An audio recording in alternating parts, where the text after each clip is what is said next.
Let We me, actually get more customers watching on YouTube than we do our website, Miss Randolph. Good. Miss Robinson, are you there? Can you hear me?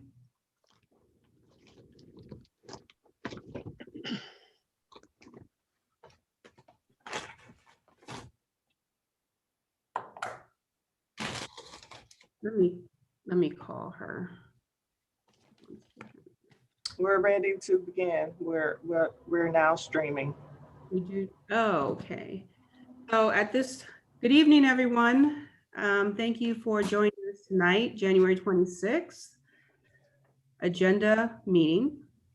At this time, we are unable to, we're having technical difficulties. If I could ask Mr. Altman if he could do a roll call. Yes, ma'am, Madam Mayor. Mayor Bennett, Here. Vice Mayor Parton, Here. Councilor Randolph, Here. Councilor Holloway, Here. Councilor Gore, Councilor Denton, Here. Councilor Pelham.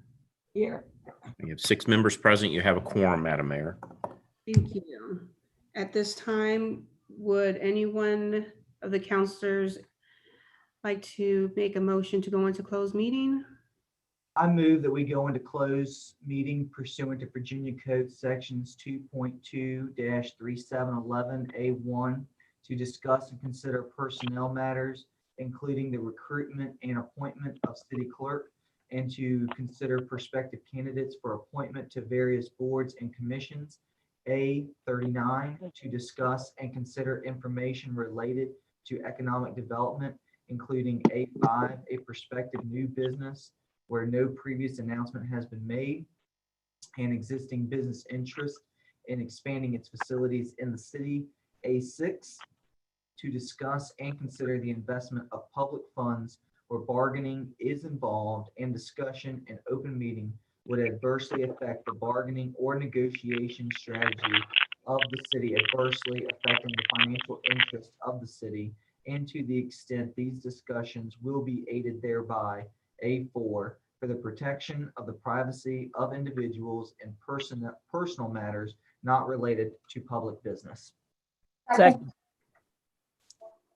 The motion was made by Vice Mayor Parton and seconded by, I heard, Councilor Pelham. Your roll call, please.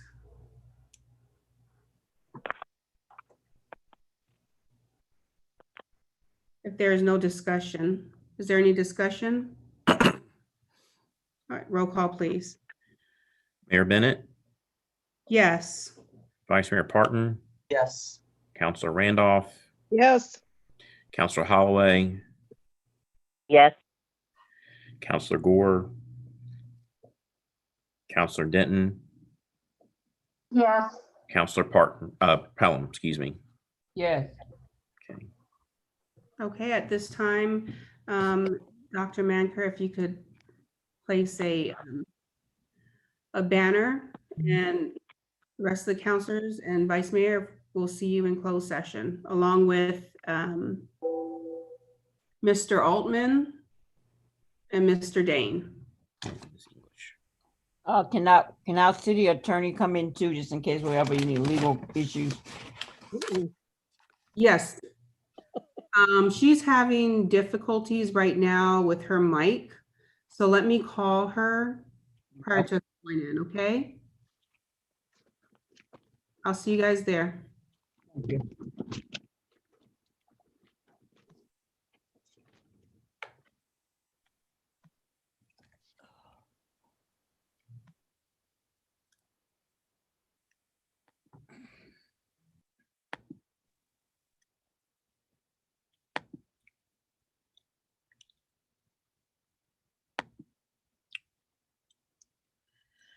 Okay.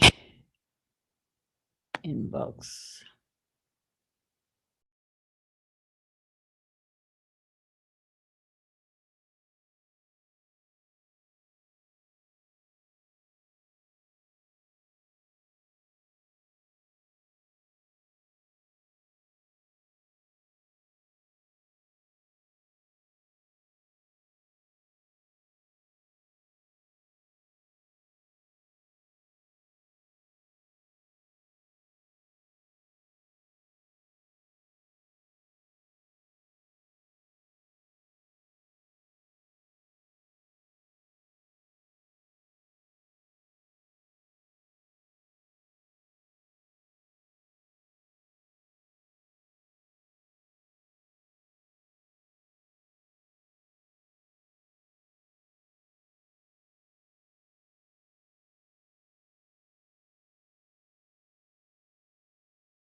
Everyone see the agenda for the 26th on their Yeah. screen?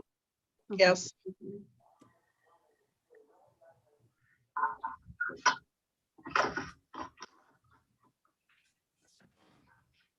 Right. Ms. Robinson, able to?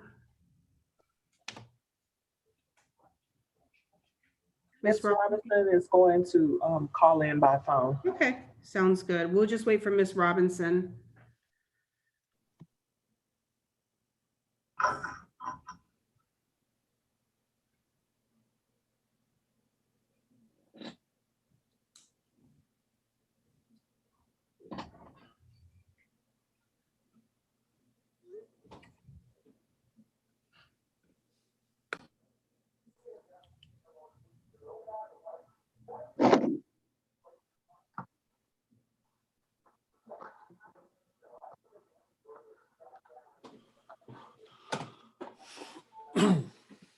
Madam Mayor, can you hear me?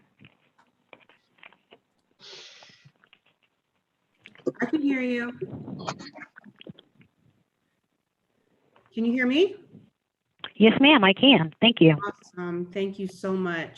Well, I'd like to welcome the visitors today. And do we have a motion to come out of the closed meeting? I move that we come out of closed session. Second.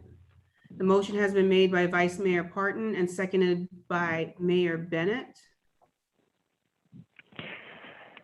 Any discussion? Ready for the Ma'am, ready for the roll call.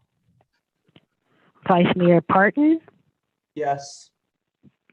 Counselor Gore, Yes.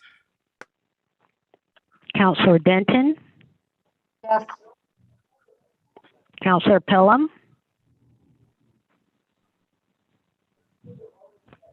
Counselor Pelham, Mayor Bennett, Yes. Counselor Randolph, Yes. Counselor Holloway. Yes. We have 6 voting yes, Mayor Bennett. Thank you, and the motion passes. At this time, would we please, I would ask someone to reconvene the open meeting. Yes, Madam Mayor. We will now conduct the certification required by Virginia Code Section 2.23712D, where only public business matters, 1, lawfully exempted from the open meeting requirements, and 2, identified in the closed meeting motion discussed in the meeting. Vice Mayor Parton, Yes. Counselor Gore, Yes. Counselor Denton, Yes. Counselor Pelham, What am I? I'm just getting on. What am I answering? this is the certification that's required after a closed meeting. Yes, ma'am. Yes. Mayor Bennett, Yes. Counselor Holloway, Yes. Counselor Randolph. Yes. Should someone that wasn't in closed session certify? Excuse me? Should someone that was not in closed session be certifying?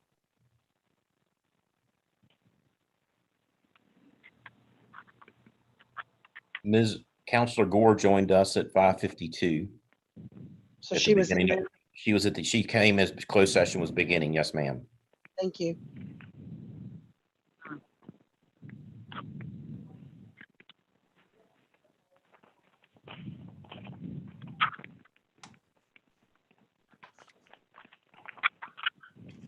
Okay. Work session, excuse me. Is there any way you can enlarge that, Madam Mayor? I can. I mean, because I can barely, I don't know about the customer, the citizens, I don't know if they're looking at the same size, but it kind of, old folks have a little.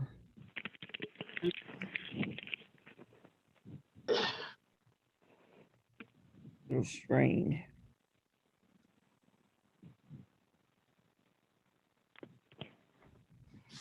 Well, we have a work session this evening. I am not able to expand this at this time. I will Fine. fit a little bit. Mayor Bennett, we have a roll call that's scheduled on the agenda prior to the start of work session. Yes. Thank you. Will there need to be a motion to, I move that we adopt the work session agenda.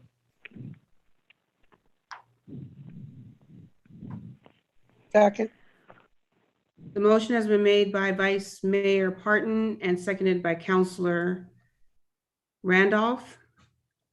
Roll call, please. Yes, ma'am. Vice Mayor Parton, Yes. Councilor Gore, Yes. Councilor Denton, Yes. Councilor Pelham, Yes. Mayor Bennett, Yes. Councilor Randolph, yes. Councilor Holloway. Yes.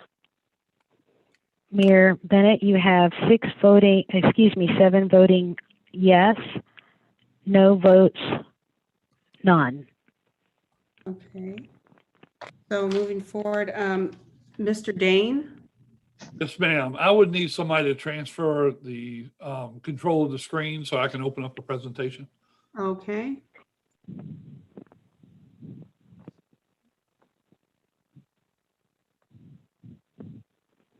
Mr. Okay, do you have the controls now?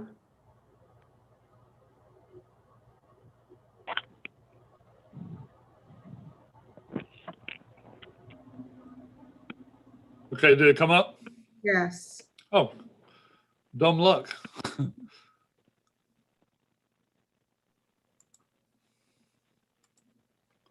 Whoops, I'm sorry.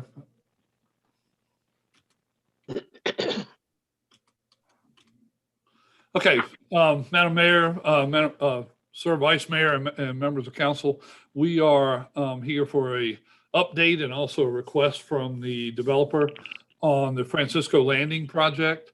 As y'all are aware, about 2 years ago, council approved moving forward with a project on the old Patrick Copeland school site with W. Bowman Construction out of Richmond. A very extensive apartment complex with a lot of amenities and such. A real stellar project for the downtown. They've been working on their engineering and their design. They've actually submitted site plans for approval to the city. Our zoning and planning office is reviewing site plans currently. They've actually submitted all their building plans to our building officials office in pursuit of building permits. That's being reviewed currently as well. They're in the final stages of their financing package, and that has led to one glitch or issue that we will address tonight. I would like to turn this over. With us, we have the two brothers of W.E. Bowman Construction, both Ed Bowman and Chip Bowman. I'd like to turn it over to Mr. Chip Bowman to continue the initial part of the presentation, and then I'll follow up with a staff report following that. And then we'll have time for questions at the end. If you have a pressing question along the way that you feel you need to answer, please do. But if you can hold your question, jot them down and hold them until the end. We'd like to make sure we get through all the information because some of your questions may be answered by subsequent slides. So if with that said, I'd like to turn it over to Chip Bowman and welcome Chip and Ed and go from here. Great. Thank you, Charlie. And it's great to be with you all. I wish we were in person, as we all do, I'm sure. So Madam Mayor, Sir Vice Mayor, the councilors, thanks for giving us a chance to update you on the progress of our project. We're excited about it.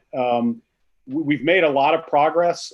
It feels like trying to work miracles to get a development project like this moving forward during a worldwide pandemic. But we really feel like we're really close, and wanted to just kind of walk you through an update of where we are. As Charlie said, we've got completed plans and site plans in with Tavia's team for building permits, and we're in the final stages of getting the project financed with VHDA.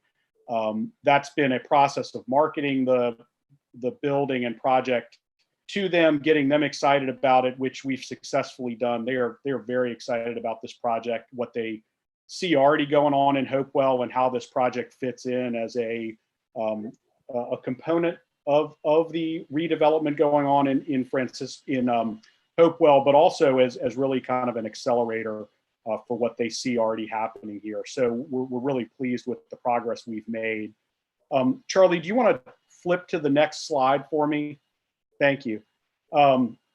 So there's a lot of stuff going on in the market that is related to impacts of COVID. Financing for projects like this is pretty tricky at the moment. Banks are busy doing other stuff like PPP loans and figuring out if their portfolio is gonna weather this storm. And they're pretty tight on credit at the moment, and certainly something with an unproven set of people before it. So VHDA is the preferred financing source for this. In fact, they're really the only one that's going to allow us to get this project done at this moment in time. So we've been working hard with them. We've collaborated with them. We've brought them down to the site. We are working. Our application is in, and we're just in the final throes of getting appraised values and getting to their final committees. Our ideal target for funding is kind of within the first quarter of this year. VHDA has very rigid and set milestones of when you need to get things done by in order to be in the funding. So, with them, it's very, very much a timing generated. If we miss this cutoff, we have to move to the next cutoff, which moves us to the next funding date. But really, the whole goal with this project has been we want to get out of the ground as quickly as possible this spring, so that we can be pre-leasing in the fall and having residents moving in the following spring. So that is ideally we will get this thing moving as quickly as possible here in the first quarter of this year. We've been working with the VHDA to figure out if there's ways for us to start the project from a construction standpoint even before their final closing and funding. And there are some options there. I mean, obviously, spring is always fraught with some foul weather risk. So we're just going to have to kind of work agilely through that process. But construction plans are complete, permit applications are in and in the process of being reviewed and responded to. And so we're excited about how much progress we've made over the course of this pandemic time. Charlie, you want to move to the next slide? So VHDA, like I said, they like this project. We did a really intentional job with our investment banker of marketing it to them. This project not only is a solid project, but they like the size and scope of it. They like the fact that we thought through the phasing of this project, since there's nothing like this in Hopewell, and the market will need to kind of catch up with it. And they also love the fact that this aligns not just with their business model, but also aligns with their mission. So it really is just a great fit for them. They're stretching for us as much as they can on this deal, but they obviously have to stay within their guardrails, which are regulatory and designed around their credit aspects. We've got one hurdle that we're really trying to overcome. We've kind of talked about this hurdle all along, but it's really kind of came up at the end of our kind of pre-screening process and application process with them. And it really gets to getting the net operating income of the project to a place where it can sustain the amount of borrowing we need for the project.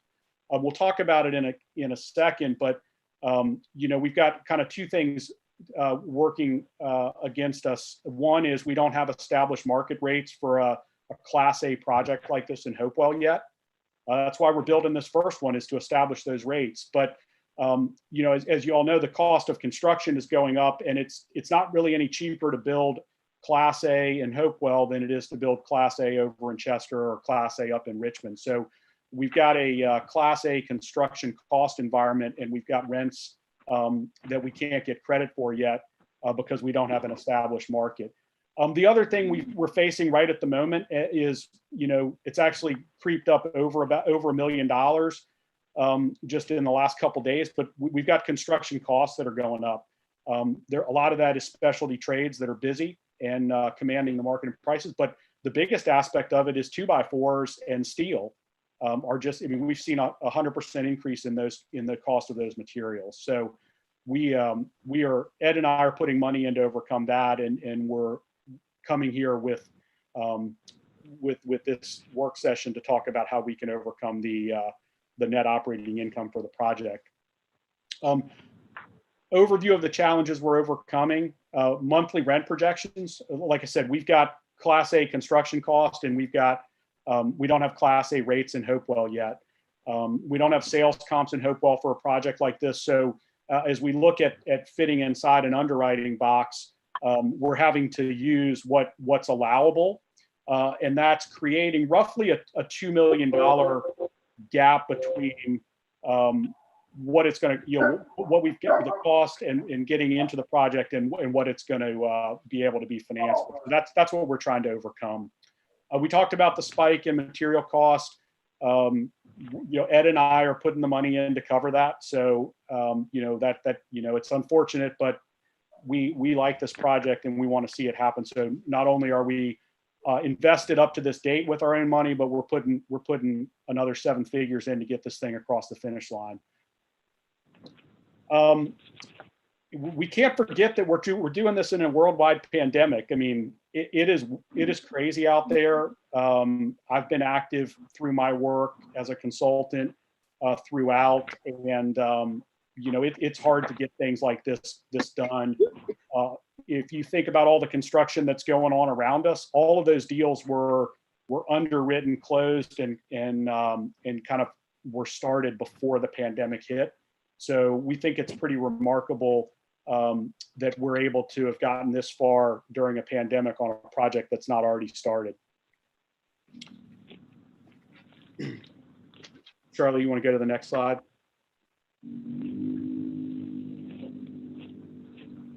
Charlie? This thing is frozen on me. I may have to reset here. Hold on one second. Okay.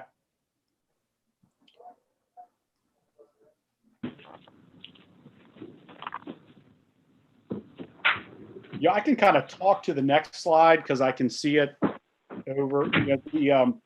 A lot of times in projects like this, where you're trying to overcome a gap in cost compared to the market value approach, you're using incentives like tax credits to do it. So, in this particular case, we don't, we looked around for ways to bridge this gap. We obviously don't have historic tax credits available. You know, we're very familiar with that, but we don't have a historic building here that we're rehabbing. We could go the path of pursuing low income tax credits, but it would change the whole perspective of what we're trying to build on the Patrick Copeland site. And I think, you know, the site and the city and the community over the 4 years we've been working on this have told us exactly what needs to be here. And on the Patrick Copeland site, it is not low income tax credit housing. Is that the right slide, Chip? Yep. That's the right one, Charlie. Thank you. We pursued some new market tax credits, but you know, that is a lengthy and competitive process. It'll be, you know, is it available for us? Maybe, but it would be a long time coming. And we'd like to get this project out of the ground, you know, now, not years from now. You know, the other option is really to diminish the quality of what we're building. So find ways to really bring it back down to, you know, kind of a lesser quality product, which again, we don't think is the right way to start this, start the cornerstone of this whole development project off. We're setting the stage for what's going to be here and what's to come. And it needs to be different. It needs to be high quality.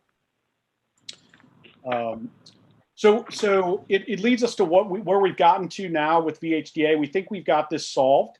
What we need to ask for is, as it relates to the real estate taxes on the improved value of the improvements, the building we're going to build here. So we're going to have about $15.5 million invested in this when it's all said and done in this first building. And if, as we pro forma'd the tax burden on that and then applied that against the expenses, you know, it reduces our net operating income on the project, which then goes through a layer of percentages that get applied to tell us how much we can borrow on that income. And so the impact or the benefit of not burdening this project with real estate taxes is we can bridge the gap between financing and cost, even with the increased construction cost and the pandemic going on, to be in a position to break ground almost immediately. So the request would be for council to consider a real estate abatement on this one building, this first building of the project, that would effectively, over the 35-year life of the mortgage, that's the term of VHDA's mortgage. But over the 35-year mortgage would mean that the improvements would not be taxed. I think what Charlie has talked with us about as we started working on this kind of right before the end of the year and into the new year, because this is you know, kind of final stages of negotiating with VHDA, is a situation where we would pay the taxes, but then have those taxes rebated as a way to have the benefit in our pro forma that VHDA is underwriting to. As we look out at the rest of the project, we believe that the projects, the more we build and the more we establish this new rate for Class A apartments in the Hopewell market, we don't believe that this kind of tax abatement will be required in the future phases of this project. Obviously, there's a lot of unknown because this project's coming out of the ground. We're going to lease it up. It's new product to the market. We believe in it so much that we're putting our own money into it to get it moving across the finish line. And we also think as it stabilizes, as we see material costs come down, and as we see the pandemic, Lord willing, get behind us, we think that future phases of this, we're going to be able to self-sustain the underwriting. And you know, we've already got the enterprise zone abatement, but because it doesn't last the duration of the loan, you know, kind of in the underwriting criteria, it doesn't count. So that is the that is the solve that we're asking Hopewell to help us with on this piece of the project to keep us moving to closing and getting out of the ground as quickly as possible. What's the dinging? I'm not sure. Somebody's phone is near their mic and it's dinging on text. Chip, thank you very much. He'll be available, as will his brother Ed, at the end here when we open up to questions. City staff looked at and worked with Charlie, Mr. can I Bowman. ask a question before you start? Mr. Yes, Dan? ma'am. I mean, Max, when did you find out, Mr. Bowman, about all these financial issues, that the gaps in the financing for you? I mean, since March of last year, what basically have y'all been doing with this I mean, nothing really, I guess, but have you been employing all the ways possible to get financing for it? And this came up 6 weeks ago that you couldn't finance it? Or did you know that 6 months ago? Hold on one second.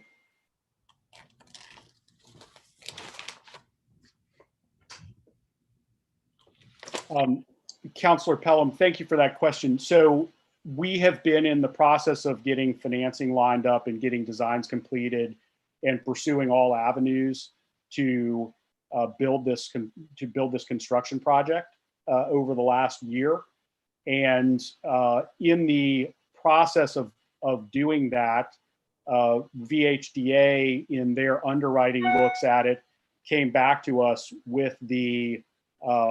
it took the position at the end of last year that the tax abatement in place related to the enterprise zone would not qualify to be taken out of the pro forma as a expense that the project doesn't need to bear, because it doesn't last the entire duration of the financing.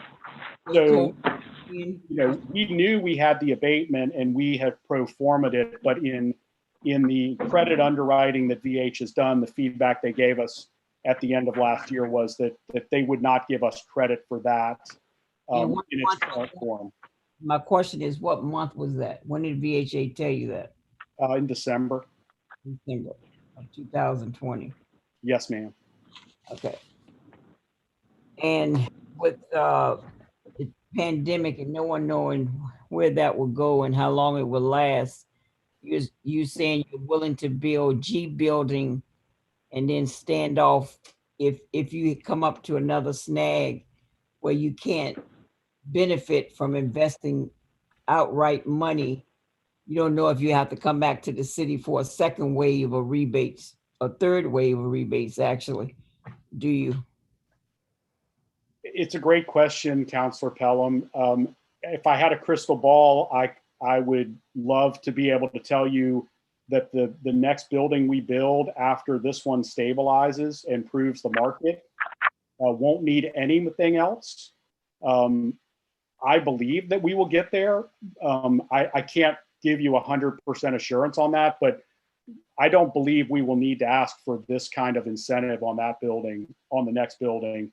And this is a project where the first building's success will create success for the future buildings. Okay. All right. Thank you. Thank you, Ms. Pelham. So city staff looked at this and obviously we wanted to verify, trust but verify, right? Everything that the Bowmans were presenting to us, and obviously the material costs have caused a negative effect on projects all across the world. Many projects like this and other big industrial projects and community projects have been killed because of material costs, because of financing, because of the pandemic issues. We also realize that taxes on property, the real estate taxes, are just a fraction of the impact that such a multifamily project has on a community because of the number of rooftops, the number of heads you're putting in the community.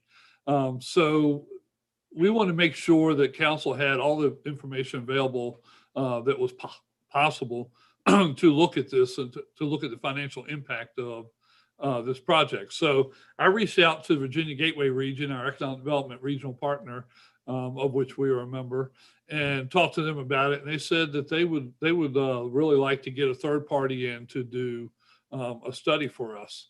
And so they employed Mangum Economics out of, I believe they're north of Richmond, but I'm not exactly sure where they're located, to conduct an economic development fiscal impact study based on this one building with Francisco Landing, not on future build outs, just what this one building would add. I've included a copy of that entire study in your agenda packets tonight, so you have that available to you if you want to look at it. I can also bring it up on screen later if you have any questions about it. Also, the construction, what they used in their study on the construction impact was 15.1 million. Now, as Mr. Bowman said, the prices have now gone up even further to 15.5, so the impact may be even greater. But this is based on 15.1 with 87 unit count. They got information from us and they got information from the Bowmans on this project to make sure it was all accurate. The basic results of the study were, summarizing it, but you can read the whole report when you have opportunity if you haven't read it. There'll be approximately 82 construction jobs created for that 15 month period that on this one building. Obviously, if they go to more buildings after that, there'll be that many jobs again and continuing forward. There'll be 4.9 million paid out in labor income on these projects. 7.6 million economic output to the region, to include Hopewell, and $186,950 in state and local taxes from construction, not including real estate tax. That's taxes on goods that they're buying and so forth, that much of that would come back hopefully to this area. They also looked at the estimated consumer spending from that many rooftops, 87 rooftops. And from that one building, they believe that our community will experience 192,000 plus in additional retail sales, 175,000 plus in restaurant sales, 13,000 plus in personal care, for almost $400,000 of additional spending in our community from the tenants that would be residing in that building. The study estimates that the new project will increase population in Hopewell. It's not going to just displace people into there that lived elsewhere in Hopewell, in part because of the market rate apartments it's going to draw from other areas. The primary draw area they projected would be Southern Chesterfield residents. There are a lot of apartment complexes between here and Route 1 that rent for the same basic rent values, monthly rent values that the Bowmans are using in their projections. And they have to drive to everything. They don't have a river at their back door. They don't have the views that this building would have, plus this building's brand new. So they believe that that will be a big draw area to draw people here. And they're projecting a 94.5% occupancy rate, which in the rental industry on multifamily, that's essentially a full building, because you always have people transitioning in and out. So you always have a couple of vacancies because of transition.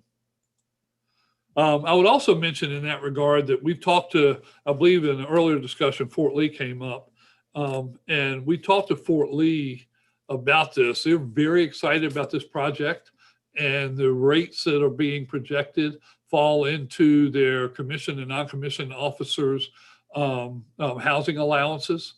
And they're very interested in looking at the use of this building for a lot of their soldiers. We also talked to the hospital, the CEO at the hospital, and they have a lot of employees that live in the Chesterfield area that are living in apartments that they believe would be very interested for the same price point to move this close to the hospital and be that close to the community that they work in. And they also talked about, they have some transitional people they bring in seasonally when they have spikes, like right now with the flu and so forth. They'll bring people in from other HCA facilities, or they'll bring in people from around the country. They're their pool employees they use seasonally, and they'll bring them in. They'll actually house them. And they're talking about possibly creating an arrangement with the project with Francisco Landing to where they have a few furnished apartments ready to go for that use because they often have to bring people in and put them up somewhere. So that was interesting as well. The median household income is estimated to be at a minimum $50,939. And I'll talk about the minimums and maximums in a few moments.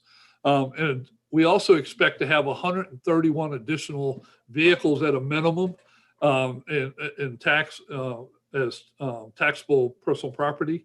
That's only 1.5 vehicles per unit, and that's a fairly low estimate for today's market. Most one-bedroom apartments have the majority of them have 2 people living in them, not all of them, but the majority, and most of them are 2-car households. So that number may be even larger.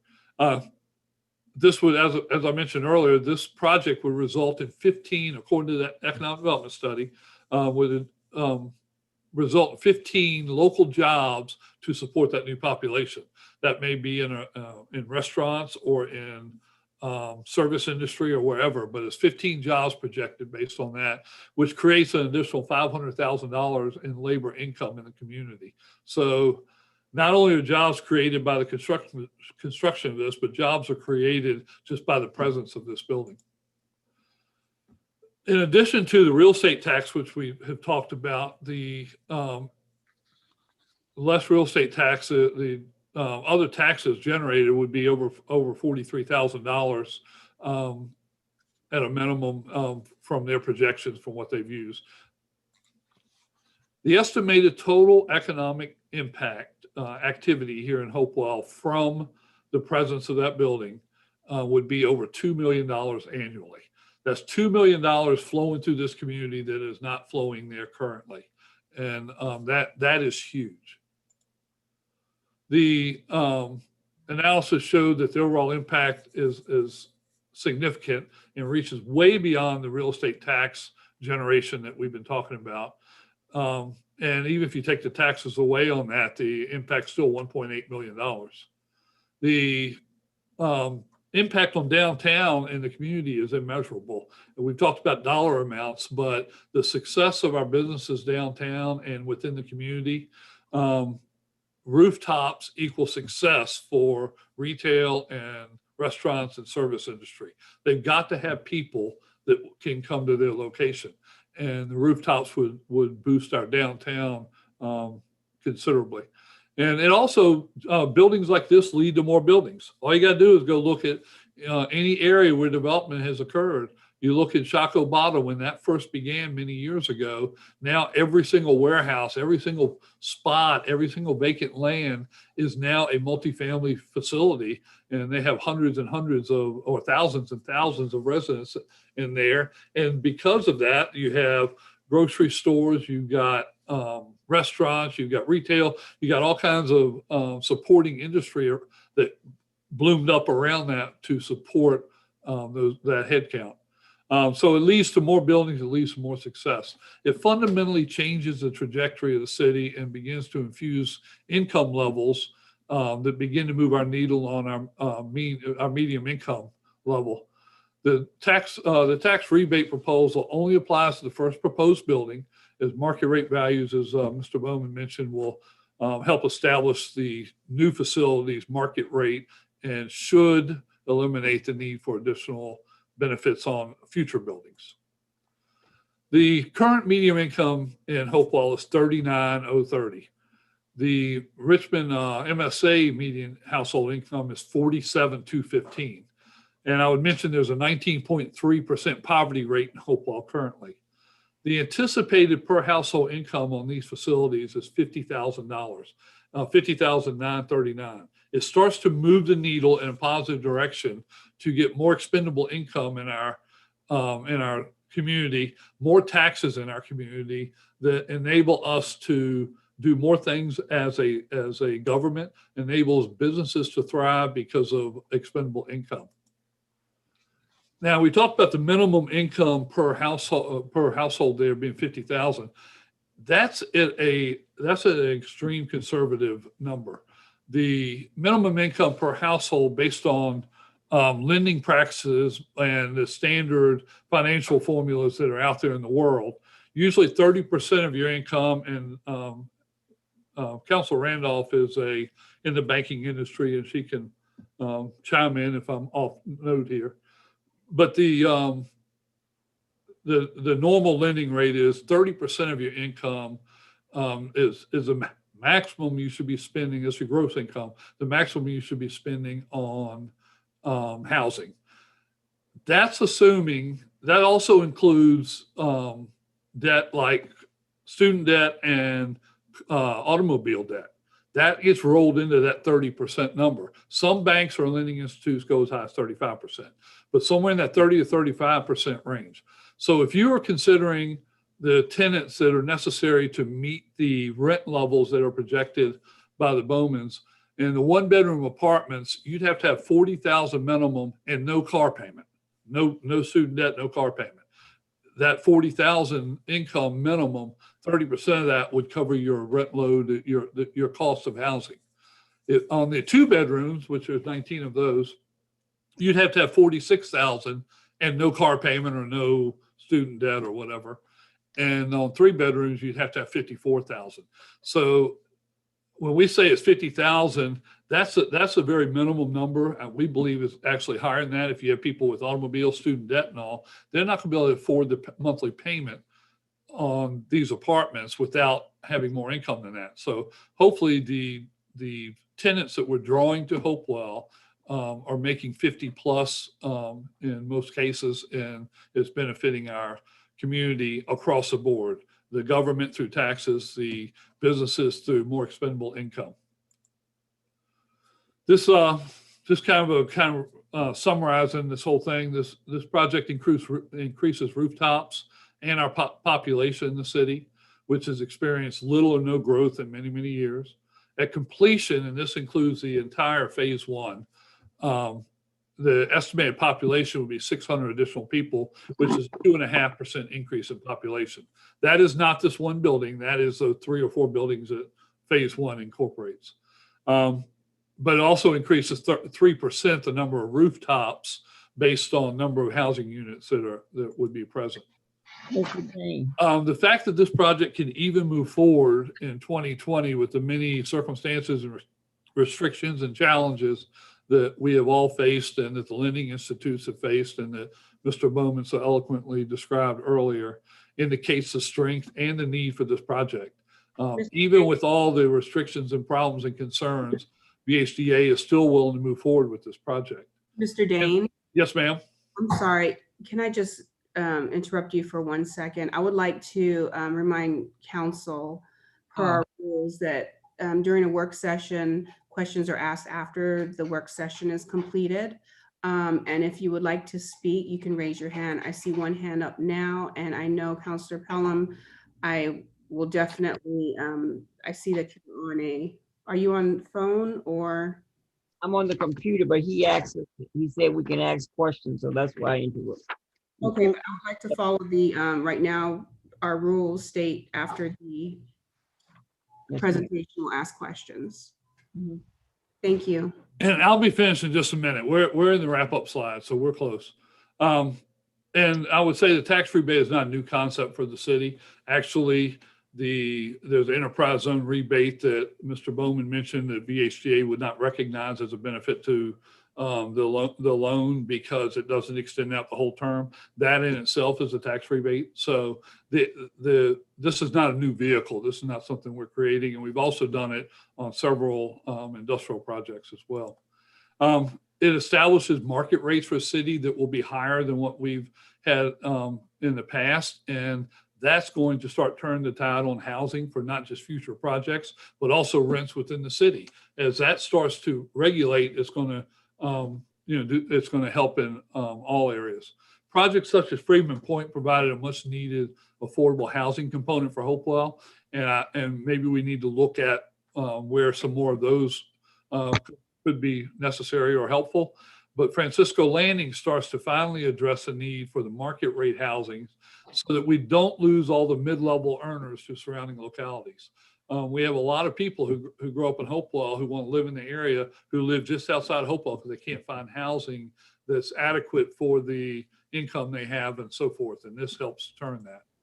The developer has and will continue to pay real estate tax on the land, even as the land increases in value. That's not part of this proposal. It only applies to the building itself. And again, the estimated rebate of 139 is fractional compared to the analysis of over $2 million annually pumped into our local economy. So it's a net of $1.862 billion, even if you take the taxes out of the equation. We recommend for the value this project provides to our downtown and the community as a whole, because of what this will do to all the other tracts of land that we have that we're interested in development on, because of what this can do to just turning the needle on the viability and the excitement of Hopewell. All the things that this project can do, we think this is well worth the effort to do what has been proposed. And we staff recommends that the city approve the rebate of actual additional taxes paid on the first building only, as requested, so that this project can move forward. And we were requesting action at the next council meeting, but several councilors have expressed that they want this to go as fast as it can go. And Mr. Bowman can verify or correct me on this if necessary. But as I understand it, if we reached approval tonight, it's a pretty good bet we could make the February funding cycle for VHDA, which would enable March or so groundbreaking, fall pre-sales or pre-lease, and actual occupying of apartments in the spring. If we wait 2 weeks or 4 weeks to get to the next meetings, the next round of funding for VHDA, we're not sure of the exact date of that, but it could be a month or two out. So it's going to push the project out further as well. So with that said, we'll answer any questions you may have. The Bowmans are here and I'm here and Mr. Altman's here. So any questions you may have, we welcome them. Thank you, Mr. Dane. I'm going to go ahead and Councillor Randolph and then Councillor Pelham. Thank you, Mayor. Mr. Dane, you've talked about 139,000. By the way, you indicated somewhere in your presentation that the Richmond metropolitan area median income was 47 or 49,000. That's not accurate. If you look it up, as of July of 2020, it's in the mid 60s. So no, I asked Miss Griffin for that number, and so I didn't supply that myself, but that's the number she said. No, it's not. I looked it up tonight before we went into the meeting, because that's not the number we use. I do CRA and HMDA, and we have to know those numbers. So that's not quite accurate. I'll get verification. That's okay. That's okay. Can you tell me, you've got 139,000 that we would be doing.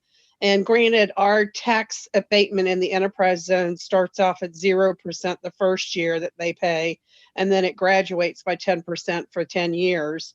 And that's normally given to anybody that opens up in the enterprise zone, and we are happy to pay that. But if you take $139,000 a year for the full term of the loan, which is 35 years, can you multiply that out and tell me the dollar amount you get? I can.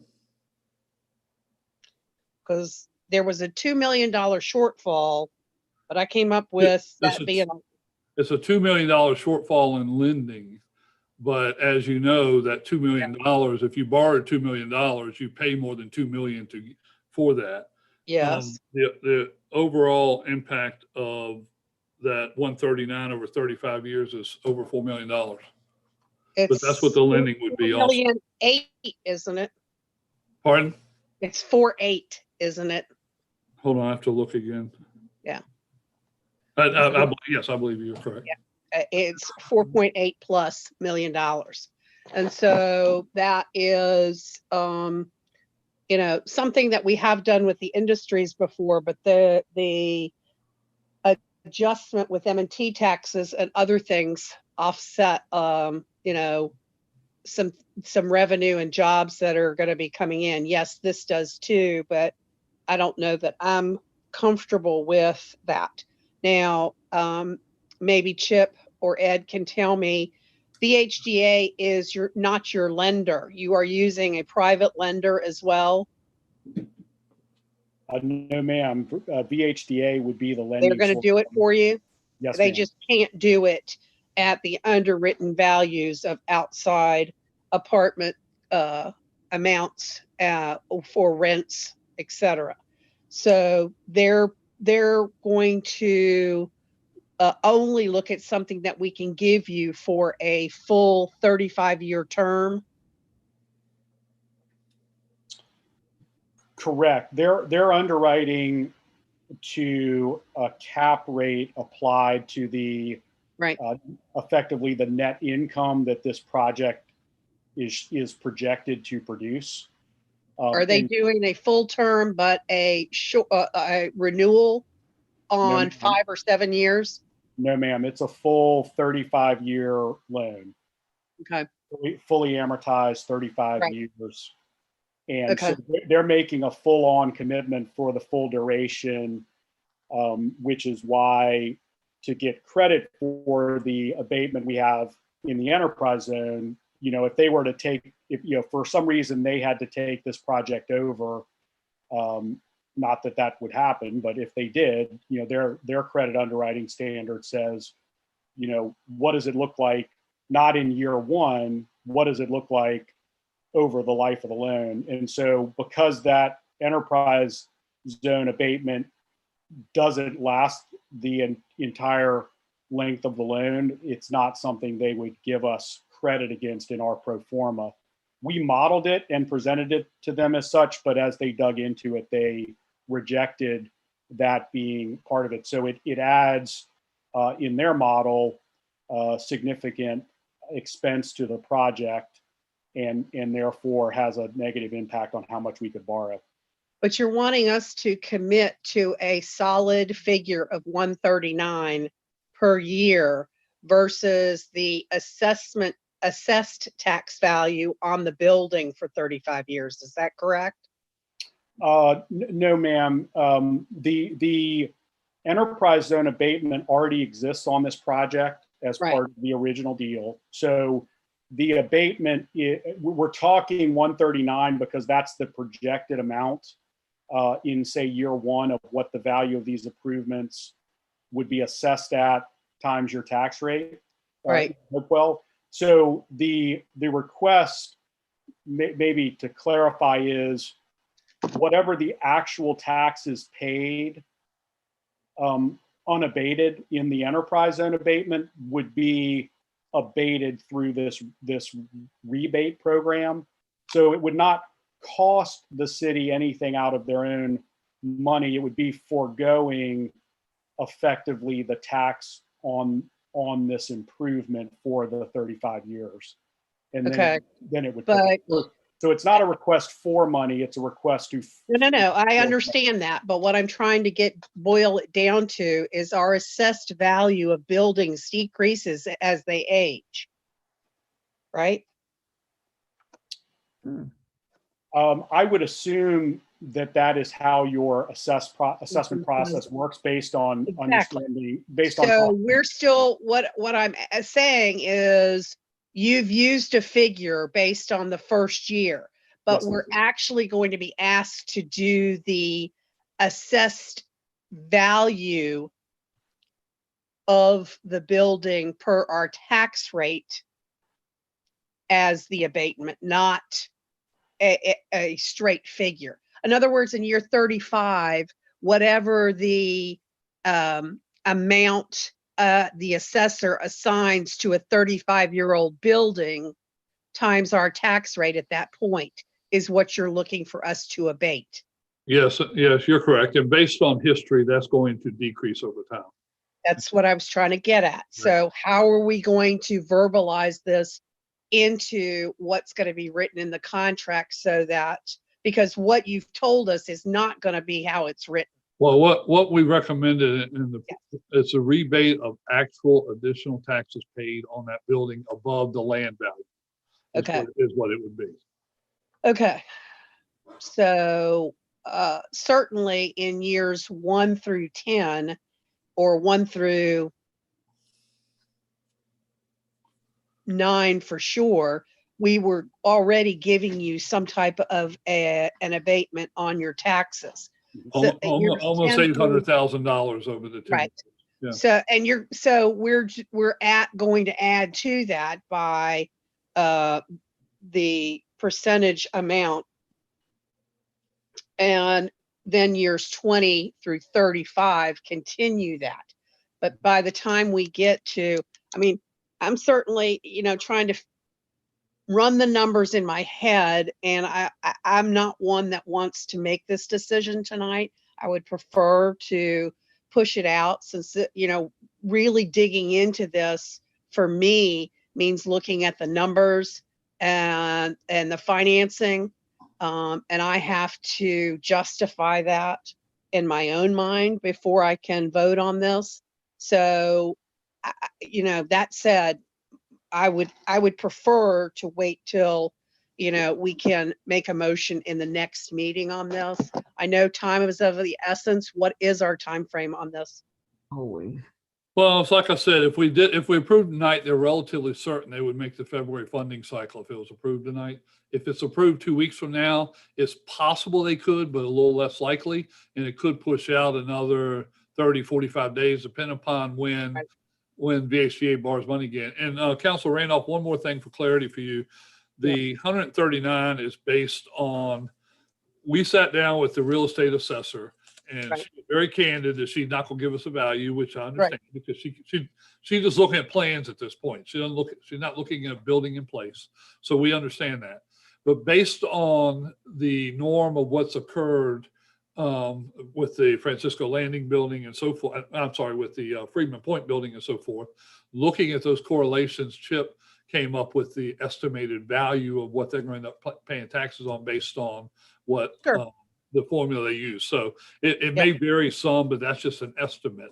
But Well, and I get that. I do commercial lending at the bank with compliance and stuff, so I'm used to that, and I have no problems with that. But what I had problems with is I don't think, for clarity of everybody on council and everybody listening, that they really understood that 139,000 is not going to be a static figure throughout the 35-year term. that's correct. And I just wanted to make sure that was clear and that everybody kind of got that. Thank you. So I appreciate the elaboration on that, but I think that you have to do that for everybody concerned here, because we have to, weigh this out. This is going to be, money that we're not paying out, but that we're not going to get in once the project moves forward. There are extenuating other income variables that we're going to be getting from this. And I certainly am one that wants to improve our overall median income for the downtown, for any future development, for retail, etc. But it can't be something that's done tonight with for me, without more thought and potential more questions in the next 2 weeks. That's all I'm saying.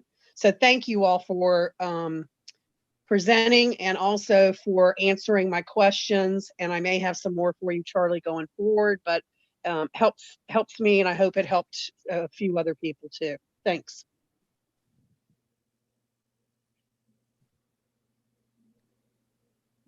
Yes, can I go now, Mayor? Callum, I'm sorry, I did mention you I was on mute. Yes, please. Yeah, first I'd like to thank Council Randolph. You made me much more aware of extra costs of the $5 million when you multiply that out. I didn't think about that. But the other thing has been so long since we've seen the original contract. I would also like to agree with the postponing this. Definitely no action tonight, but why not request that our city attorney look at the original contract that she wasn't privileged to, and compare, and somehow someone will itemize what we've already given this developer in incentives to build this building, and then add on all this additional not monies given directly to them, but rebates and upbates and what other kind of bait you get, so that we can see in column format the incentives totally that the city taxpayer would be funding this project. And like during your presentation, Charlotte, Mr. Dane, you indicated how many people would be there for the build out of the entire project. However, since we're only talking about building G, I think you owe us to give us back the analysis of how much this one building will give. I mean, I have it listed as page 13. Yeah, Ms. Pelham, all the numbers in there were based on this one building, except for the population numbers. Right. They were based on the other. Population numbers for what we're dealing with. Don't compare apples and oranges. If it's a 2.5 increase. Well, okay, I appreciate that, but I did clarify that as I said it, that was based on the full project, not on that one specific building. We need the numbers particularly for what we're discussing, and because that inflates the information provided. And again, I know in the world of financing and everything is it's an up and up. Some things are a plus and others are not. But I just, in this particular thing, unless you present something else to me, it's like the city is co-funding this development. And even though it's a rebate in the form of a rebate, I just don't think the city should be in the business of wait till the time comes that the project can stand on its own with its own monies that this company can get for themselves. And if it has to cut our strings at whatever we've lost or whatever, then we have to do that. Now, I know Mr. Bowman purchased the land. Was there any contingent on us not doing the project that we get the land back, or they have to sell it back to us? What do we put in the contract for that? Do you remember? There is a buyback clause in there, and we would pay what they paid for it, less any improvements and all. I mean, in addition to any improvements that they did that we would be receiving. But I'm saying, do we have to buy it back is my question. Was it worded so that the city would have to buy it back if we backed out of this project? I don't, I'd have to look at the wording. Chip, do you know? I'm not sure if there's a have to, because I think the consideration was we would want to, because we would want to control what gets developed there. Right. Right. So Yeah, the way I remember it is that that you all would have the option to buy it back from us at the cost of the land plus the cost of what we've put into it for the development if you all decided that you didn't want to proceed. the option, okay. And again, that's what I would say. I would like the city attorney or whoever to go out back and itemize all those incentives in that contract and all the So, in a column type format, add this to it so we can look at quantitatively a So- line item and we can compare and not just a bunch of paragraphs. Miss Pelham, can I add something here? Surely can. We have not taken any incentives from the city. Right. We bought this land at the fair market value. City has put nothing into this project. How much did you pay for it? How much you pay? I want to be clear. The appraised amount. It's around just under $500,000, Councilor Pelham. And that's what they appraised it at, $500,000. Yes, Yes, ma'am. We ma'am. had a third-party appraisal come in from Tower area to do a commercial appraisal on the property. For waterfront property was only 500,000. It's not waterfront, it's water view, but yes, ma'am. It was $500,000 for the acreage. So, yeah, that was an under appraised, maybe, okay. Well, okay. You can look at the current appraisal and see what it is now. Well, and you have to understand too, that we expended our own funds doing design work and rezoning the project. You know, that was investment we put into the project before you even sold it to us. So, Right. you know, the value was, Developers do, don't you? You spend your money to develop a project. Is that correct? yes, Well, ma'am. And I guess it's your personal money instead of money that you borrow.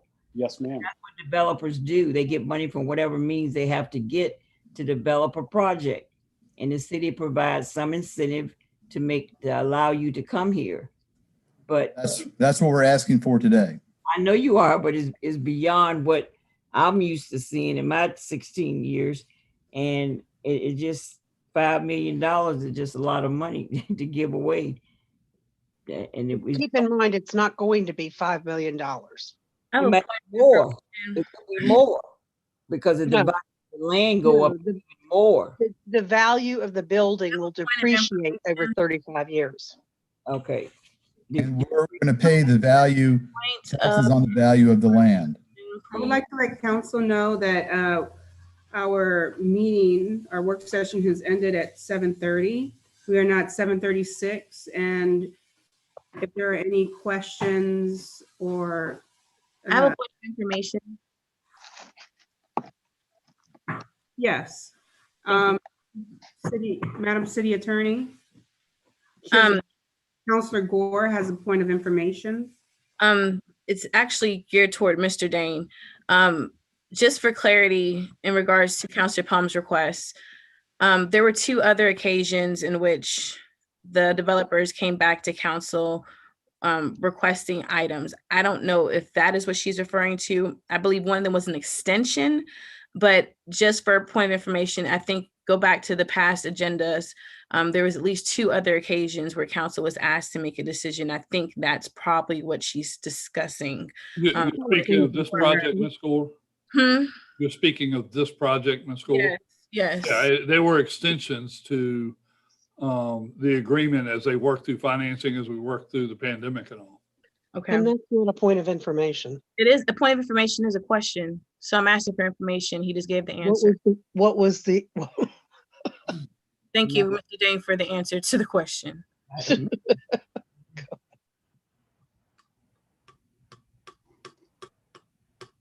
right, council, so we're going to go ahead and end this work session. There's no action taken this evening during the work session. Thank you. And if anybody has any questions, Madam Mayor, they can call Mr. Altman or I, and we'd be happy to discuss and answer any questions they may have. Thank you. I'd like to thank the Bowmans for being on here and being candid and answering the questions. Yeah, thank you, Thank you everybody, For having us. for Thank you. giving us the chance to talk about it. We're excited. We look forward to bringing this exciting project to life. Breaking ground. Thank you. Thank you. Mr. Dane, if you would give me the controls. I'm not sure how to do that. I think Consetta has to transfer that. Okay.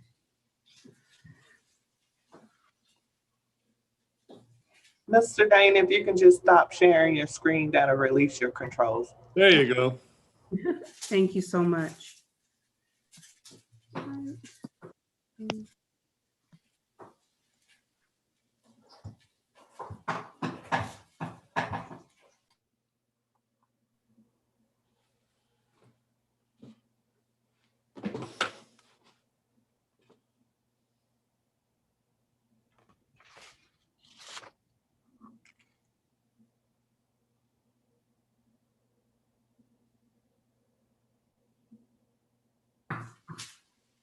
All right, can you see my screen?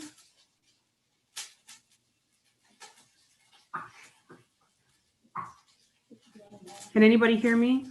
Yeah. Awesome. Okay. I'd like to welcome you all to tonight's regular meeting. I'd like to welcome our visitors and those who are presenting this evening. Before I start, I'd like to give an honorable mention, give a shout out to one of our firefighters of the year for 2020, firefighter Ben Gomes. He's been with the firefighters since 2017. One of the highlights I'd like to bring there's a lot written on our city manager's newsletter, but one of the biggest items that he has done, actually, the biggest service he has done is for the fire department. And this is actually, he put together and spearheaded a support program. And it's a peer support initiative where you actually support each other during, times, the things that firefighters go through. And Captain Hansen states that the things men and women in the service see and do can stay with them forever. And when these mental and emotional traumas are not addressed, they can lead to devastating outcomes. This individual has taken the lead and started a peer support program for our department and has been instrumental in bringing peer support classes to the rest of the Tri-City area, shining a light on the importance of mental health. So I'd like to congratulate Firefighter Gomes. And the second, AJ McCage, was recognized with national honors. She is from the Recreation and Parks Department. And out of 100 nominations from 29 states, she was found the 30 under 30, the top young park and recreation professionals. So I'd like to thank these two individuals for their outstanding service to our community. And we just look forward to how you're shaping our city. With further ado, I would like to call to order and have a roll call, please.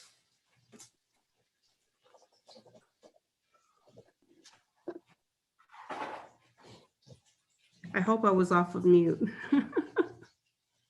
You were. Okay. I don't know where our city attorney. Robinson?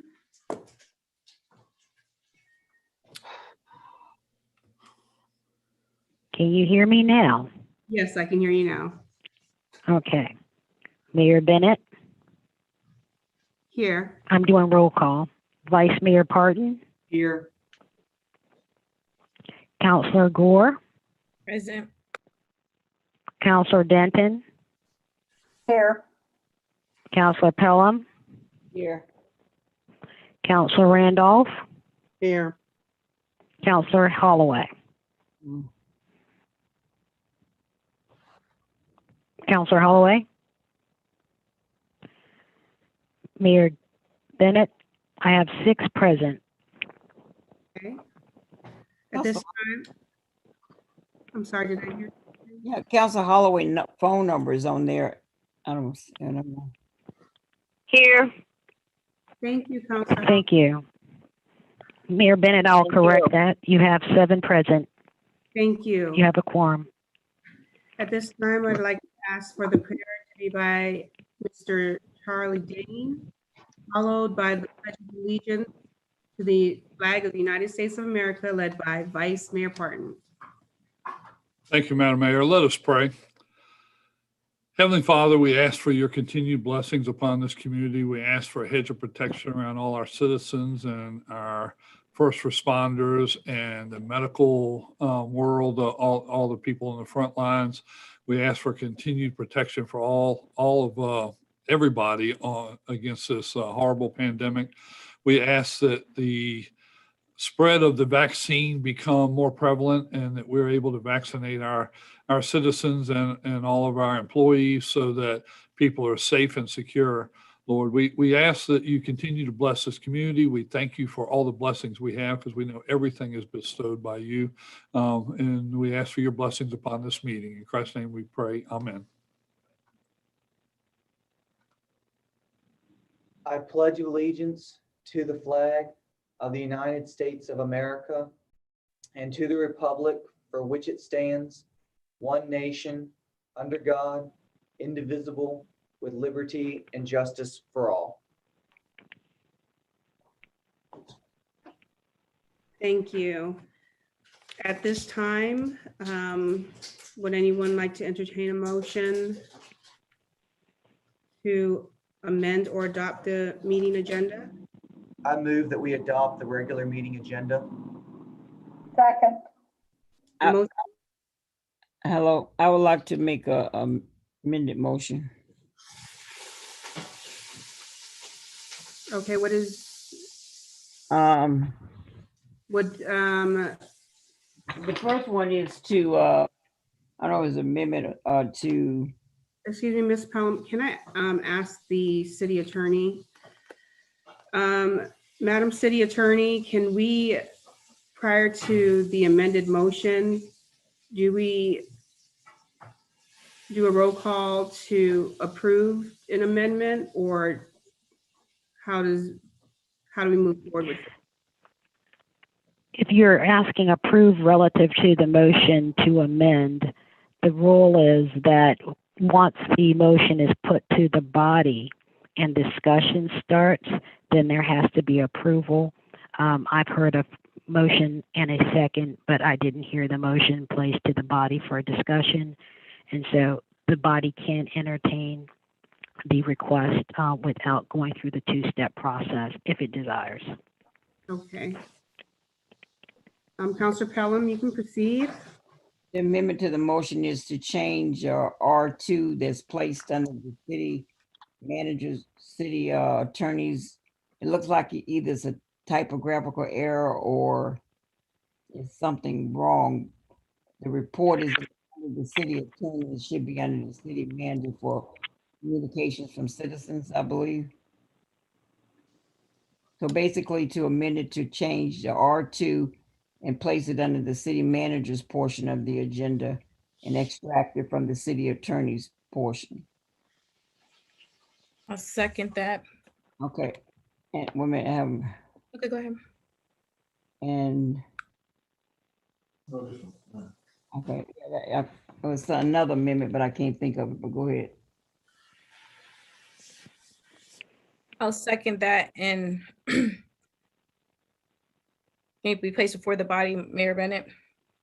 Yes. The motion is to remove R2 under the reports of the city manager. City attorney. Right, the R2 is under the attorney. Yes, ma'am. R2 to be placed under the city manager. Yes, ma'am. Okay. Any discussion? Yes. Can I ask a question? Madam City Robinson? Did you? I have my hand raised. Can you hear me? Yes. You can go ahead and ask a question. Okay, this is to the city attorney. Okay, I understand the R2 should probably be up under the city manager. But if the report is coming from the city attorney, you would just eliminate the R2, leave the communication for citizens to the city attorney, since she will be reporting on. Well, Okay, I'm if the question is to me, I didn't hear most of it.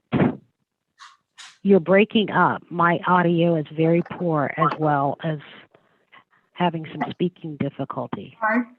Can you hear me now, Ms. Robinson? Yes, ma'am. All right, the motion was to move R2 up under the reports of the city manager.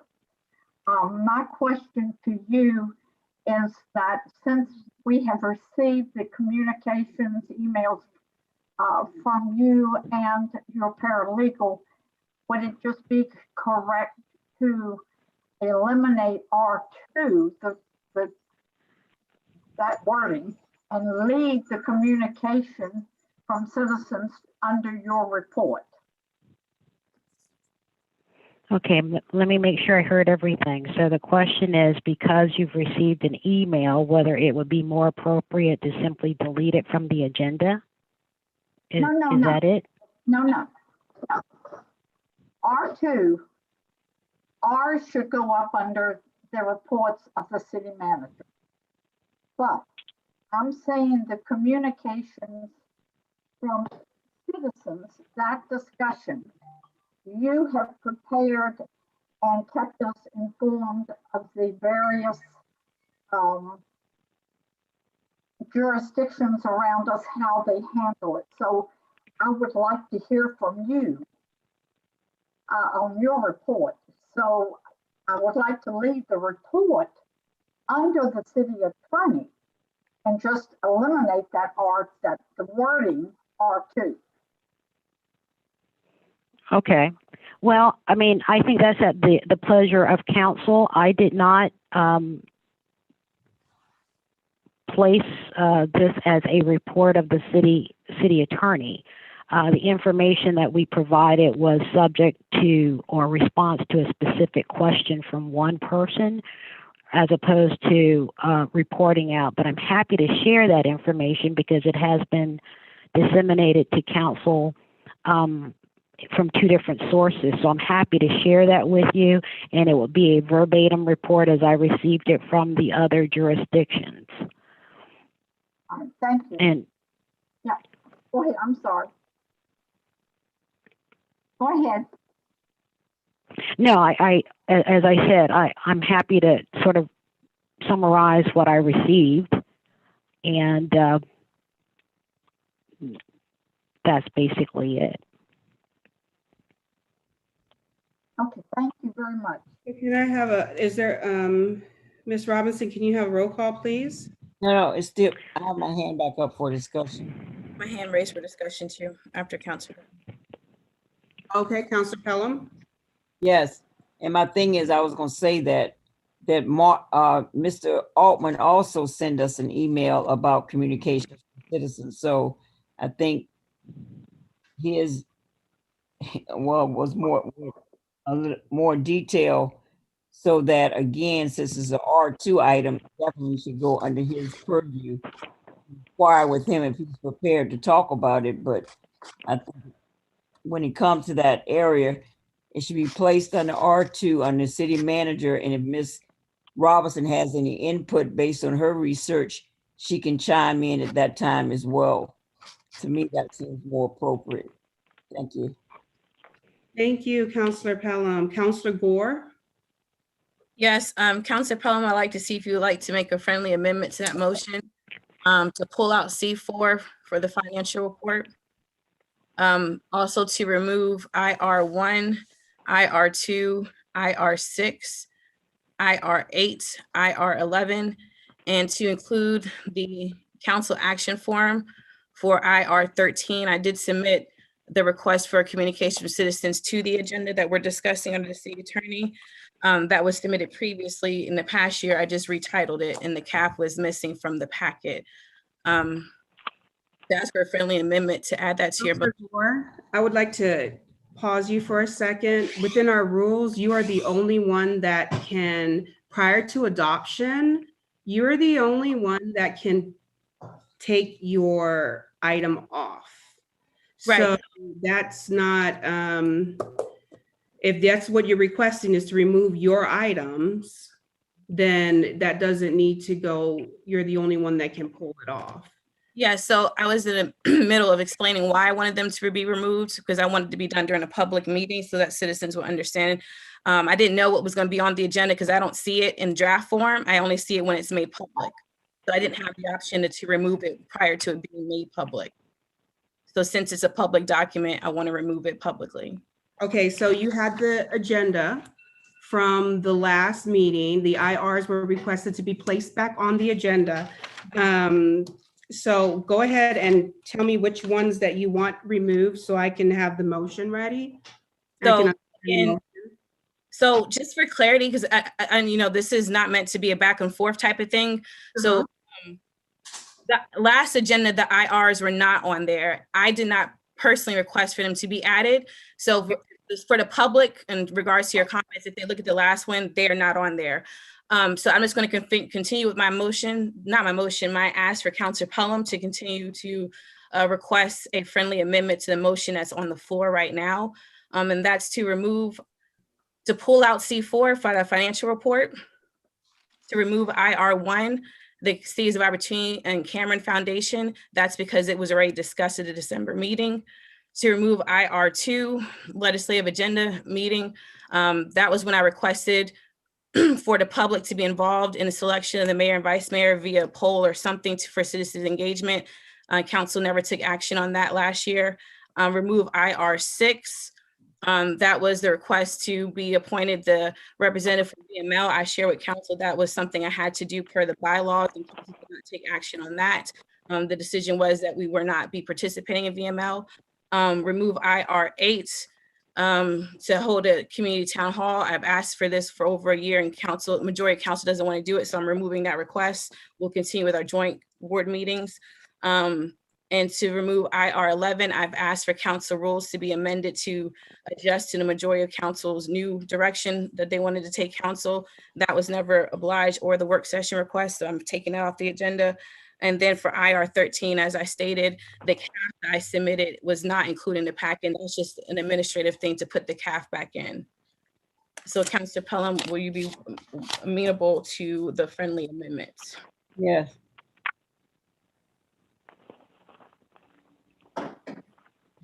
Those items relate to your original request, correct? Mm-hmm. Yes, okay. Ms. Robinson, do you have the motion? Yes, the amended motion is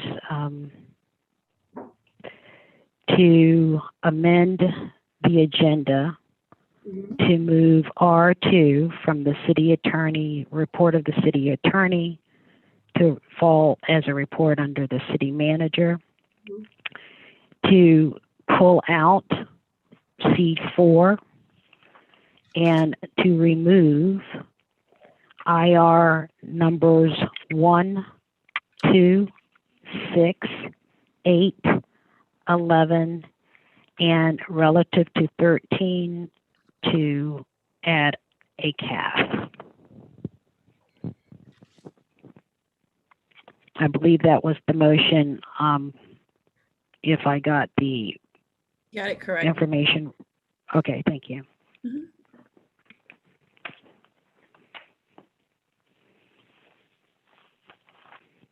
Will you roll call, please? Yes, ma'am. Vice Mayor Parton, Yes. Excuse me. Can I just ask, what are we voting on? Is it to allow Ms. Pelham to amend or the actual amendment itself? the amendment was made prior to the discussion, so there was We're voting on no the need to go through the two-step process. During the course of her stating her motion, which was seconded initially by Councilor, Gore, during discussion, Councilor Gore requested a friendly amendment to the amendment, which was not objected to by Councilor Pelham. And so now I guess the amended motion is, as I stated, I'll try to state it again, to amend the agenda to move R2 from the city attorney reports to the reports of the city manager, to pull out C4, and to remove IR numbers 1, 2, 6, 8, 11, and relative to IR 13, add the CAF.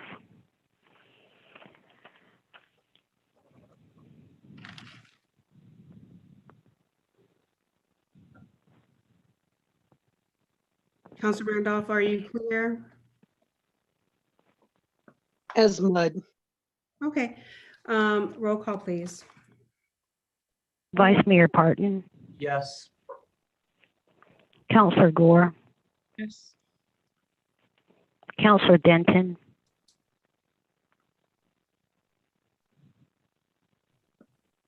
Councilor Denton, Yeah, yes, but I'm a little confused about the Councilor Pelham, Yes. Mayor Bennett, Yes. Councilor Randolph, Yes. Counselor Holloway. Yes. Mayor Bennett, 7 votes yes, 0 votes no. Okay, motion passes. Is there a motion to adopt the consent agenda? I move that we amend the consent agenda to include the resolution that Ms. Robinson and Mayor Bennett worked on for the standing committees of council. Second. Motion's been made by Vice Mayor Parton and seconded by Counselor Denton. Discussion. Roll call, please. Yes, ma'am. Vice Mayor Parton, Yes. Counselor Gore, I actually had my hand up for discussion. I just saw your hand come up, so go ahead. Okay. We can stop the roll call now. Counselor Gore? For the resolution, was that sent out via email? Because I just want to confirm the assignments. That's all I was going to ask. Or when we get to that portion, can we go over it, or pull it out so we can look at it? Yes. Thank you. Yes. All right, roll call, please. yes, ma'am. Resuming roll call, Counselor Gore, Yes. Counselor Denton, Yes. Counselor Pelham, Yes. Mayor Bennett, Yes. Counselor Randolph, Yes. Counselor Holloway. Yes. Mayor Bennett, 7 votes yes, 0 votes no. Well, thank you. Tonight we have 2 presentations. First presentation is by Zeta Phi Beta Sorority Incorporated, Phi Gamma Zeta, chapter of Hopewell. And I will actually stop sharing so you can, Ms. Jones, your screen.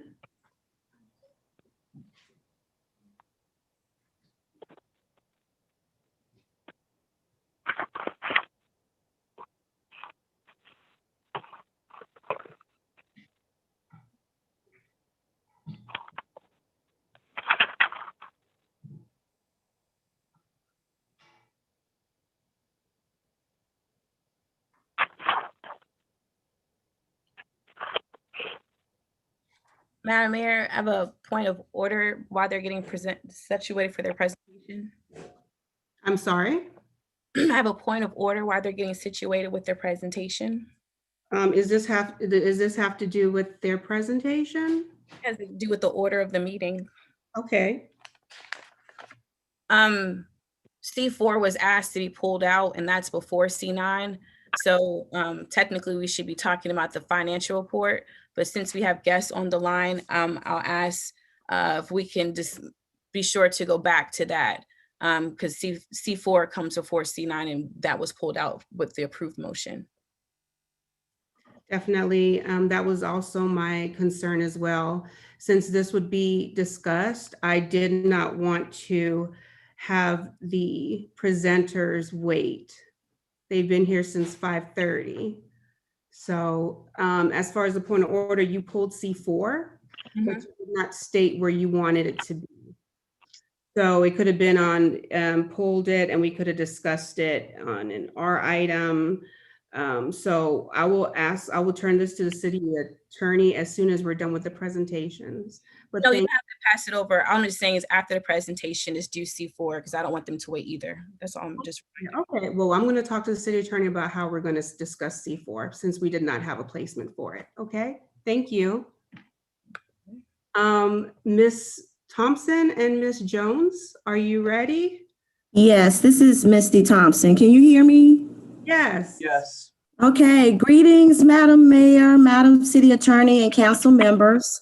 I am Misty Thompson. I'm the current president of Zeta Phi Beta Sorority Incorporated, Phi Gamma Zeta chapter, which is located in Hopewell, Virginia. Next slide, please.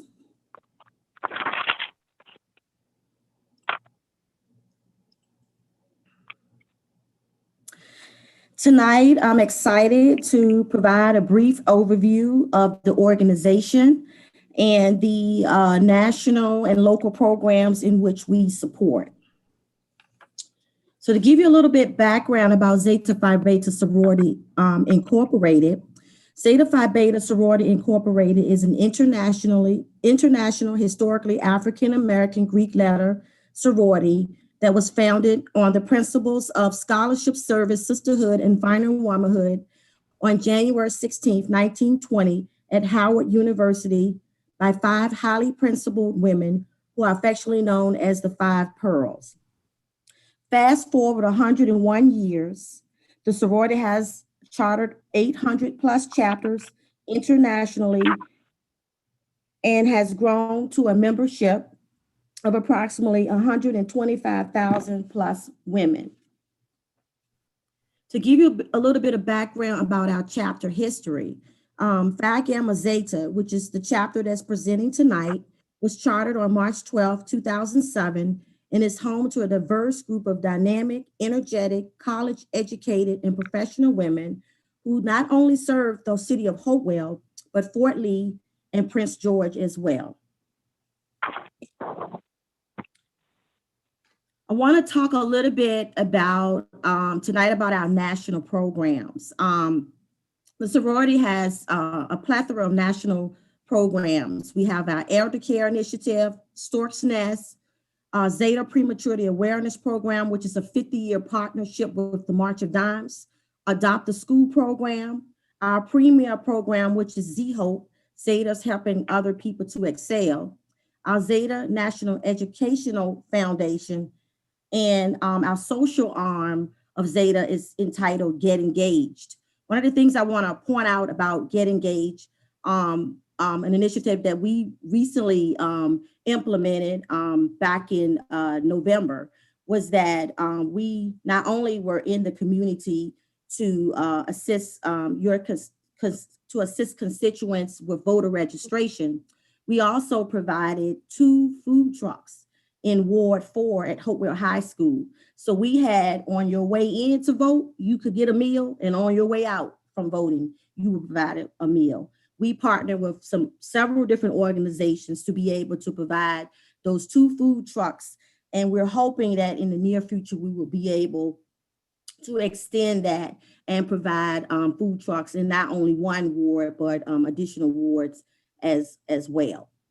One of the other initiatives I wanted to kind of bring focus to was Zetas Have Heart. This is a national program that brings awareness to heart health awareness, which is next month in February. And one of the initiatives that we have, we normally do one once a year in the month of February, is we're going to be doing a Zumba Zeta initiative. So it's a free exercise program. It's open to the general public. So if anyone is interested out there in the Hopewell community or anywhere, if they want to join the Zetas when we Zumba next month, we will provide links to our social media and web pages later in the slide presentation, where you can go in and register via our Eventbrite link. Again, this is Zeta with the Zumba with the Zetas, and the instructor is a Zeta, and she's also a certified Zumba instructor. Next slide, please. So to talk a little bit about community service. Community service is the second principle of Phi Gamma Zeta.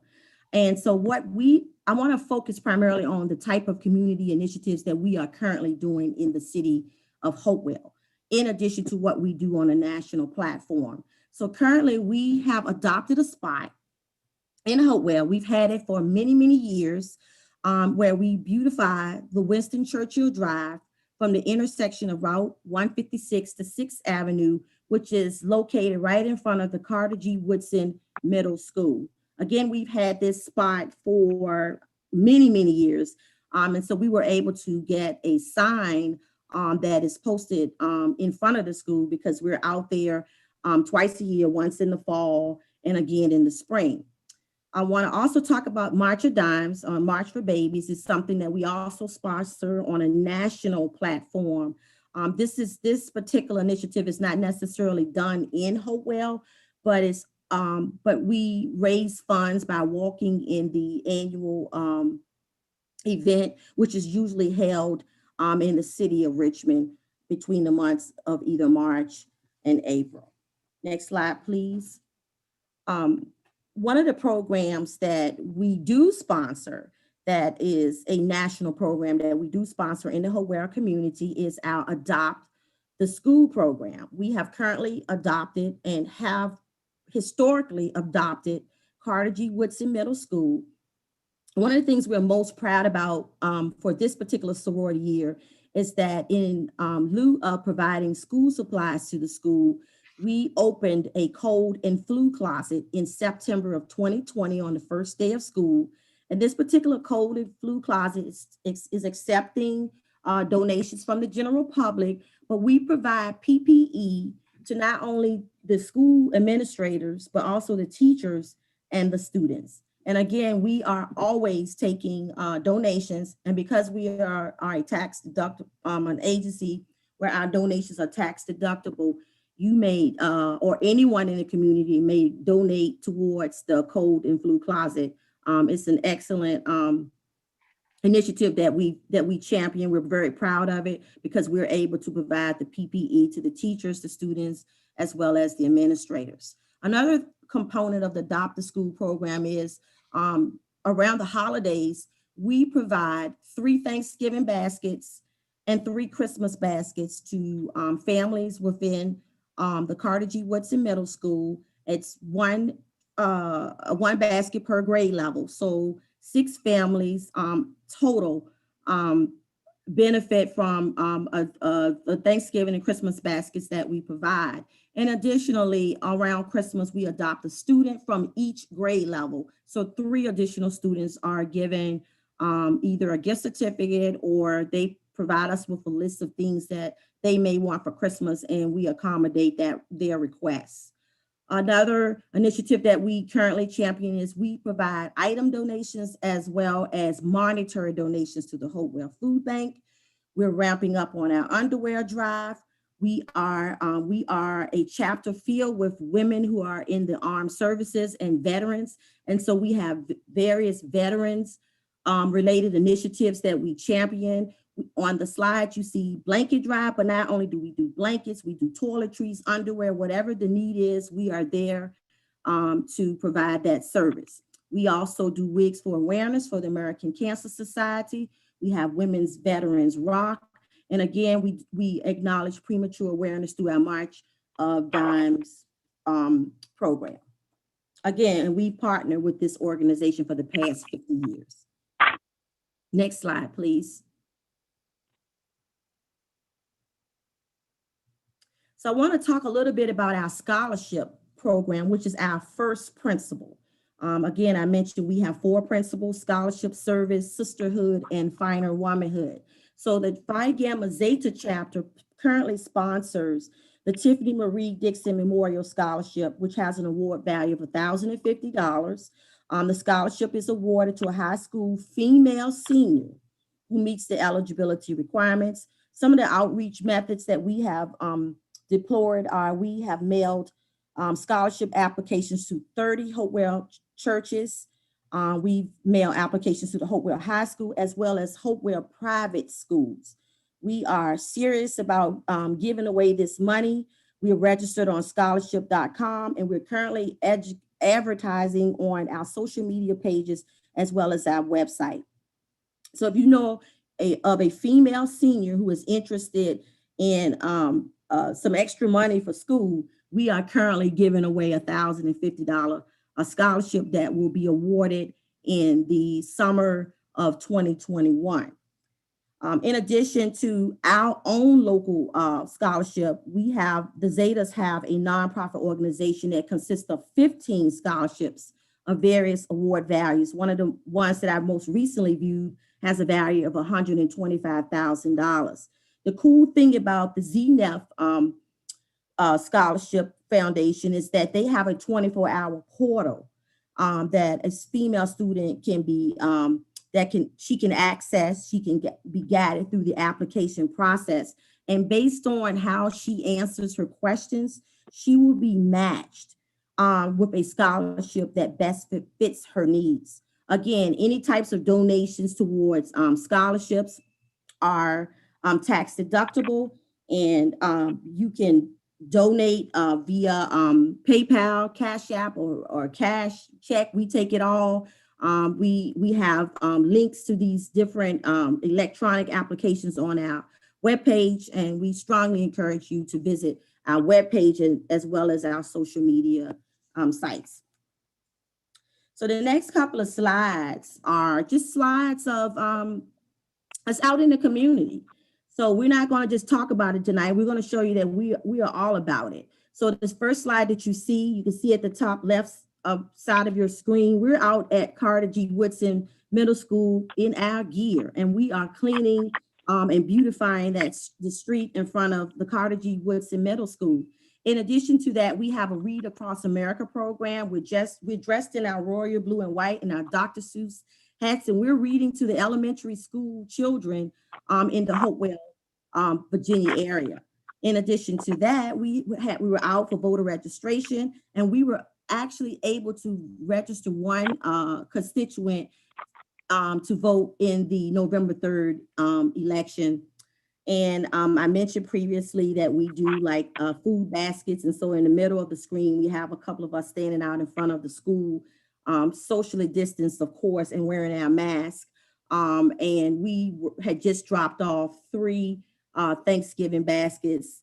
And finally, to the lower right, we are advocates for the elderly. And so we do some work at the Brighter Living Assisted Living Facility. We played bingo with the seniors, and we also provide cards of encouragement during this time with COVID and all to them on a monthly basis to give them something to read and let them know they are valued and loved and that we are thinking about them. Next slide, please.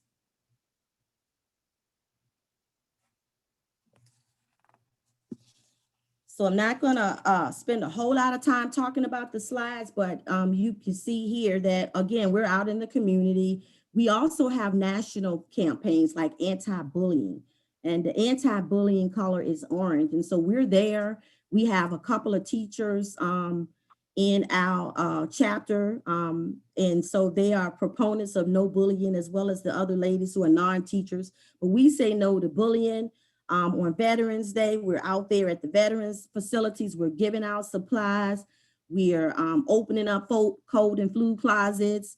We're feeding the people at Ward 4 at the precincts.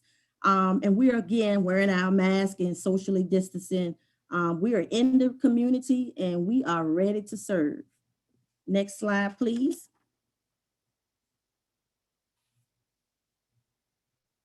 Again, these are just some slides that, where we were at Hopewell High School for Balling After Dark. If you see that moose head above one of the photos, we were giving out, we were actually serving people over the Thanksgiving holidays. And some of the photos at the bottom are photos of people who took part in the food trucks that were out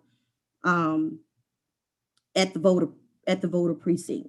So these are some of the constituents that were there who took advantage, who were like, is this free? And we were like, yes, this is free. This is all for you. So after they got over the initial shock, they were on the food. They enjoyed it. It was tasteful. It was awesome. And we are very proud that we were able to bring that particular initiative to the Hopewell constituents. And I think on the last slide, it's pretty much us out at the Hopewell Christmas Parade. We have registered and participated in the Hopewell Christmas Parade, had planned to do so this past December, but unfortunately, due to COVID, we were unable to do that, along with other organizations and businesses throughout the Hopewell area. But trust and believe that when we are able to participate again, we will be right there in our royal blue and white, in our blue cars, and in line with the other organizations and participating along with the other Hopewell constituents and businesses. So the next to last slide is just, as I promised, some information about our social media. We're out there. We're on Facebook, Instagram, Twitter, and we have our own webpage. So if you want to know more about what we are doing in the community, what we are doing in Hopewell, visit our Facebook, Instagram, Twitter, and webpage. We have our calendar out there. We'll tell you where we are and what things we're doing. We're very proud to be representing. We are the only sorority, the only Divine Nine organization that's in Hopewell, Virginia. And we're very proud to be here and to be able to serve the community. And finally, the last slide that I have is just how may we be of service to you all? We're here, we're ready, we're willing to partner with any organizations. Just let us know how we can be of benefit and service to the Hopewell community. If you have any ideas or you want to have any discussions about what we can do to serve the community, be more visible in the community, you may contact me. I'm the chapter president. At the information, you can either send it via US mail or you can email it. But either way, once we receive any correspondence from you all, we will be willing to talk about what we can do to be of service to the city of Hopewell. That concludes my presentation. And are there any questions? Thank you, Ms. Thompson. Thank you, Ms. Jones. At this time, I would like to ask if a council would like to entertain the motion to extend the meeting. I move that we extend the meeting to complete the entire agenda. Oh.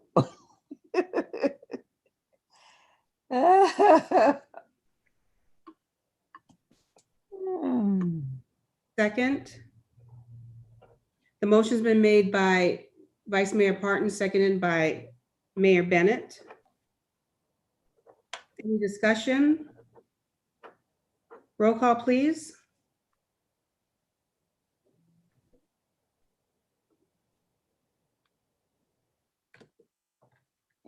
Mute on.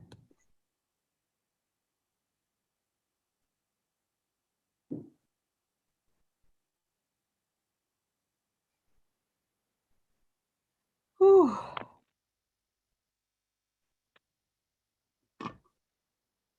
Madam Mayor, Yes. I thought I had my hand up to ask one question of the young lady. You don't have your hand. We have to extend the meeting because if we don't, we won't be able to ask questions. Okay, I'm sorry. Okay, so that's why I'm asking to extend the meeting. Yes, ma'am. Ms. Robinson? You probably has mute button on a bit. Okay. Ms. Robinson's having difficulty. Would it be all right if we just have Mr. Altman take the roll call? Sounds like a plan. Yeah. All right. Vice Mayor Parton, Yes. Councilor Randolph, Yes. Councilor Holloway, Yes. Councilor Gore,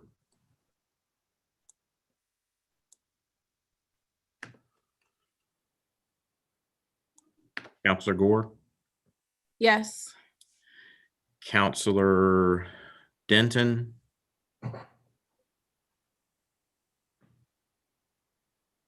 you're muted, Ms. Denton.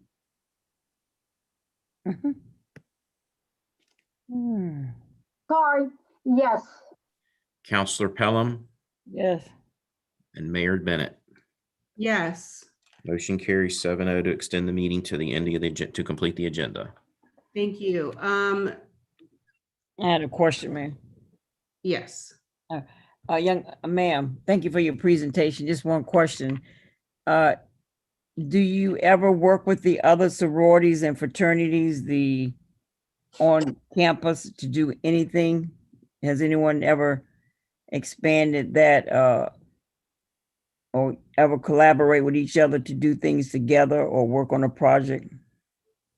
Yes, ma'am. We are the Divine Nine. So we are all sorors and freighters in the organization. We have we collab with all of the sororities to do a stroll to the polls. That was done in right before the November 3rd election, and that consisted of SG Row, AKA Delta, and the Zetas. And we collab with the Sigmas because we're constitutionally bounded to them. We're the only Divine Nine organizations that are brothers and sisters. And we do things in the community, and we're not restricted to doing things just in the Hopewell area. We would do things wherever there is a need or there's a call. So we collab with the Zetas, the Deltas, whoever wants to collab with us. We are all considered under one umbrella, which is the National Panhellenic Council, and we all work together. Great. Okay, thank you.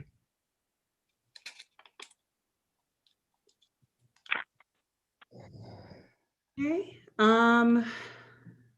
Counselor Gore, do you have a question? Yes, I have a comment. I want to thank you both for being here tonight. I know, Ms. Jones, you have been trying to get on our agenda for a very long time. I've been unable, I didn't control the agenda when I was mayor, so I can only submit the request. So I'm glad to see that you guys are able to have your recognition in time to spread the word. I want to personally thank you for being out at the polls. I didn't know you was going to be there in Ward 4, but it was a welcome surprise. It was such a pleasure to see you all. And I want to thank you for your support for the Hopewell Office on Youth. You've always participated in the events that were asked, like you mentioned in your presentation in regards to Balling After Dark. One idea I want to share is maybe we can collab on some voter outreach for young women to get involved in government and politics, especially with the strolls to the polls and wearing the pearls. No matter the political party, I definitely, you can see it on Inauguration Day.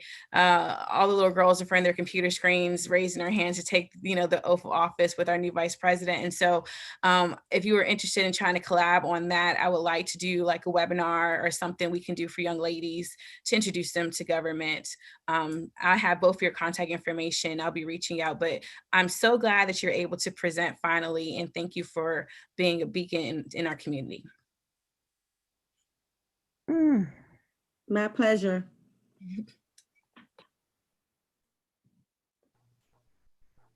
All right. I can't get back. Mayor Bennett, you're muted still. Can you hear me now? Thank you, Ms. Jones and Ms. Thompson, for your presentation. Thank you for all you do in our community. And I'm so grateful that you guys were able to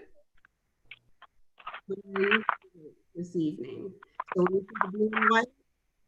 I want citizens to recognize that and, greet our sorority with open arms. Thank you. Thank you, Mayor Bennett. If I could just say one thing, we hope to see some of you join us for our Zetas Have Hearts, our Zumba event that's coming up. And then also, if you want to support the Adopt a School, Cold and Flu Closet, or any of the initiatives, please reach out to us because we do have a delivery that's coming up very soon. But thank you again. And shout out to my chapter president for doing a wonderful job this evening. Thank you.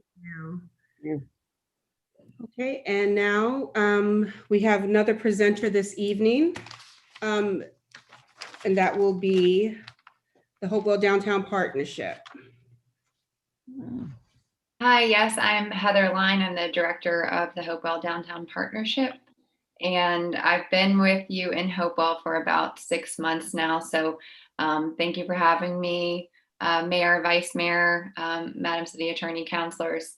I really just wanted to supply this report to you because you are investing in our work.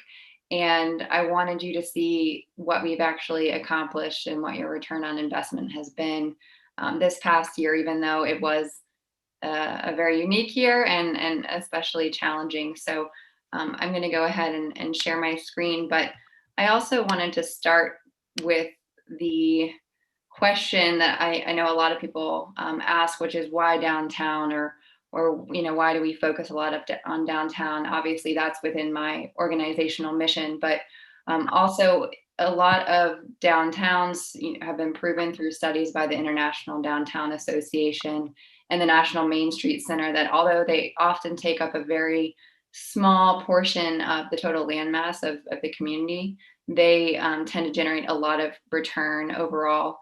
So we're talking about not only preserving the character and the history of the community through downtown, but also trying to get to a point where it can really be kind of the core of the ecosystem and be contributing a lot back to the tax base.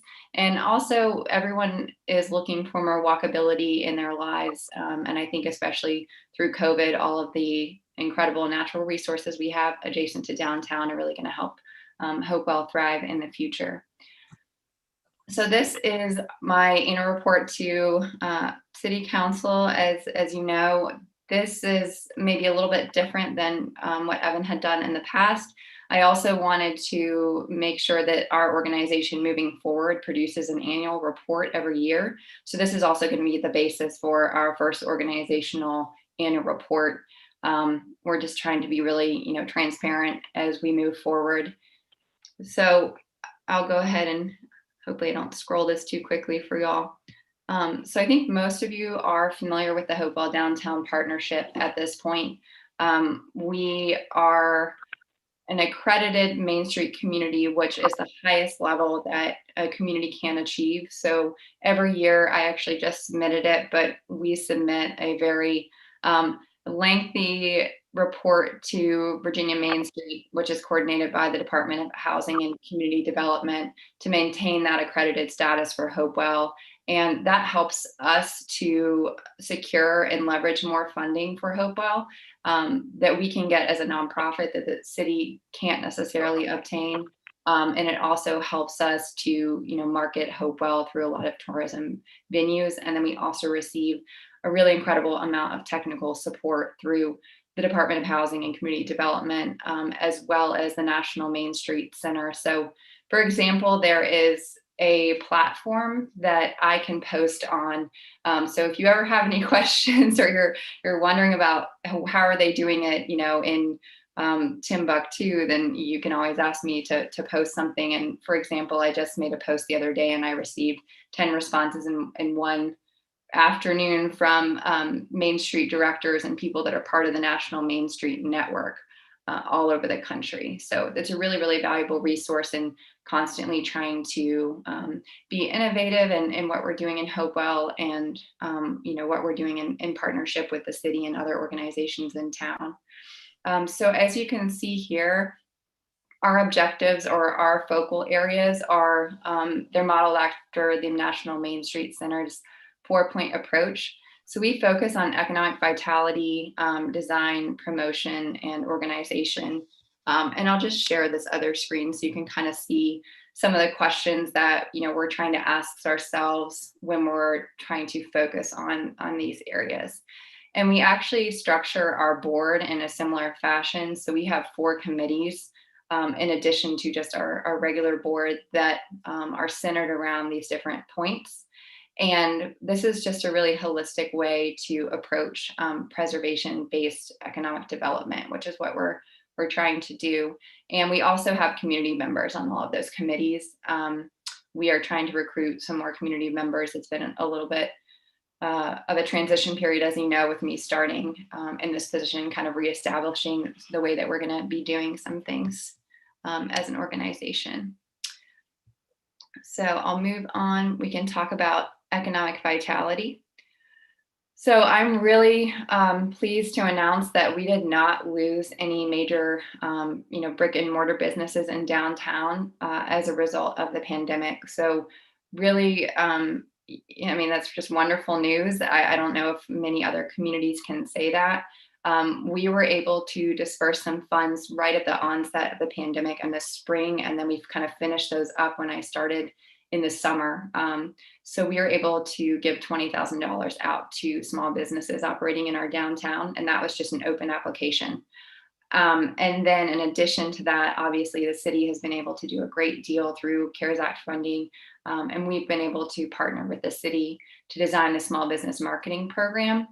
And we're really excited about that. So there are 27 businesses that are participating in that at the moment, and 11 of those are actually located in downtown.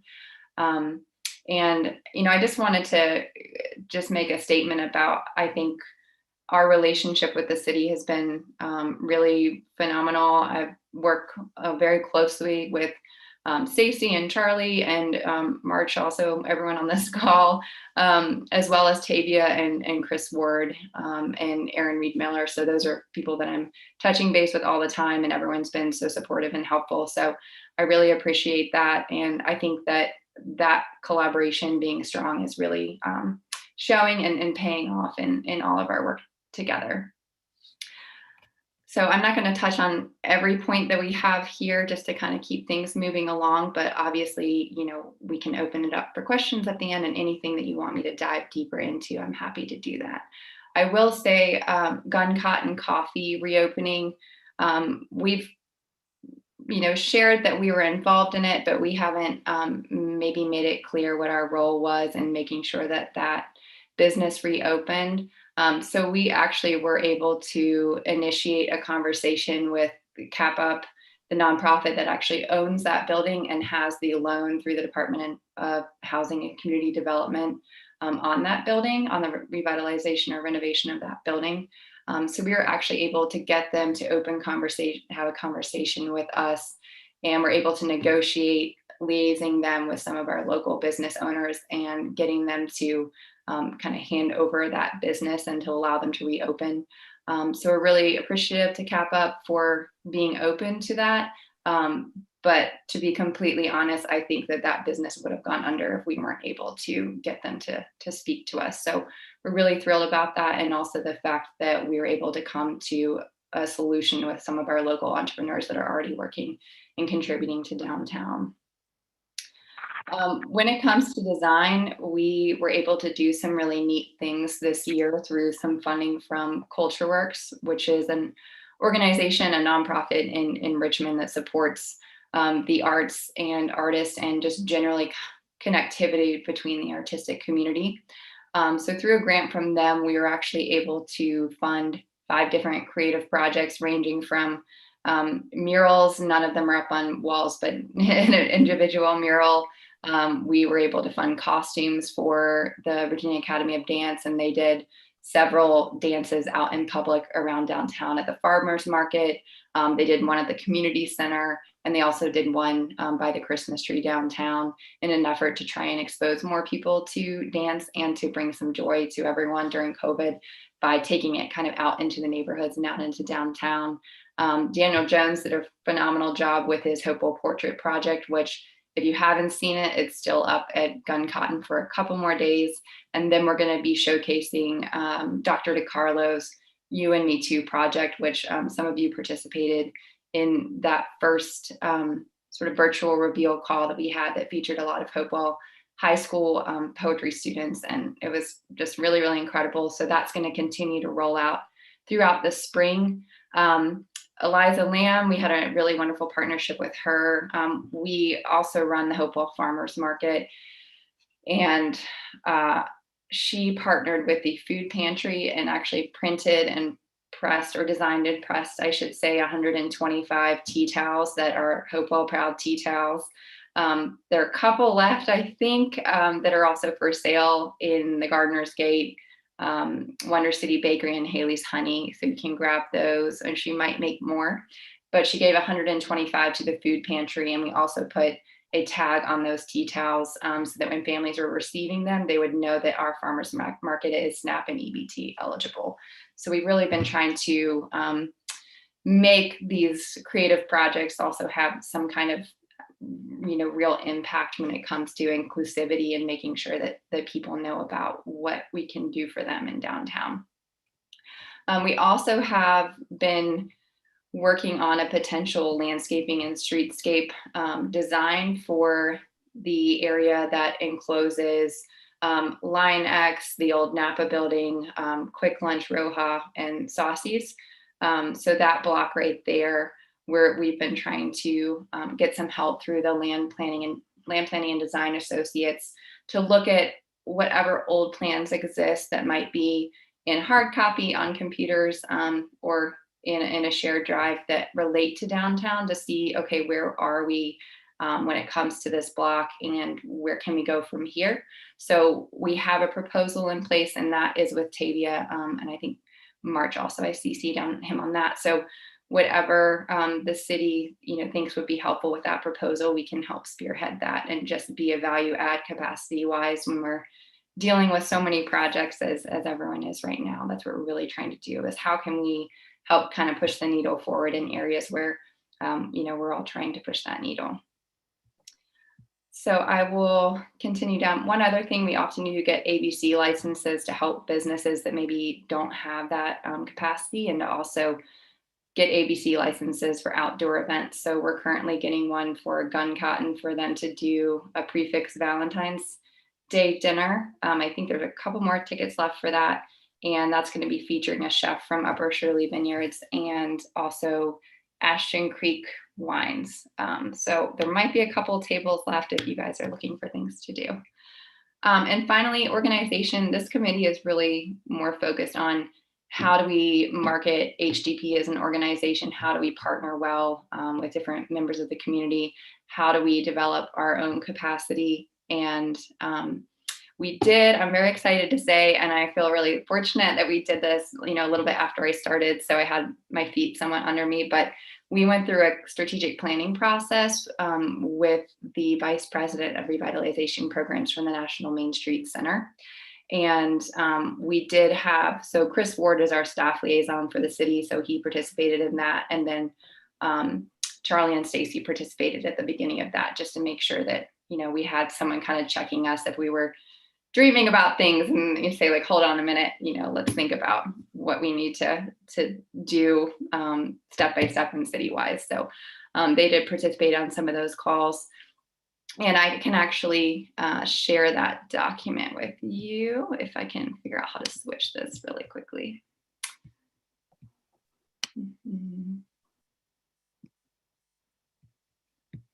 Okay. Is everyone seeing the change document? I can zoom in a little bit. So I just wanted y'all to see some things that we're working on as an organization, kind of, this is one of our guiding documents for the next year. So y'all can kind of take a look at that. And again, as an organization, it's been a little bit of a different year for us financially. So we're looking at how we can kind of plan ahead and diversify some of our revenue streams and how we can partner well and partner better in order to have a bigger impact in downtown, because one organization can't do everything, and there's a lot of amazing organizations in Hopewell. So we're really trying to strengthen a lot of our partnerships.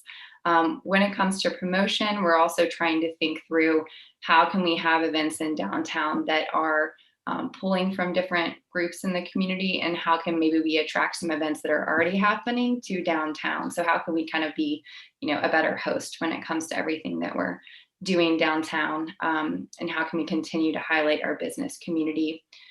With design, these are pretty straightforward, but continuing to try to find funding for more banners, landscaping. We'd love to do something with the alleyway in the future as a complement to the drainage getting fixed there, which I believe is in this fiscal budget. And then building improvements. So we're always trying to help property owners through the provision of free facade designs, which we can provide through the National Main Street Center. So we're always trying to kind of help people and connect them to resources. Economic vitality, we do have the Small Business Development Center, which is a huge blessing. Other than that, we don't have a lot of programming for entrepreneurs. So we're really looking into how we can lean into that this year. Stacy and I have been looking at the Community Business Launch Program. We were a pilot program. Again, that's through the Department of Housing and Community Development. We were a pilot program, I believe, 5 years ago.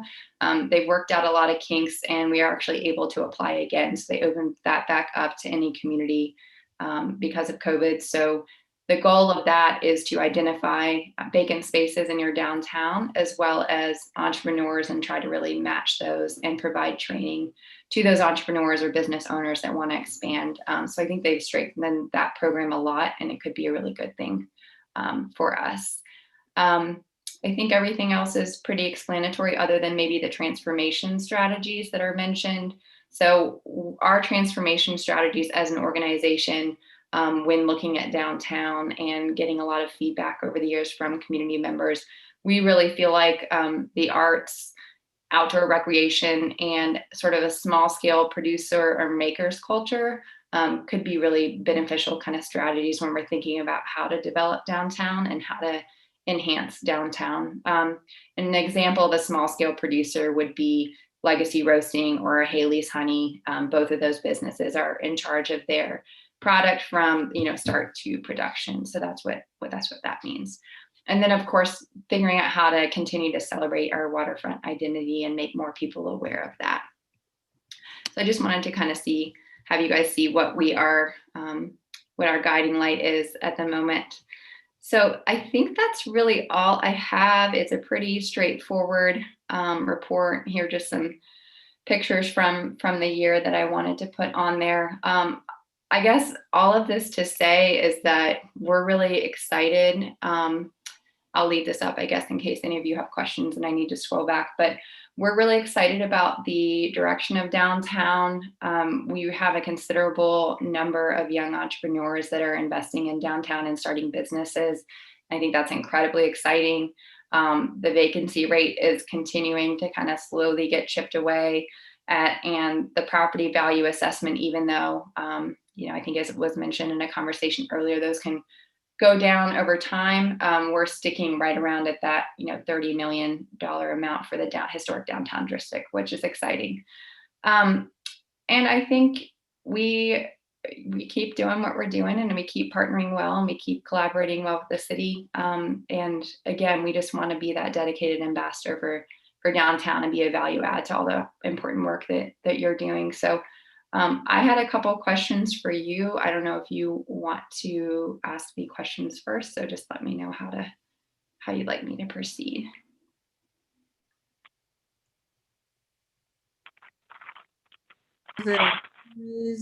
Councilor Gore, did you have a question? Actually, I had a comment / question. So first of all, I want to say thank you for the presentation. I want to say that you've been able to hit the ground running. I've seen you in a lot of different places throughout the past year. And, last year, majority of council opted to reduce the funds for the Hopewell Downtown Partnership. And so I wanted to know, how has that impacted the plans that was currently in place, and then some projections moving forward. But before you answer that, I definitely want to say, before even we gave out COVID grants for businesses, the Downtown Partnership did that before us. You've already been there to support businesses in the community. And it seems like the last probably 2 years has been a push to kind of see from some, and I'm just going to be blunt, that the Hopewell Downtown Partnership isn't something that we should really keep long-term or should adjust and do some changes to. Me personally, I feel like you guys have already demonstrated your weight in the community and the need to have a separate organization that does the work that you're doing. And so I want to thank you for continuing that effort and actually expanding your reach with the Downtown Partnership and solidifying your organization. So that reduction, how has that impacted you guys? And do you see that moving forward, there might be an ask to increase that in this next budget session to at least make it whole to what it was prior to? Thank you for saying that. And I think in response to your question, I'd have to say, we're really fortunate. Of course, I'm new, but from what I've been told and I've been caught up, I think, on a lot of the history, we were really fortunate as a Main Street group to receive the amount of funding that we did for the amount of time that we did. So we're very appreciative of that. Of course, it did impact some plans, but I think that the organization did have a little bit of a cushion, was able to successfully hire me, get me in place. We, in some ways, it may be everything happens for a reason, and it maybe was good for us to realize we really need to look at how we're going to make this work due to being an external agency that was cut. And I had a fundraising workshop facilitated for my board. And we've been really looking at changing and not changing the way that we're doing fundraising, but kind of gearing up a little bit more, I think, than we had done in the past. So we're looking at some new grant sources. We're kind of like quietly fundraising behind the scenes just through traditional sources right now. And then we might try and launch more of a capital type campaign for downtown when it comes to closer to the summer. Probably we're just trying to strike the right chord with that, and also see what resources end up, hitting our bank account once a lot of these grants turn around and that kind of thing. So I think, we've proven ourselves to be agile, and we're going to be fine. We're going to make it. But of course, we're not going to say no if y'all would like to increase that support again. So. Thank you. And you touched on some future goals. In my personal opinion, anyone who goes down there, you can see there's a different vibe, especially with the younger energy moving in, especially with some of the business owners and entrepreneurship. So it's a different spirit down there in regards to the energy. I think it's very obvious and clear. And so I want to thank you for your ingenuity for trying to find a way to save the gun cotton, and partnering with helping Legacy and also Escape Room to have that partnership. And I think it's that youth energy that needs to really be invested throughout the city. I've been saying it for years, but I don't know how many more examples people have to see before they realize that sometimes the younger generations are what we need to be investing in. But outside of what you have in your presentation, overall, what are some big, bold, and idealistic goals that you would have for downtown, or that your board has discussed? So, one thing that we're really trying to focus on is we of course still have, and this is obviously in partnership with the city because we meet bi-weekly, which has been fantastic. I think one of the big bugaboos for downtown still is just that corner where the old Chesterfield Hotel is and the convenience store.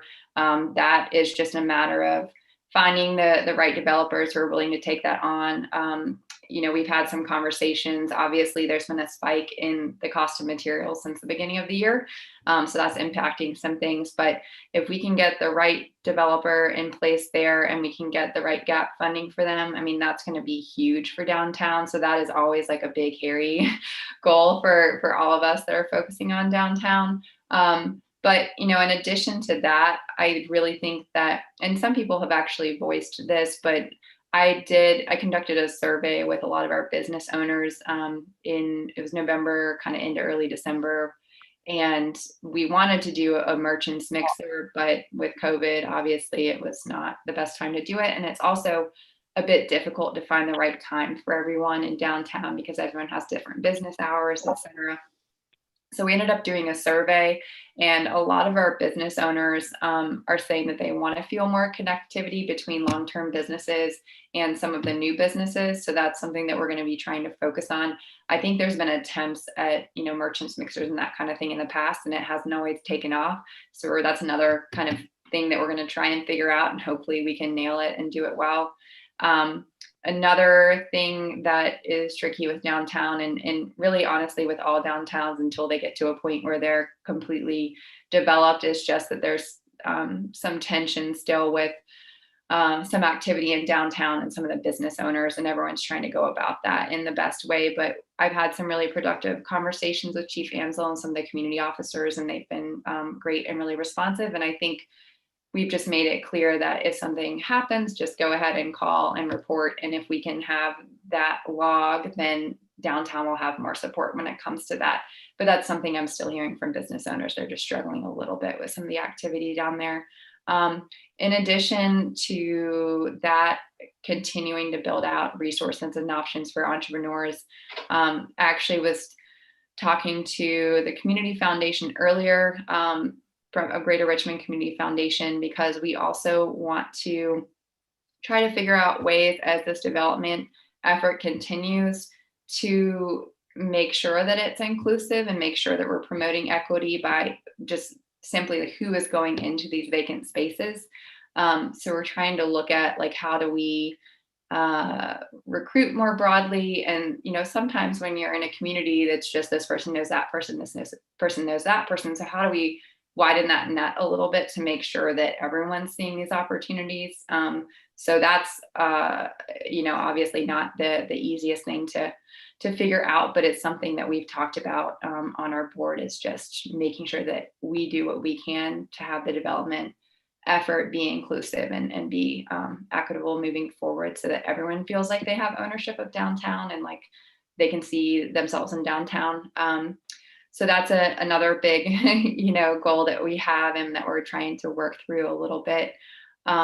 And that can be tricky too, because a lot of times with these things, it comes down to who has the resources and so that can be tough.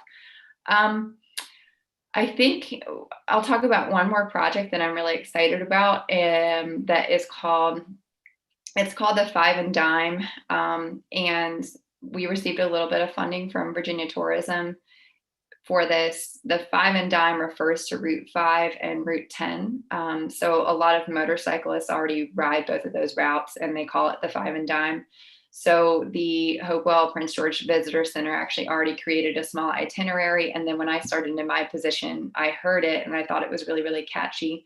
But I'm from Amherst County area, which is near Nelson County. So I'm more like, the Nelson 151 has been extremely successful. So it's a trail connecting a lot of breweries and cideries, all microbreweries and cideries. And it's gotten a ton of press and been extremely successful. It's just a marketing tool and a branding tool. So we're trying to do something similar with the Five and Dime. And I'm hoping that that will really take off. And through us kind of cross promoting and marketing with businesses, destinations, vineyards, restaurants, et cetera, along Route 5, that will bring more attention to Route 10 and what we have going on. So we're trying to build out sort of a network and a road trip along Route 5 and Route 10, but we're focusing obviously on the Route 10 side. So there's a logo that is in the works right now. And then I had one visioning session with a couple of business owners and city staff who kind of helped me with the original application. And then we have Sandra Tanner from Virginia Tourism, who's the trail guru. She's really excited about this project, and she thinks it has the potential to have a really big impact for communities along Route 10. So she's trying to help us kind of facilitate next steps, et cetera, on, okay, how do we do this? Is it a pay to play? Are we going to have different localities contribute a little bit of money to it, et cetera? But all of that to say, I think the Five and Dime could be really helpful in helping downtown Hopewell figure out, like, what is our niche within this Route 10 community? How are we gonna brand ourselves, and like, what are we gonna do to really attract people to downtown Hopewell as a tourist destination? So through that Five and Dime project, I'm hoping that's what we can really achieve, as well as improving our collaboration with other localities along Route 10. Thank you. Councilor Gore, I'm going to have to stop you right there. I still have the floor actually for my time. I do have one last question. I'm sorry, Councilor Gore. At this time, we are reaching our 9 o'clock, and if it's possible, Ms. Lynn, if we can call you back. Mayor Bennett, point of order. We made a motion to stay until the agenda is completed. I still have the floor and I have my time. I do have one last question. Councilor Gore, the presentations are only supposed to be 10 minutes. We're going on to 40 minutes. So at this time, I would pull the rules and say, Ms. Lynn, if you would please, we would ask you to come back at another time. Or if council has any questions, are you open to having a meeting with each of us or receiving emails? I do have a point of order.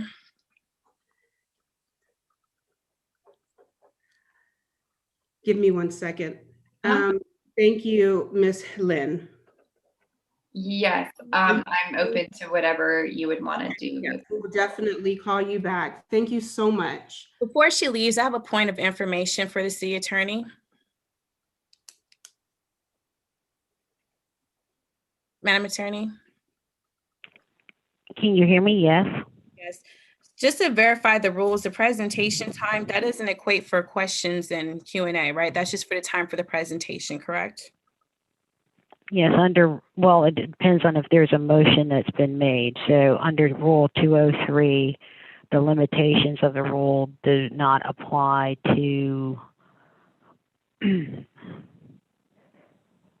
work sessions and public hearings. This was neither a work session nor a public hearing, so arguably the limitations will apply to this particular section of the agenda. So the question then becomes whether you have spoken up to the maximum that's provided under this rule. Thank you. And unfortunately, thank you. I'm sorry, I couldn't hear that. Thank you, Ms. Lynn, and we will definitely be in contact. Point of order, I didn't hear the answer to the question, Ms. Robinson, because there's a rush to move on, but I still have a question. There's not a rush to move on, but okay, Ms. Robinson. Thank you. I couldn't hear the end of your question or your response. So I was asking, does the 10 minutes apply to the presentation, or does that include the Q&A? Because usually we just apply it to the presentation and not questions or comment.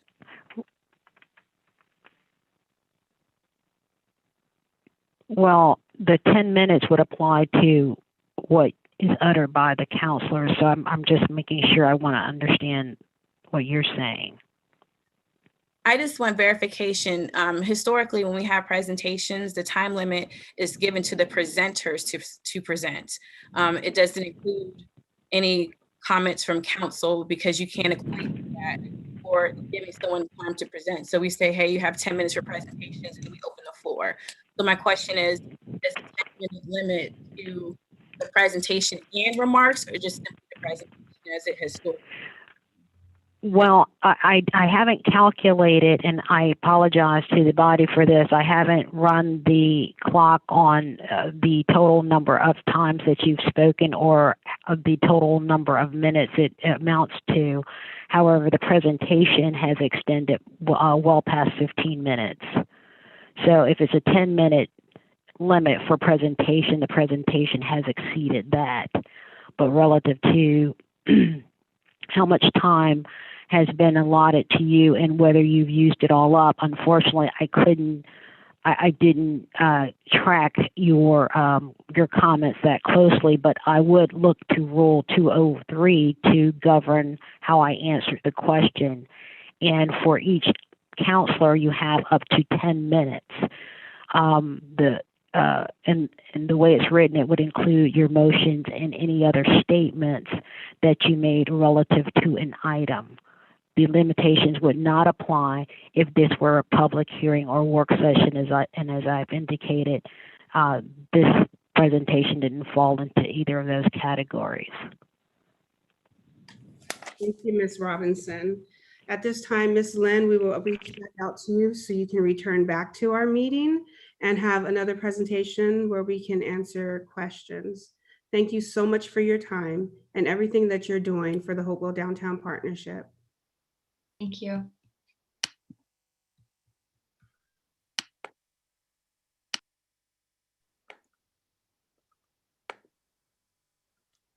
Are we be tracking time to make sure that we're doing this appropriately?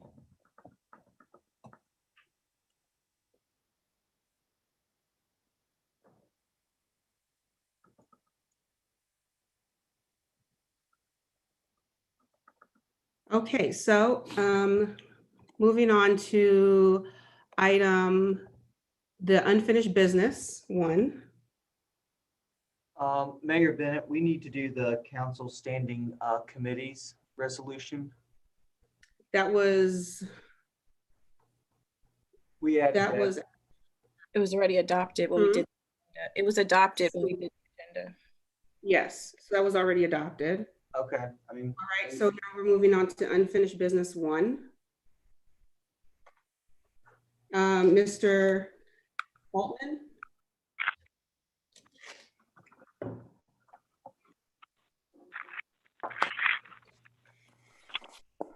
Ma'am, Madam Mayor, members of council, this item this evening under unfinished business is bringing back the discussion that we had at the last meeting regarding the demolition and debris removal of at the Colonial Corner Shopping Center.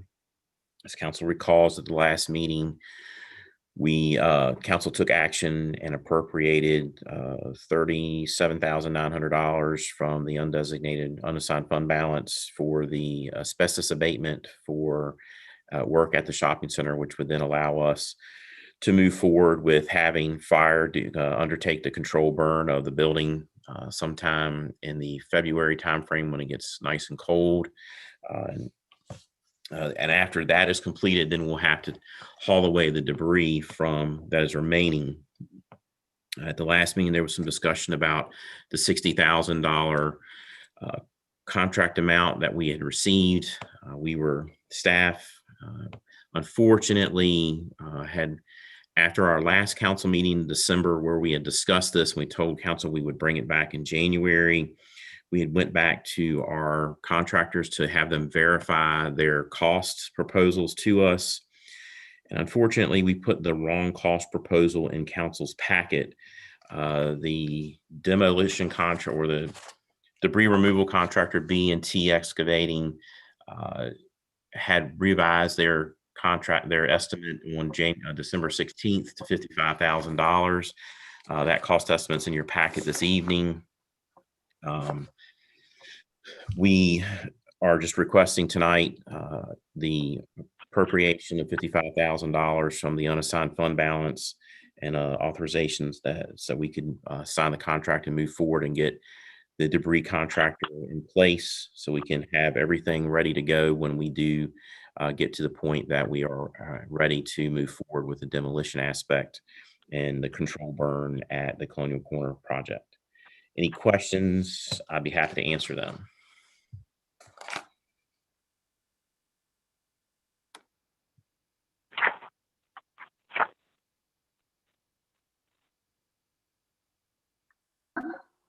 If not, is there a motion? I have a motion. Okay. Go ahead, Johnny, that's fine. I move that we approve $55,000 from the unassigned fund balance and authorize the city manager to execute the contract. Second. The motion has been made by Vice Mayor Parton and seconded by Councilor Randolph. Excuse me, Councilor Randolph. Any discussion? Roll call, please. Mayor, I have my hand up, Madam Mayor. Okay, excuse me. Let me go here. Yes, Councilor Pelham, my apologies.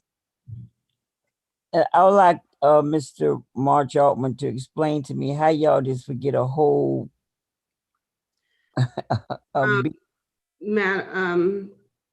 Councilor Pelham, you either have to say why you're for the motion or why you're against the motion. I'm against the motion because I'm not clear on how the administrative staff who's done RFPs over and over again will forget such a vital part of information to council. Okay. Well, Councilor Pelham, I can tell you that because there was more than one cost estimate from this contractor. Unfortunately, when staff went to their computer and forwarded it, they grabbed the wrong cost estimate. That's as simple as I can say it. Okay, that's fine. It was just a mistake by staff when we went and grabbed the file. It was the wrong file that was forwarded, and we apologize for that because we had the other estimate dated December 16th, but unfortunately that was not the one in the packet for the last meeting. Thank you. And please record my response, my question and his response in the minutes, Madam Attorney. What comments are those? The comments I just made. What are you saying? The comments of why do you forget? Whatever I just said from my hand being raised. Okay, I'm not going to approve that tonight. Thank you. Is there any appeal to that, Madam Mayor? I'm sorry? Is there any appeal to your decision, or is it automatic? Your comment should be why you're for it or why you're against the motion. I told you why I was for it, and I wanted my comments put in the minutes. So my question is, when you say that my comments can't be printed, is there an appeal process to that? Can the attorney answer that? So per our rules, Yeah, please tell me. give me 1 second. Well, the city attorney can chime in at any time. Okay. Under the rule that has been, I'm presuming it's the rule that governs the extract of your statements. According to the rule, the mayor has the discretion of approving that. There is a reference to votes by council, but it's not framed in the context of an appeal from the mayor exercising the discretion to approve those statements to the minutes. The appeal rights that seem to be offered by your rules are those rulings relative to points of order in the conduct. So she decides what's printed and what's printed as a. Well, it's not a question of what's printed and what's not printed in the minutes per se, because the minutes, what goes in the minutes are governed by state law. This is a privilege that is extended by your rules to your members, because there's no requirement that everyone's statements be included in the minutes. So it is a privilege that when these rules were approved, you vested that, the discretion in the chair as opposed to the body. Thank you. But I'll read the rule just so if you disagree with the interpretation. No, ma'am. Please don't. No, Okay. ma'am. Thank you.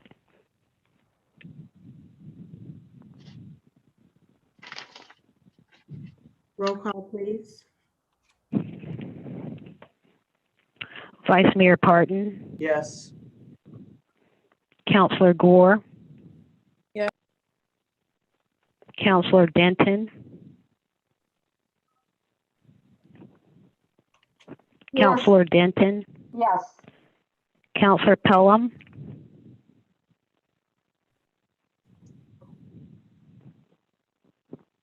Councilor Pelham.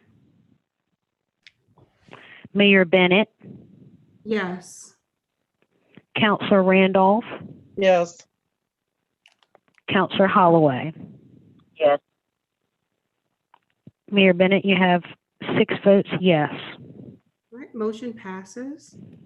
Moving on to R2, communications from citizens. R1, Madam Mayor, is the update on our CARES coronavirus relief expenditures. As we discussed in our December meeting, we were going to bring back to you an opportunity in January, if we had to spend all of our money by the 15th, to make some adjustments. Congress, in their wisdom, voted to extend the expenditure ability through December 31st of 2021. We have a list of the projects, or call them the hard projects, that we've utilized funds to purchase in your packet this evening.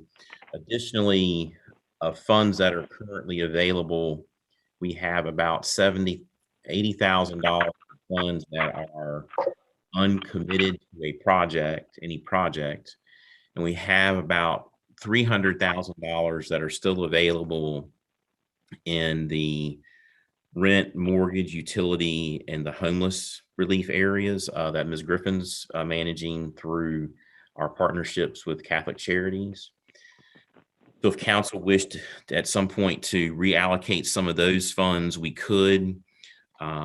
We are actively in the conversation with Crater Health District regarding vaccinations, and depending upon how those conversations go and any assistance that they may need, and we believe that Dr. Hart and his staff will probably need some level of assistance, particularly if we open up a pod here in the city, which we're exploring with Crater Health District, and we've had some conversation and gotten agreement with the ownership and management at Cavalier Square Shopping Center to look at the old Peebles or Gorman's clothing store to utilize that as a testing or a vaccination location.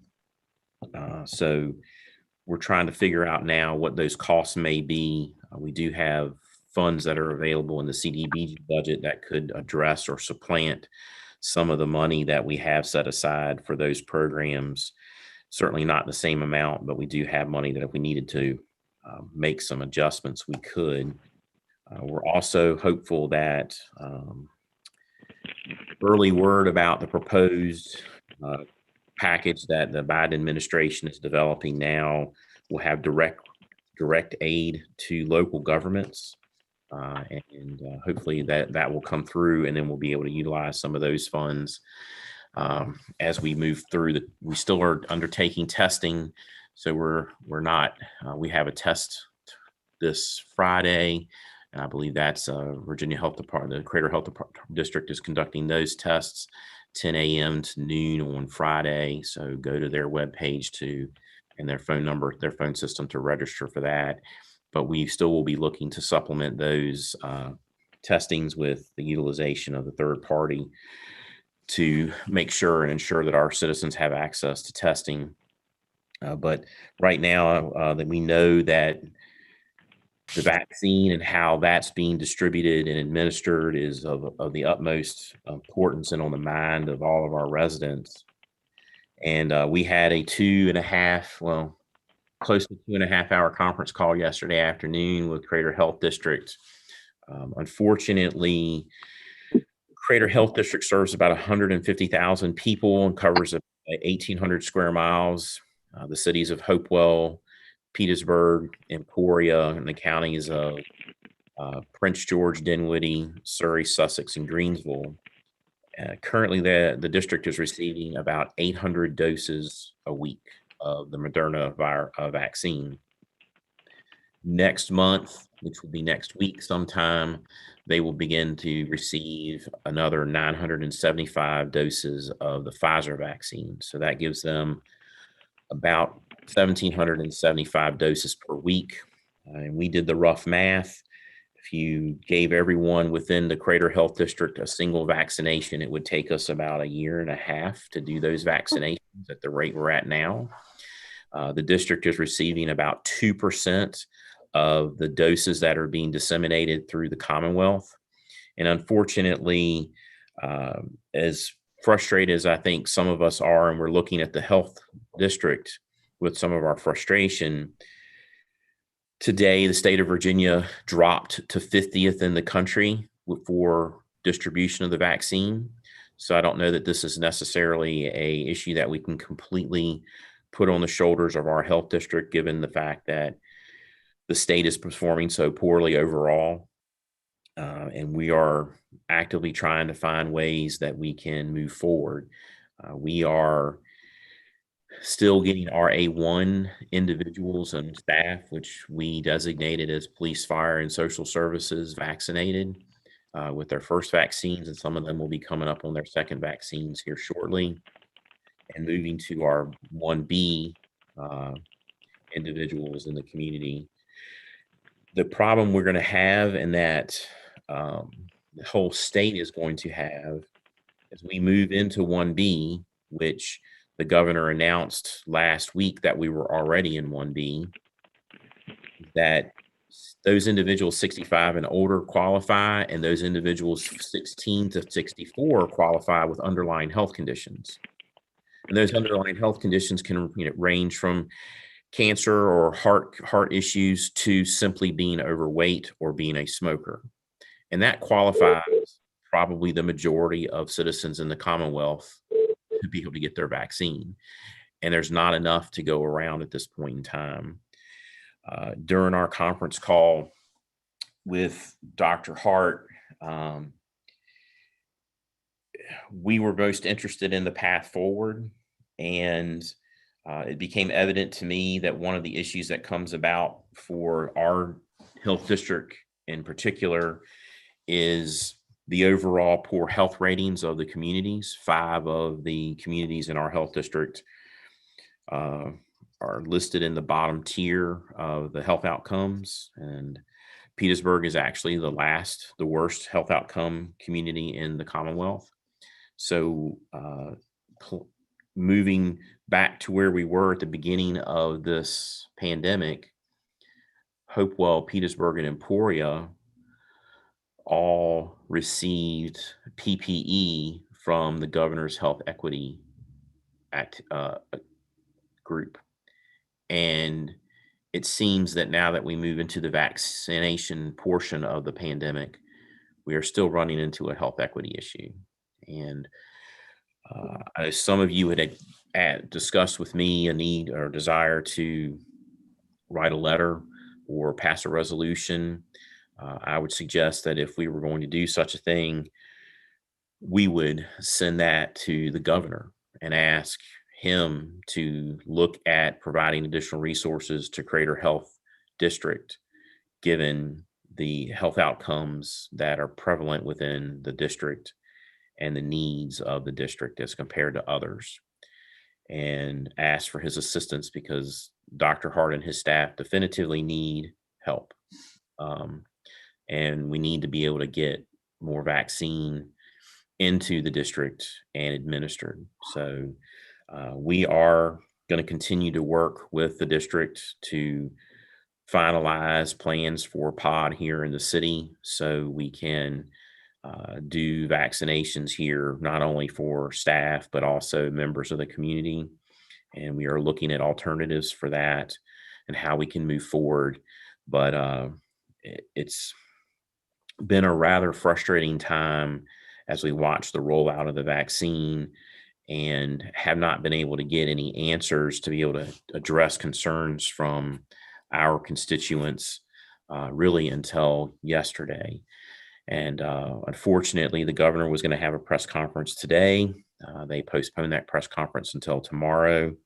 So we will wait and see what he has to say with regard to their efforts at the state level and how they'll coordinate with the local health districts.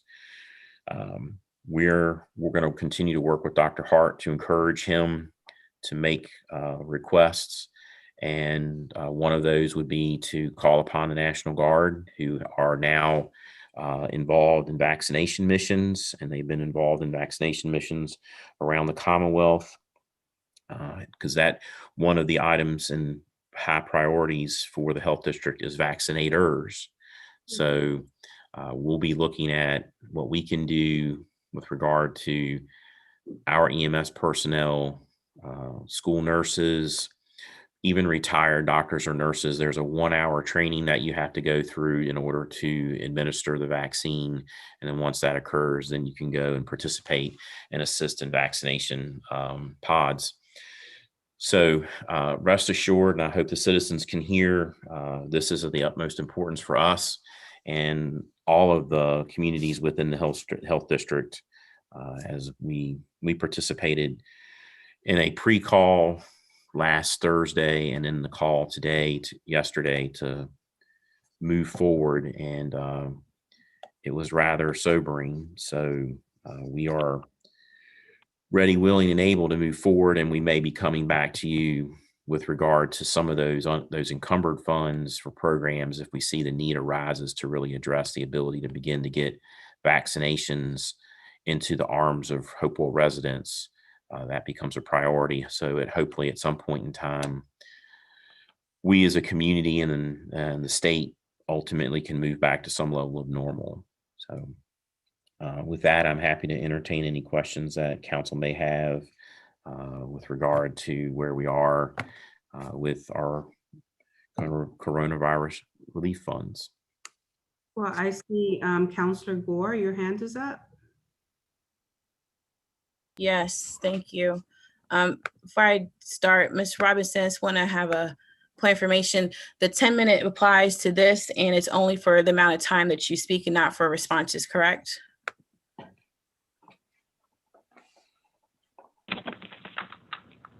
Can you hear me? Yes.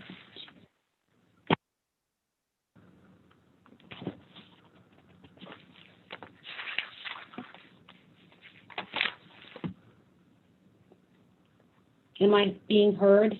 Yes. Okay, thank you. Mayor Gore, is the presentation that you're talking about Mr. Altman's presentation that he just made? Mm-hmm. Yes. Okay, so I actually just see this as a report of the city manager and not governed by the presentation rule, which is 405A. I believe that was the rule that was under consideration when we were having the comments or the information provided by the presenter from the Downtown Partnership. Right. I don't know if that helps you, but I see this No, what as I'm saying is a report from the city manager and not governed as a presentation or the rules that apply to presentations. Right, that wasn't my question. My question is, we have up to 3 times for 10 minutes tops for this, correct? And it doesn't, your 10 minutes does not wait for responses. That's all I'm asking. That's correct. I would use Rule 203 to govern questions as to whether a counselor has exhausted his or her time to speak. Okay, so I'm starting my time clock. I already started it when I asked the first question, so. Yes, ma'am. So, Mr. Altman, I have 3 questions for you initially. The first is, in the packet, if I'm reading it correctly, the document total expenditure $1.5 million. We had about $3.8 million in COVID. Was the number accurate? If so, shouldn't we have more than the number that you just listed out as remaining funds? These were the hard durable equipment purchases. They don't include any PPE that was purchased. So what we have remaining in uncommitted funds is $80,000, and you have approximately $300,000 of funds that have not been utilized in our mortgage, rent, utility relief, and homeless programs. Okay. So can we get an accurate list of everything that was expended? We've been asking for this for months, to have just the actual line by line item of all expenditures. So this is a great start, but the other items that make up the remainder of that $2 million, whether it be PPE purchases or whatever else that was spent on, can we have a full list of everything that was spent to date? If that's what council would like, we can put together that list for you. That's what was asked in December and November. And December, if I recall, there was a request I'm made actually for still- durable purchases. No, it was all expenditure. So all I'm asking is if you can update this list and have it be full. I'm not sure why that would be difficult or something hard to do. If we have partial lists, to just put the other amounts that would be spent on here. My other question is in regards to have a better picture of the numbers. You did say 80,000 and 300,000. When I did ask an email, I sent the email in December or early June, I meant January, I can't remember which time frame, but it was within the last couple of weeks, and specifically in regards to the COVID money. In December, when I had this on the agenda for council to talk about using that money before the deadline, we were kind of pushing the direction of using it for repayment of public safety salaries that were during COVID-19. At the time we had that conversation. Yeah, I'm sorry. Sounds like someone's typing with their mic live, and it's breaking up when you're talking. I can't really hear everything you're saying. Me either. Okay. Thank you. At the time we had that conversation, there was about $580,000 at our last meeting when we actually voted that was spent. And so We had several ideas in regards to doing contracts for testing, purchasing information, items for vaccination. We even talked about contracts with other groups, a whole host of ideas. I was pushing for the online platforms to make it better for citizens. And we also talked about the mobile truck. We were pushed towards, not doing that because the concern was we had to have the projects finished by the deadline and not have contracts in play. Again, that was $580,000 at that time. When I sent the email, I asked, since we knew prior to the new year that Congress had passed that resolution to provide the deadline, would there be a hold on us using that 580 because it was pretty much a last ditch effort to spend that money. So now that we're hearing it's 380, so 200,000 of that was used. And if so, was that used towards the salary, or why aren't we not dealing with the 580 again? Or is it because you want that vote? So the 580 Mm-hmm. was a number that would allow us to capture and utilize any unspent funds prior to the December 30th deadline towards public safety salaries. So that 580 is inclusive of the 380 we're talking about now. That was a maximum number that the 15% allowed us to go up to, which is what council decided to do. When we didn't have to spend the money by the 30th, we didn't capture any of it back in. That 580 would have been inclusive of the 300,000 that Mrs. Griffin through her program had not spent yet. So that was a maximum number. It wasn't a hard number. It would allow us to capture up to that amount. That's what that was. So there was never 580. It was, we can capture up to this amount. We said it would probably be less than that, but it would allow us to capture up to that amount to pull that in and not have to return it to the state. Okay, that's true too. But at the same time, in our documents, we had a number of 580,000 that was not spent. Was that an estimate as well then? I get what you're saying about the up to, and I believe the up to was provided to us because in the documents we received in December, the available money at the time was $580,000. I think in December, I told you would have between $300,000 and $580,000. Yes. Up to. So that was an estimate because at the time you still had projects and funds that were not accounted for. So those funds were being spent. So where we're at now is we have $80,000 of uncommitted funds. Okay, so this up is to about 300,000 or maybe a little bit more in the programs that are being run by Catholic Charities that could be reauthorized if we wanted to. Again, we go through and we'll look at what we have spent and we can bring that back to you. And it may be 380, it may be 400, because based on where we are with expenditures and how they were accounted for and where we are at this point in time. But what we had in December was a swag that we said between 300 and 580 is where we think we are. And that 15% would allow us to capture that 580 if necessary. So it was a guesstimate based off of what you guys had at the time. So when can we get an actual definite number of the amount? I know you're saying right now it's 380, but if you look at the numbers, you said it could change. So how can we get a definite number about how much money we have to spend so we can have a for sure amount that we're working with versus dealing with different ballparks? We can have something for you your next council meeting so you can make a decision. All right, thank you. I'm done here. Thank you. Vice Mayor Parton. Thank you, Mayor Bennett. Mr. Altman, I just want to thank you for keeping us updated. I know that you've probably gotten extremely tired of all my phone calls and text messages about this meeting with the Crater Health District and what their rollout plan is for 1B. And I'm really glad that you provide a lot of that information to us. And I just find it very disheartening that our state is 50 out of 50 in the worst rollout for vaccines, and it's just I think it's very disappointing on one end, but on another end, hopefully as time progresses, hopefully we can get more of these vaccines out, especially to those that are most vulnerable.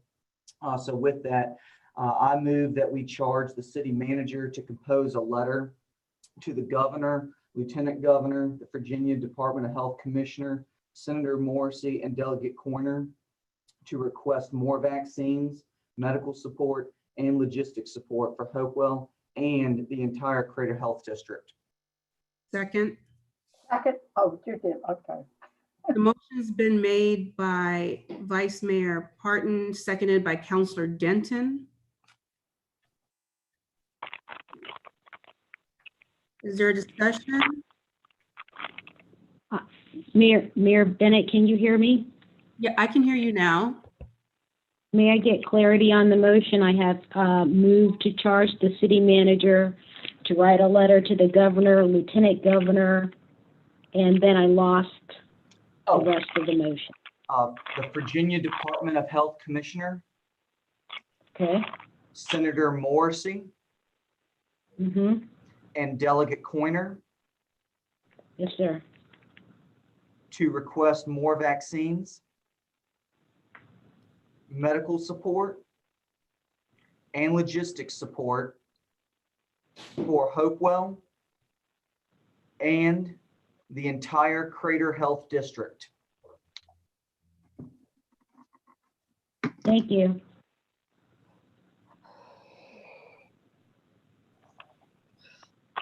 Discussion. I see Councilor Pelham, you have your hand raised.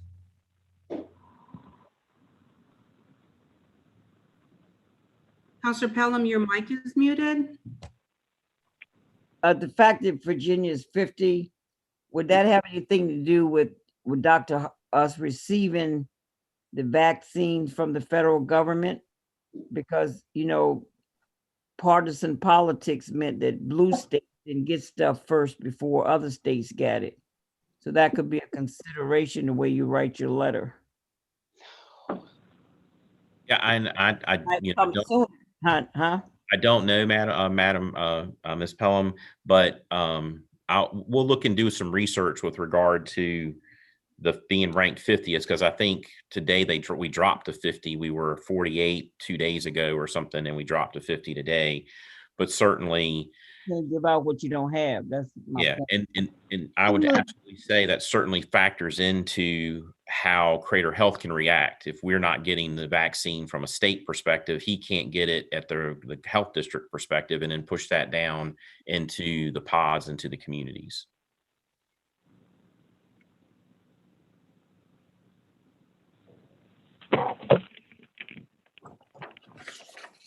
Mr. Pelham, do you have anything else? Ma'am. All right, roll call, please. Yes, ma'am. Vice Mayor Parton, Yes. Councilor Core, Yes. Councilor Denton, Yes.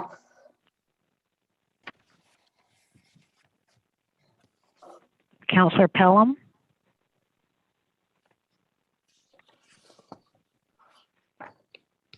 Councilor Pelham, Yes. Yes. Mayor Bennett, excuse me, Yes. Councilor Randolph, Yes. Councilor Holloway. Yes. Before I call the tally, Madam Mayor, Councilor Denton, may I just confirm that you said yes? Yes, ma'am, I sure did. Thank you. Madam Mayor, you have 7 voting yes, 0 votes no. Thank you. I'd also like to thank Vice Mayor Parton for his research and in reference to getting us the vaccines. He has really been actually on the forefront. I have to say that he's a National Guard captain, and he has actually been at the forefront, and he's been watching our trends here, and I really want to appreciate that, and thank you. Thank you, Mayor Bennett. All right, and we're moving on to R2, communications from citizens.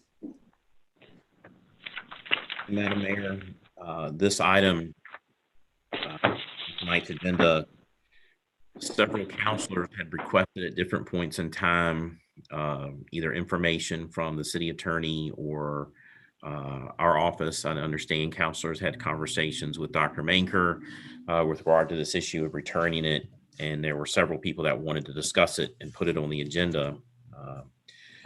What we did was, from a staff perspective, Ms. Robinson had supplied some results of research that I believe her paralegal had undertaken for requests with regard to how other communities are handling their communication from citizen or citizen comment period. And those items were at the beginning of the memo that I emailed to you last night, with York and Dinwiddie providing a number to call in for the public to leave a voicemail. They screen the general content of those voicemail and then play them live during meetings. The city of Richmond requires pre-registration through the clerk's office up to 11 a.m. of the day of the meeting, provides participants a link and guidelines to participate via Microsoft Teams. Participant requests or to call 15 minutes before the open session, remain on mute, until they get there. The moderator prompts them.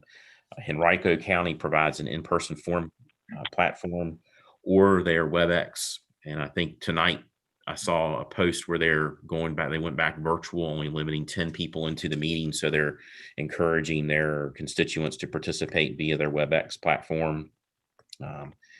And if they're in person, it's only a 10-person participation, as with consistent with the governor's rules to facilitate social distancing. You have to wear a mask if they're doing it in person, but while they're doing the WebEx platform, the moderator will prompt each participant to comment when it's their turn.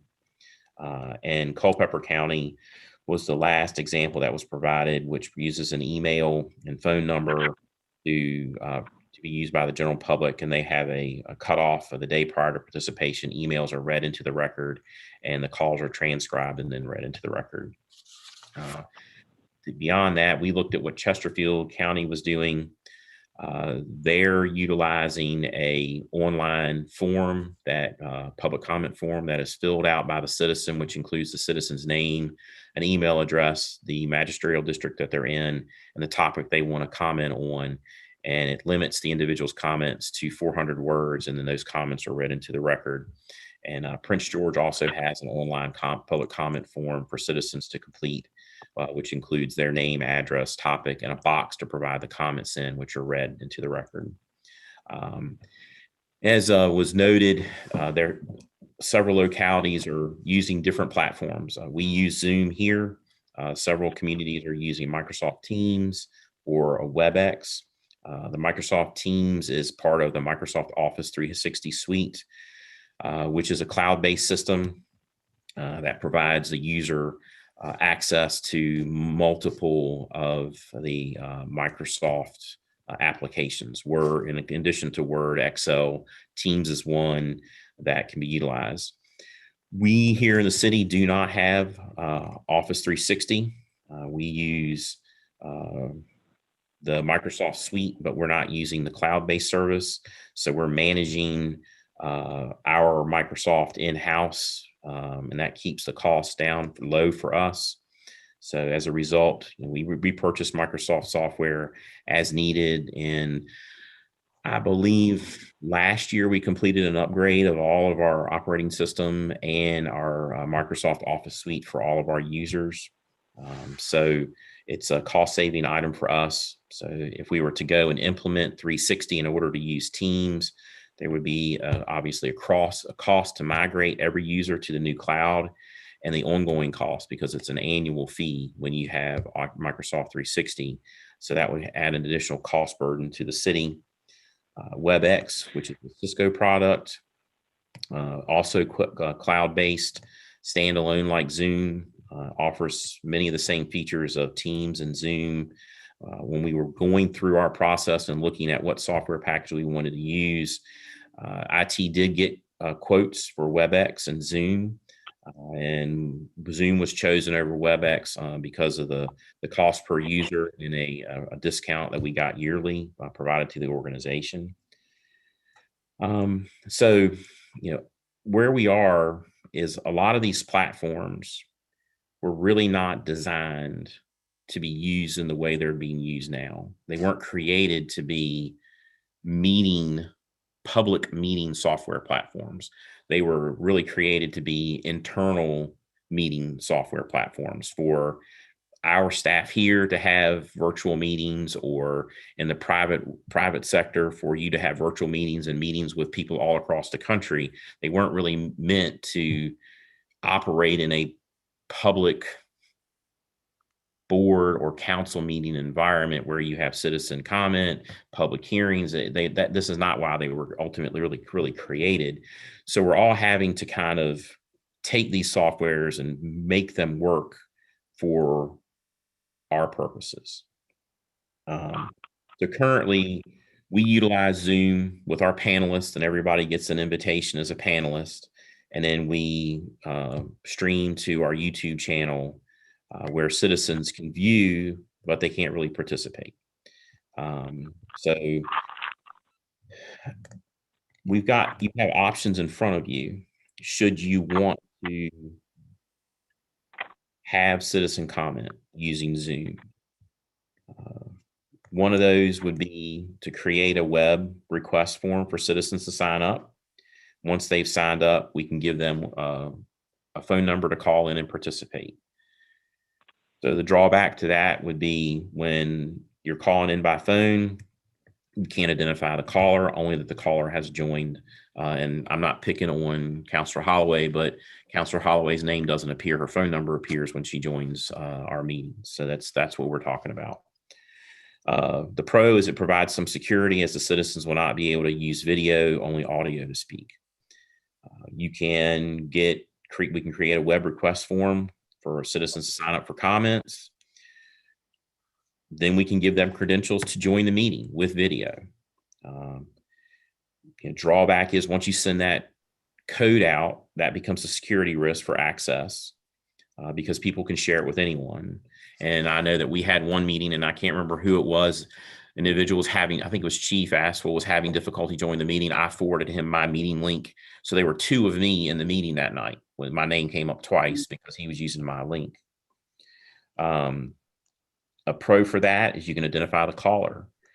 An unruly behavior could be removed from the meeting. However, you can correct it, but once it happens, it happens. And the big concern with that is people hacking. And we've had instances, our neighbors in Petersburg have had instances where their meetings have been hacked. And I believe Ms. Gore was in a meeting with the Creator Workforce Development Group, and you had your meeting hacked, and it was, I will say, less than a pleasant experience for what the individual was doing. And that also occurred in Petersburg. So that leaves us open to something like that happening if we start sending out invitations to everyone. Another option that we have would be for citizens to email their comments to us, and we can read them during the meeting. Or I think the last one we have here, you could call, they could either email, you could do a call in, and then we could have them leave their comments, and we could read those in the meeting. And we could also do the online form similar to what Chesterfield has done. I want to thank Dr. Manker for all of her research, which has revealed that many localities use a combination of these things, whether it's email, phone, online form options that we've discussed above. We're willing to accommodate whichever option council would like to move forward with. However, I would like to say that if you choose to allow citizens to make real-time comments with the video piece, I'm going to say it's not going to be a question of if, but when a security breach occurs. And we just have to be willing to deal with that. And my recommendation has been out of an abundance of caution to avoid a security breach and have some of the things that have occurred with breaches across the country and in our neighbors' backyards. We develop an online form. We read those comments into the record, and we understand at this point, it may not be what the citizens want or meets their needs, and it's not ideal, but I think it's a better solution than having our meeting get hacked by someone. But again, we're ready and willing to move forward with the option that council chooses. And that concludes my report.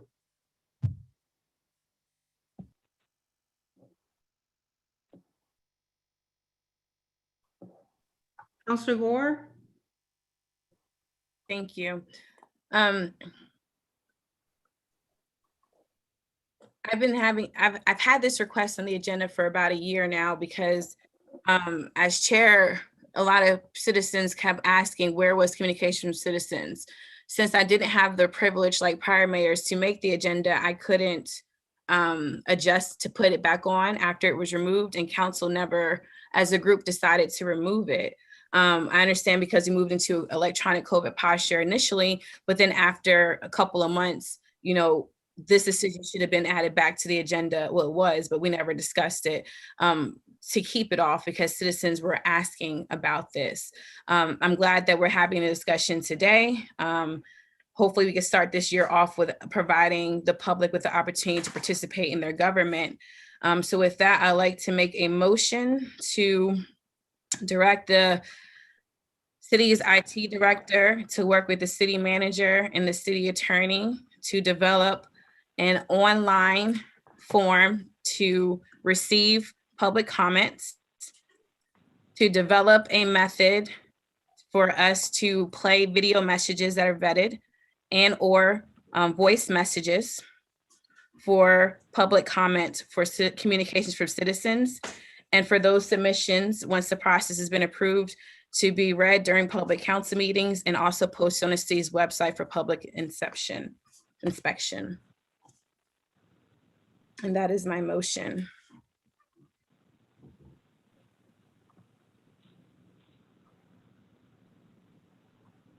Second. Motion's been made by Counselor Gore, seconded by Counselor Pelham. Is there a discussion? Can be placed before the body for discussion. Okay, that's sorry. And I'll just add for the discussion part while I still have the floor that I did some research and I did talk to Dr. Manker about the concerns of opening up to having live comments. And I think that that's still an open door for people to try to figure out how to make that better. But I did research, several localities are allowing video submissions after they've been vetted, and several localities are doing voicemail messages. So people can still have that type of real-time effect and feel. So hopefully that would meet the concerns raised by city manager in terms of having a live feed, but still have an element of realness to it.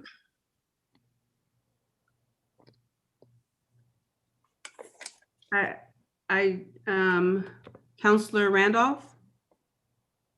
My hand was up. Oh, I'm sorry. Good grief, let her go. Sure, her hand was up.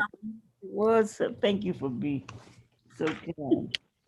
All right, but yeah, what my question was, even though I second that motion, have we given any thought to the feasibility of when we can meet as a council with the proper PPE between us? Like a lot of people. Counselor Pelham, you're either for or against the motion.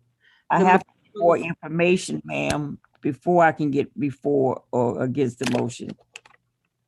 Your point of information is towards having in-person meetings.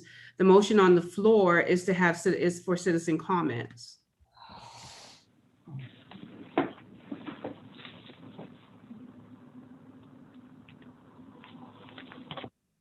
Ms. Robinson? I'm finished. She don't have to comment. I don't need a response. Ma'am, I just want to make sure I've got the motion correctly. I have moved to direct the IT director to work with the city manager and city attorney to receive online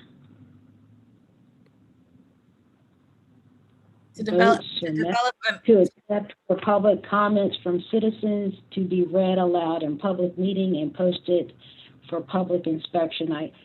I have a gap in my notes after to receive online. I'll do it over if you want me to. Please. Okay, so the motion was for the IT director to work with the city manager and the city attorney to develop a method to receive, to generate a form to receive public comments online and accept video messages and or voice messages. And once the policy has been established and brought back to council, for those items to be presented at a public meeting and posted on the city's website for public inspection. Is that clear, Ms. Robinson? I believe so. Thank you. Okay. I see the next person was Counselor Randolph. Thank you, Madam Mayor. I am not going to vote positively for this at this point in time. I 100% accept the method for setting up a form for comments to be read, but without a clerk and with some of the other issues that we've had, I am not in agreement at this point in time for video and voice messaging capability. So if that's tied together, I'll have to vote no for the whole thing. Thank you. Vice Mayor Parton. Thank you. I think this might be, something that we can, certainly try to explore and see how it works for, a couple meetings, and if it's effective, actually maybe try to make it, I guess the new norm, if you will, until, we get out of this pandemic. I'm willing to, try, something new and different. Just as long as, like in the motion says, as long as the comments are reviewed and vetted before the actual meeting to make sure there's nothing in there. That way we also keep our city safe, especially since there's an uptick in breaches in localities and also in businesses too, for viruses and ransomware and things like that. Thank you.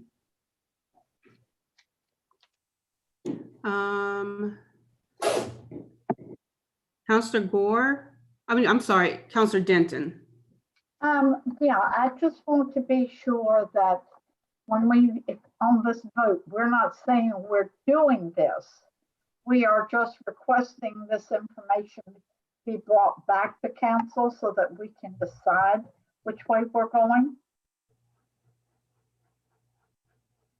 Counselor Gore.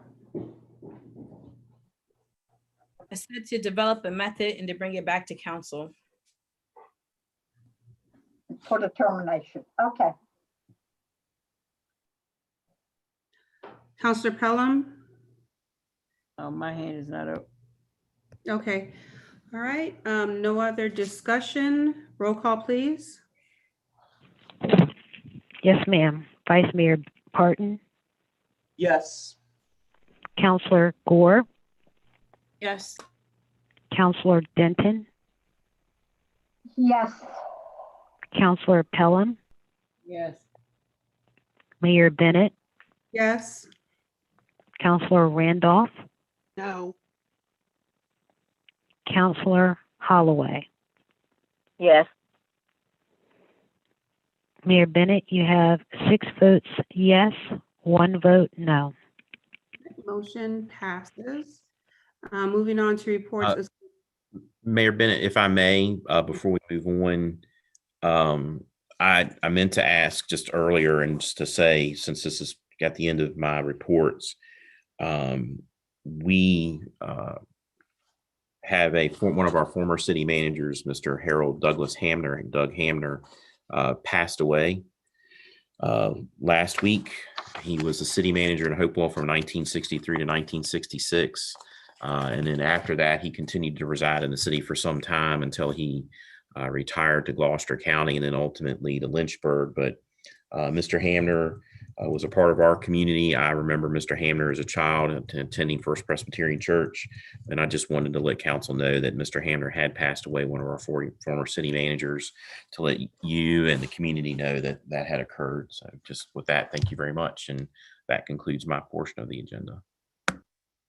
Thank you, Mr. Altman, for that. That is those that have served our city and have passed on. And thank you for bringing that information to us. And hopefully there is something that, is there going to be a obituary or anywhere we can send flowers, things of that nature? So the obituary discusses, so he was living in Lynchburg when it happened. And the family was suggesting donations to the First Presbyterian Church of Lynchburg, and Mr. Parton, the VMI Alumni Association in Lexington, or a local charity of your choice. Thank you. At this time, we're going to move to reports of City Council. Vice Mayor Parton, you do have a What happened to the attorney? I'm sorry, Councilor Pelham. Never mind. All right, I wanted to give, unfortunately, this couldn't be a written out report because we had to push back our Water Renewal Commission meeting, and we actually held it today over at their training center. But just wanted to give everyone just an update on what's going on with the commission and the plan itself. For the year 2020, we came in below our nitrogen and phosphorus permit levels. We actually came in with under the nitrogen level by over 1 million credits, and also came in under our phosphorus permit level by over 11,000 credits. This is potentially an estimate of about $600,000 if we're able to sell these credits. That will be able to go back to the wastewater plant itself.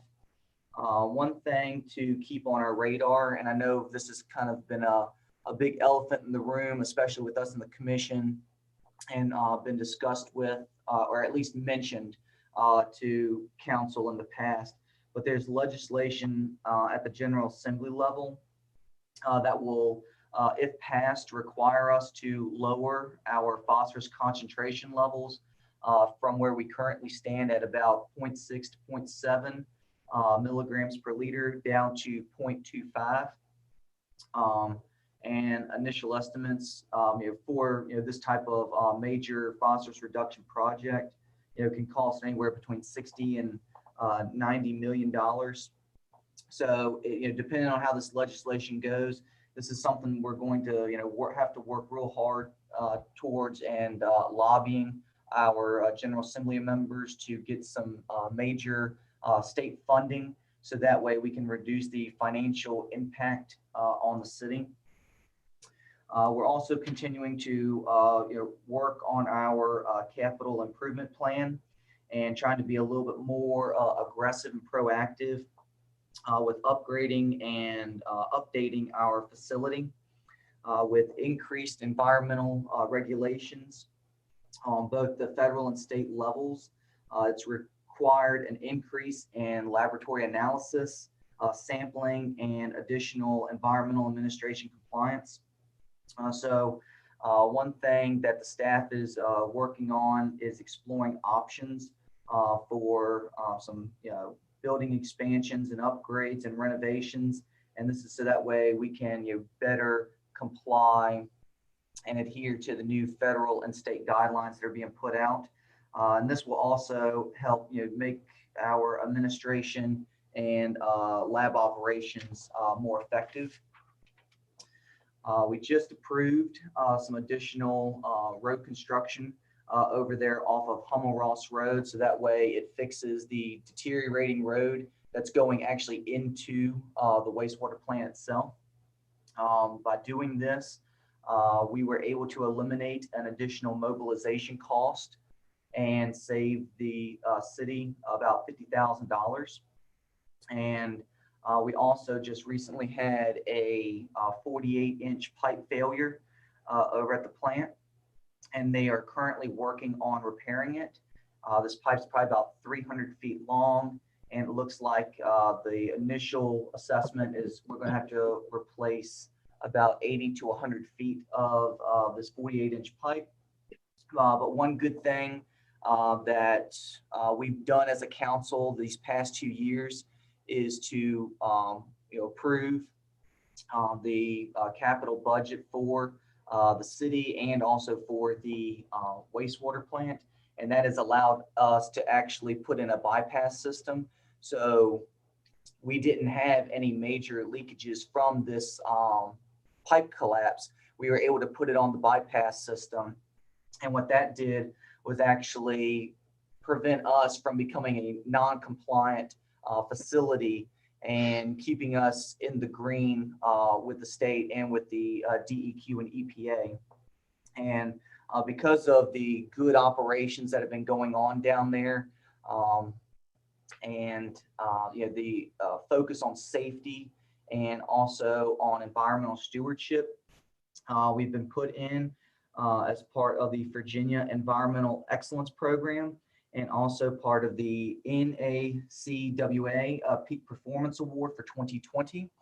And the good thing about these two programs that we've been put in for in awards is that as long as we continue to receive them and keep up our good efforts and operations and management down there, it results in less lab requirements for sampling, which reduce the overall costs of operations, and also reduces the number of times that we will be audited or can be audited by the state. So that was just a really good positive meeting that we had today, and communicating with Mr. Byerly on a regular basis. Just wanted to share these updates with you all. Wow. Thank you, Vice Mayor Parton. And I would also like to give council the opportunity at your next meetings or your board meetings, if you would like to let us know, report it during our meetings, what you have, accomplished. We can also place that on the agenda. Now we're moving on to IR3.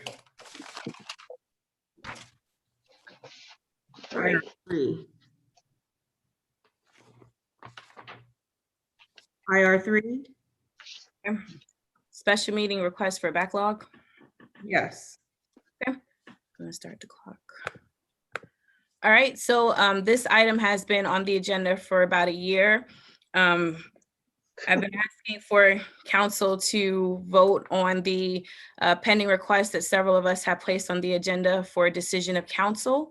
So my ask is to start this new term fresh, to acknowledge the prior requests so we can give our constituents responses and answers, and to hold a special meeting to address the backlog.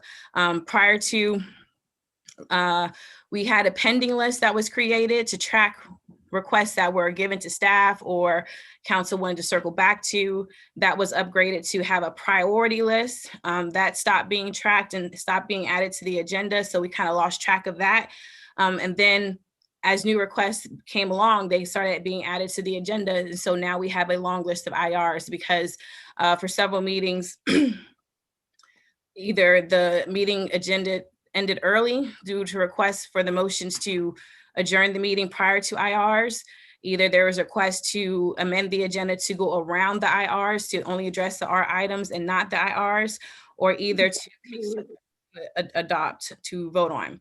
And so due to that, there's a backlog of requests that need to be addressed. So my goal is to get some resolution to that, or to have us put them back on until they're addressed. And so my ask is for council to show a good faith effort to acknowledge the requests that are pending so we can start the year off fresh and hold a special meeting on February 16th or March 2nd. I'm trying to go later because I know we have the clerk interviews, but I don't want to go into the budget session. And so I'm going to make a motion to have a special meeting to go over the backlog of requests submitted by all members of council for discussion and final determination, whether it be a vote of yes or no on February 16th at 6 p.m. I'll second it for discussion. Thank you. All right, the motion's been made by Councilor Gore and seconded by Councilor Pelham. And before we start, can I just ask Ms. Robinson if she was clear on what that motion was? I believe I am, ma'am. Okay. Would you like me to repeat it? Yes, please. Okay, the motion is to set a special meeting February 16 for council to go through the backlog. What backlog? Okay. Of requests, but I didn't have that part in my motion, but that's what I understood. Agenda? There were requests that had been placed, and Is that agenda backlog or what? Ms. Robinson. Madam Mayor. I'm sorry, Councilor Gore. Yes, that's for the agenda submission backlog of requests, as you were stating. Agenda submission backlog requests. Okay. Councilor Randolph, you have your hand up? I do. I'm not in favor of calling a special meeting for the agenda backlog, as in my experience in the last 2 years, some of this backlog has been created due to councilors putting 12 and 13 items in one meeting on an agenda. And so I'm at the point where I would first like us to work on agenda items as rules, etc. So I'm not going to vote for this. Okay. Councilor Pelham? Yes. Councilor, now we have a motion on the floor to discuss this agenda to the end. Mayor Gore, how would that, Councilor Gore, how does that affect your motion? Because all these items are the backlog from the. No, they're not the backlog. That's just what was on the last agenda, from a agenda. I guess it was from the December one, but there is the backlog that we had previously. So Okay. That's my question. So there are other items too that were not addressed. Okay. Yeah, well, I'm okay. Yeah.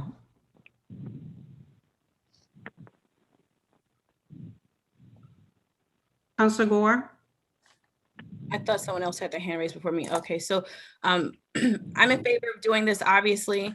And for my constituents watching, those who especially asked for me to continue this fight, the agenda backlog, I'm in favor of it because the agenda backlog truly was created. If people were to look at the minutes and see, as I stated before, there were motions made to end their meeting before we got to IRs routinely.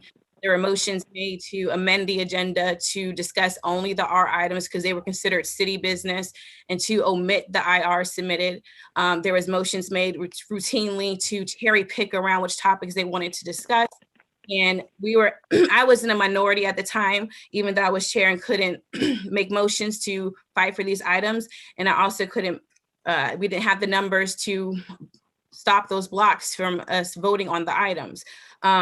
And so the agenda backlog was created because as I relate to my constituents, which is why I'm in favor of this, just because there were efforts to not have votes doesn't mean that I'm just not going to keep fighting for or let it drop off the agenda. And so I made a commitment that I'm going to keep adding them on until we start getting votes. And as I shared with council on several occasions, if people don't like the ideas that are submitted, that is their prerogative and their right. They can simply vote no. If they don't like the idea fully and they want to amend it, sure, put it out there on the floor. But as counselors, as we are elected officials, we all have a right and a duty to advocate on behalf of our citizens and put something up here for the agenda for counselors to take action on. I'm also in favor of this because the thought process was in the past, the mayor doesn't control anything, the chair doesn't control anything, we're just a ceremonial position, so you couldn't set council policy. And so the thought process was we have to work as a team, and as a team, we should be making decisions. Well, decisions were put on the agenda for the team to make and take action on. And so I'm pushing it back to the team to do their duty and to vote. And I encourage everyone to put something on the agenda, as I've always have. And so I'm in favor of this because our constituents are still looking for the answers and the resolution to the items that were previously placed on the agenda. Be it 2021, it doesn't take that away.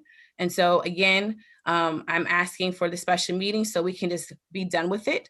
And if council wants to change their rules, then change them to fit whatever the majority would like to do. But until that is done, these were duly placed on the agenda and they deserve a right to be heard and voted on. And that's it. Thank you, Councilor Gore. I don't see any more hands. Can we have a roll call, please? Yes, ma'am. Vice Mayor Parton, No. Councilor Gore, Yes. Councilor Denton, No. Councilor Pelham, Yes. Mayor Bennett, No. Councilor Randolph, No. Councilor Holloway. Yes. Mayor Bennett, you have 3 voting yes. You have 4 voting no. Motion fails. Moving on to IR 4. This is Councilor Randolph. No, it was my request still. Not me, yeah. IR4 was a request for council to vote on IRs and CCRs. As I stated, this is a request that's been sitting here on the agenda. At this point, I'm just going to call a special meeting after we adjourn from here. So I will table this for the time being. We can move on to the next IR item.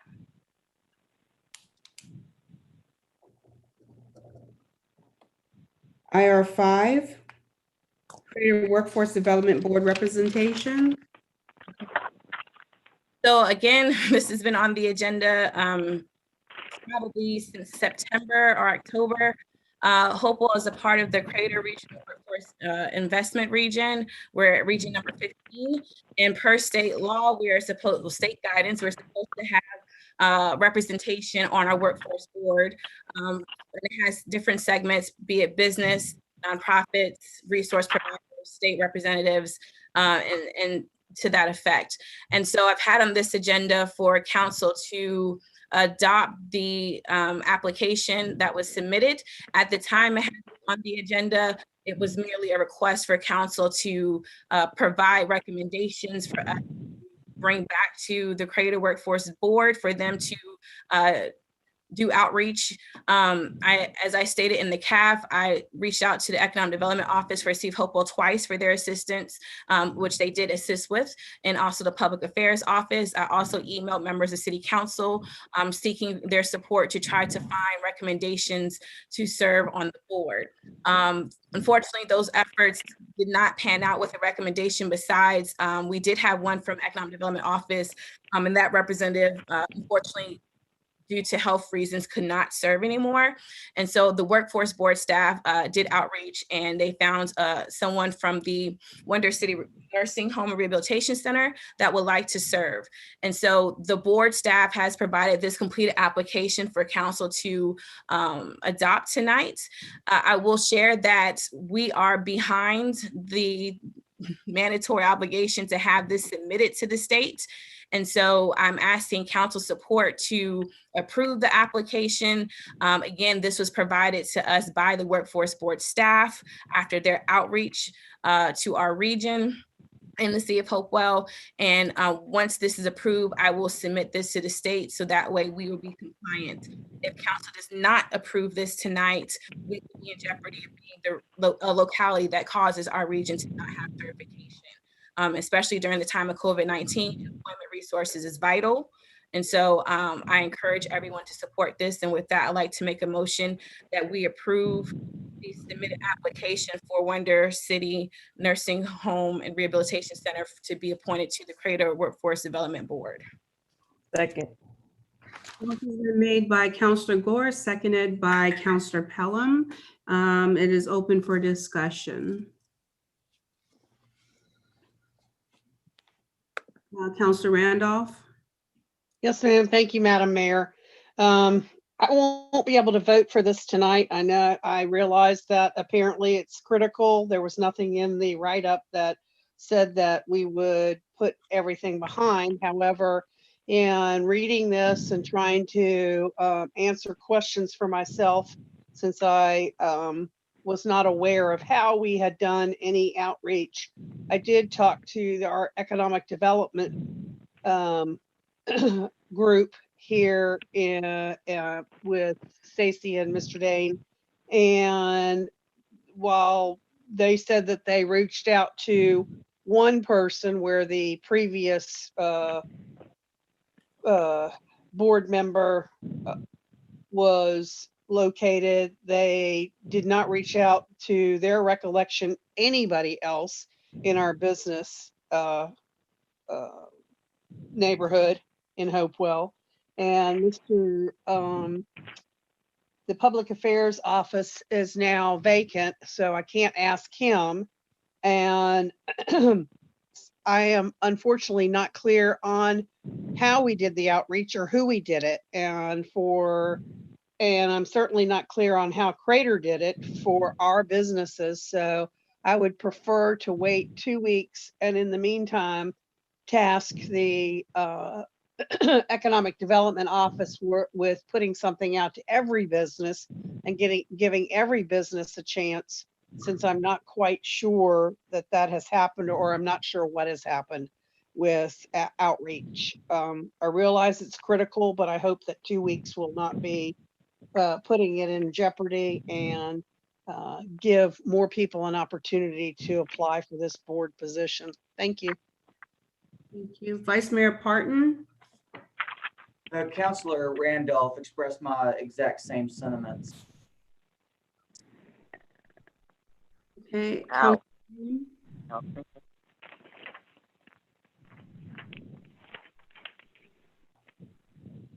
Counselor Pelham. Yes, Counselor Gore, do you know what the outreach happened to be, or were they just selecting Wonder City because they have already served on it?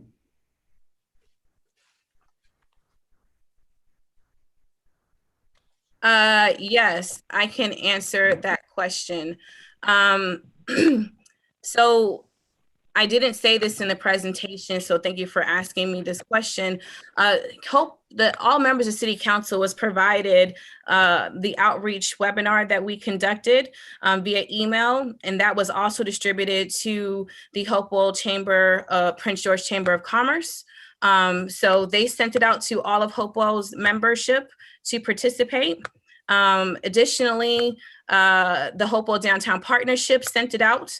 It was included in their newsletter, as well as the Hopewell Prince George Chamber of Commerce. And so that is the fourth layer of outreach that was conducted. And as I stated before, an email was sent to council in regards to this, and I will double check to see if I sent out 2 emails, but I know one for certain was emailed to all members of council. And then also I would say this has been on the agenda for discussion for quite some time. And so perhaps that is why additional information wasn't relayed. But again, council received the flyer for the outreach webinar that was conducted across the entire region, which includes all the member localities. Hopewell Prince George Chamber of Commerce added in their newsletter. They put out an email blast. Hopewell Downtown Partnership put out a blast. And I think they shared on social media. I did email Economic Development Office. I wasn't aware they didn't do full outreach. Mr. Bragg sent it out to Hopewell Manufacturers Association. And then I emailed council. So that's the outreach that was done to this point. I can't speak on what the regional staff did for outreach, but they did that to find someone. And so to answer the last question is, this is critical. It has to be done tonight. We have to have at least one board member from the city of Hopewell. We can do additional outreach to include more members, but we have to meet our obligation of at least having one board member. And so that is the objective tonight. So it does not limit participation in the future. I can send the nomination form to council as we speak for you guys to have that for a second time, or third time. But for right now, we have to have at least one board membership or else we will hold up the region, and we cannot wait 2 weeks for this because it's been waiting for months and the deadline was in December. So I have a question. Why does Trustee of the floor. Can I finish, please? Yes. So with that explanation, and no one from the businesses replied with that level of communication, that I would request that the councils reconsider them not voting for this, because if Wonder City is one business who's interested, it would be, to me, embarrassing to disregard their desire to fill in the gap for the city, and no one else came up and stood up in the gap for us. Thank you, Madam Mayor. Thank you. I'm going to pass the gavel to Vice Mayor Parton so I can be part of the discussion. At this time, I want to ask Councilor Gore, why is this weighted so heavily on Hopewell?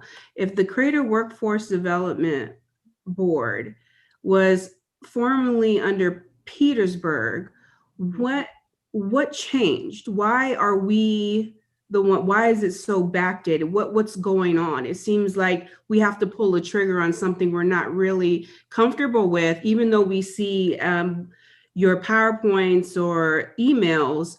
There's still questions out here as far as, why is Hopewell weighted? What weight do we carry, and why is this not Petersburg? Why is it now Hopewell? Because Petersburg had this. This is Petersburg's, they held the bulk of this. And now all of a sudden, Hopewell has to do something, or we're not in compliance. How does that even work? Okay. So you ready for me to answer the question? Oh, yes, please. Thank you. All right, so in the council action form that's been submitted for the agenda packet under background, I shared that the Creative Workforce Board membership currently below the state requirement. All localities have been tasked with confirming their local appointments by the end of January 21. In order for City Council to meet the City of Hopewell's obligation, Council is requested to vote to approve the submitted request. I shared also in the write-up that each locality, every member jurisdiction is required to appoint at least one business member to the Creator Region Workforce Development Board. And so the weight of this is shared across the region. The reason why there's pressure right now for City Council to make a decision is because, as I stated earlier, this has been on the agenda for several months for Council to get involved, as well as the outreach I'd made directly to members of Council to help in this effort. So we are behind the state deadline to do our certification. And so Hopewell as a city, as a member jurisdiction, does not have a business member.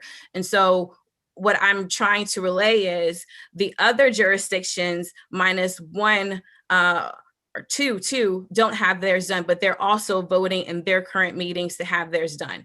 And so there are meetings that the ones that are scheduled for this beginning part of January.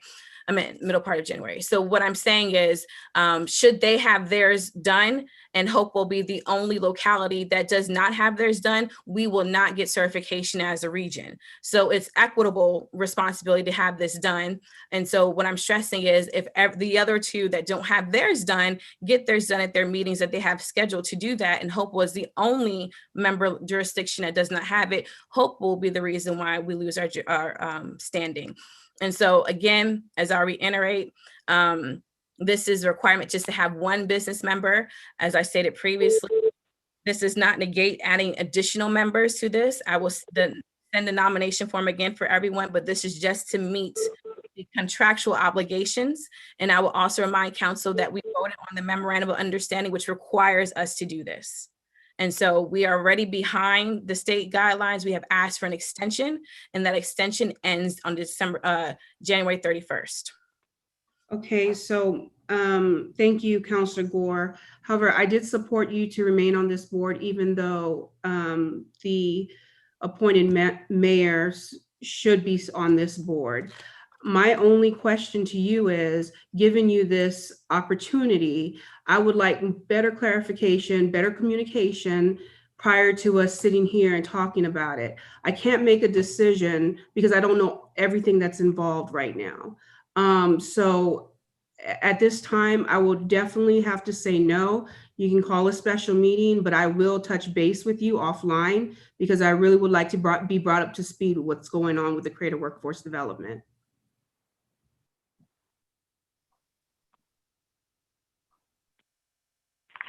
Can I speak again, Madam Mayor? I have my hand raised, so. Yes, ma'am. Ms. Pelham, you can. Okay, okay, Ms. Den said she had her hand up first, so I yield to her. Well, it's just a quick question, just for clarification. I noticed in the CAF that Councilor Gore submitted that it says in recommendation, it's received an application from the Wonder City Bakery to serve on the board. I updated that CAF. I didn't know the cement. They put the wrong CAF in. It was updated and submitted before I think they just grabbed the wrong. So we just have the one application from this Wonder City nursing home. Yes, ma'am. Thank you. All right, Ms. Pelham. Yes, well, again, I don't know why that's so hard for us to vote on a viable business person in the city to fill in the gap after all the notifications that she indicated were sent out by the board. And this is workforce. These are jobs for this region. And it would be bad if the region cannot get certified because of Hopewell, who probably needs jobs worse than anyone.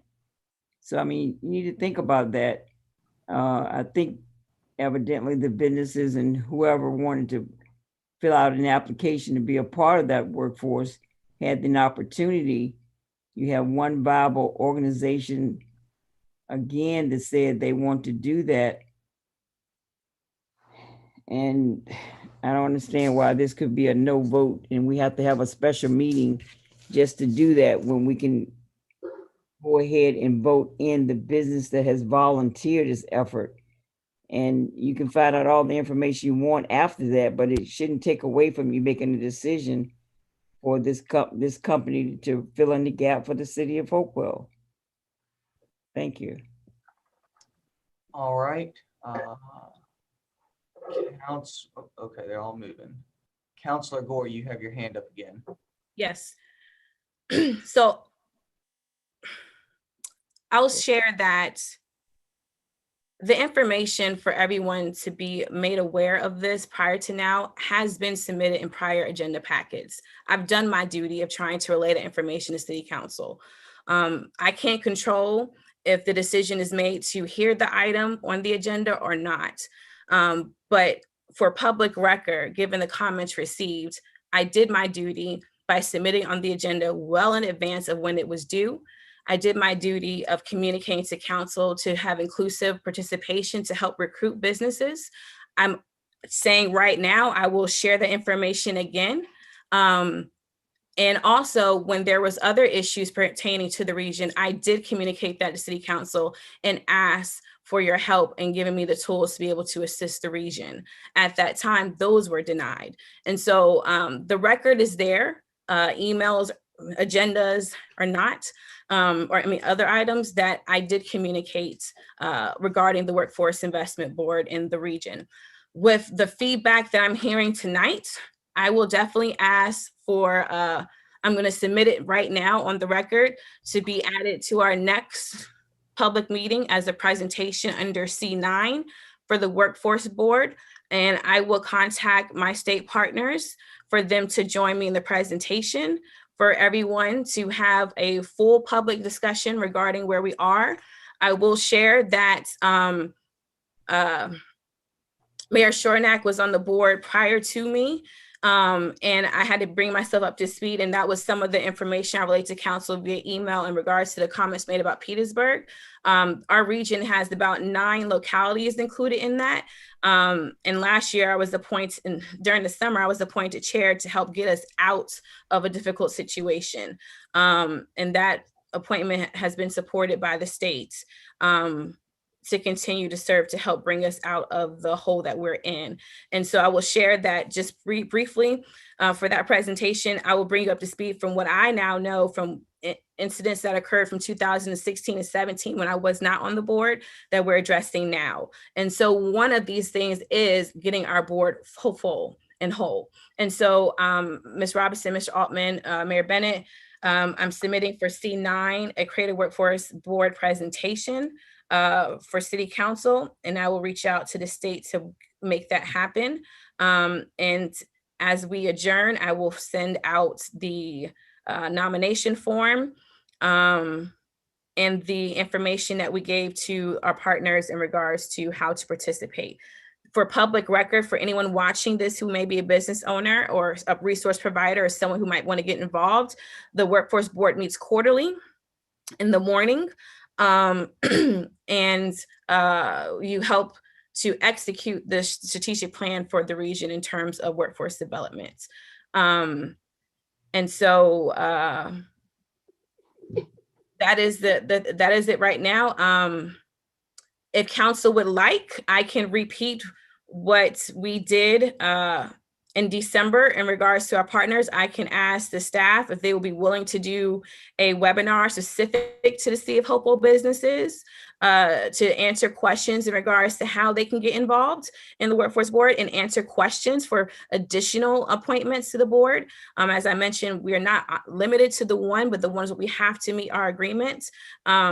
And so if that is of interest to council, please let me know tonight, and I can reach out to the staff to see if that is something they can try to schedule and do some type of public outreach. We can do it the same way it was done before, and asking the Hopewell Downtown Partnership and Hopewell Prince George Chamber of Commerce to join us in that effort and ensure that it's a date selected by council for council to participate in.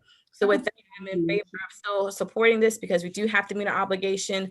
I am submitting this on the agenda for a presentation. And again, I'm leaving it open to council if you would like for council to select a date to do like a webinar, and we can have the staff reach out to businesses in one setting with the partners. Ms. Robinson, I would like to ask a question. Is it appropriate to add something once a motion is on the floor without an amendment? I'll retract it I'll retract it. I was just trying to accommodate. Yeah, that I was actually raising my hand to find out where we were with respect to the motion that was being discussed, as it had been seconded and subject to quite a bit of discussion. So there is a motion pending, which no action has been taken on it as of yet. Okay. Call for the vote, ma'am. Okay, we have a call for the vote. Is there a second? Second. The motion on the floor is to call for the vote. Call for the vote on the question that was presented and seconded, which was to approve the city's application to appoint the Wonder City Nursing Home to be a part of the Workforce Board, the Creative Workforce Board. And yes, that is correct. Madam Mayor. You ready for the vote? Well, the call for the vote, I'm sorry, excuse me. Mr. Altman? Well, I was just going to say, and the city attorney can correct me if I'm wrong, if there's no further discussion, I don't think you have to actually call for the vote. Y'all can just vote on the motion. If there's an agreement that there's no further discussion on the issue, you don't have to go through that procedural step. I'm not sure if the discussion had been terminated. She asked a question, and then in the process of trying to figure out where we were, then there was a motion to call for the vote. And seeing that there's no objection, you can now call for the vote.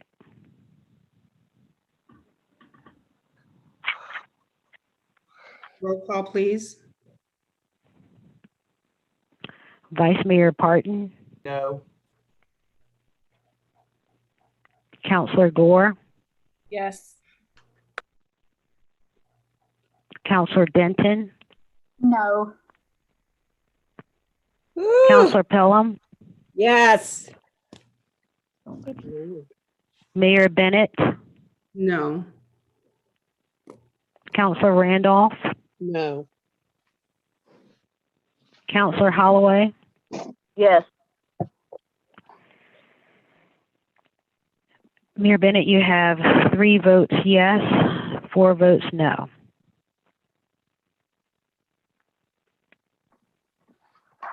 Motion failed to pass. The motion passes. I was going to let the chair call it, but the motion fails on a vote no, 4-3. Thank you. 4 voting no, 3 voting yes.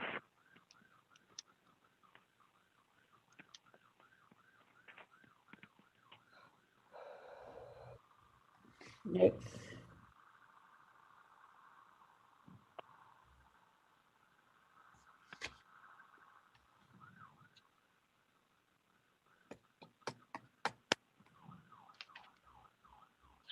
IR 7, I believe.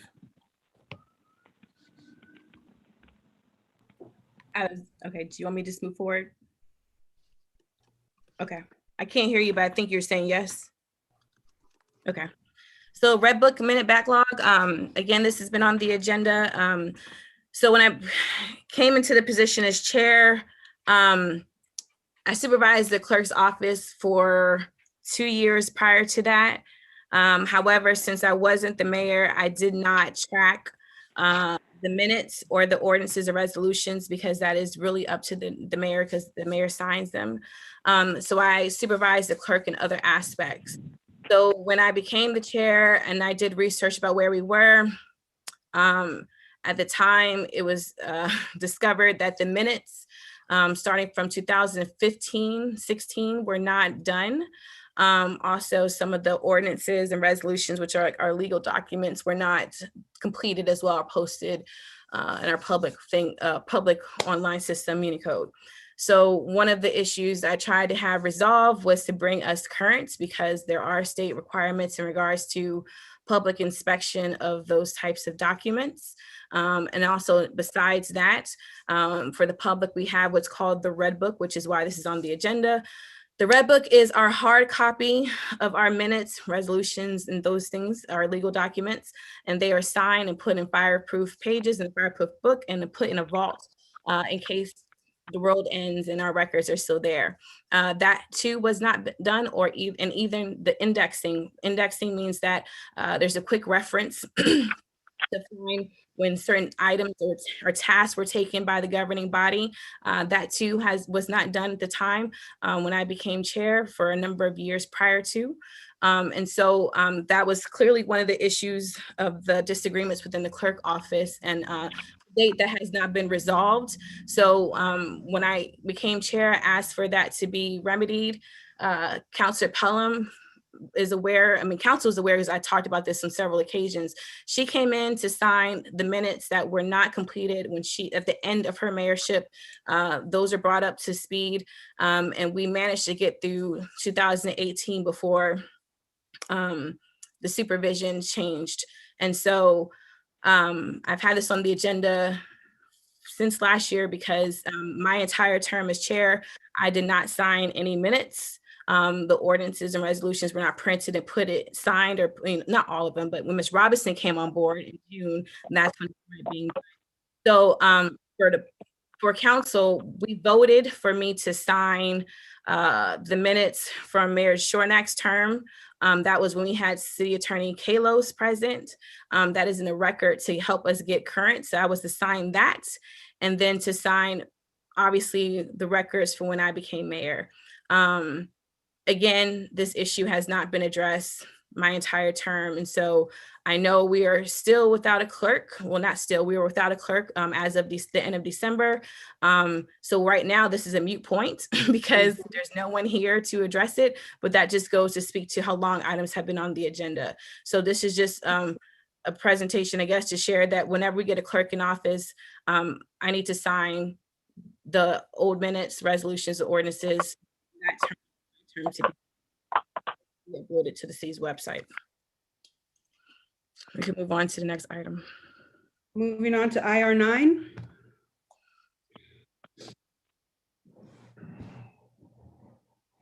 This item too has been pending. Council actually adopted a new finance contract. I did not support that. So this is kind of a moot point as well. Well, not really, but there's a new contract that council voted for to extend the agreement with our current finance director. I put this on the agenda because in the discussions, it became evident that there was a number of contracts that council was not aware of as it pertains to our financial department agreements. In particular, there's a contract with VML.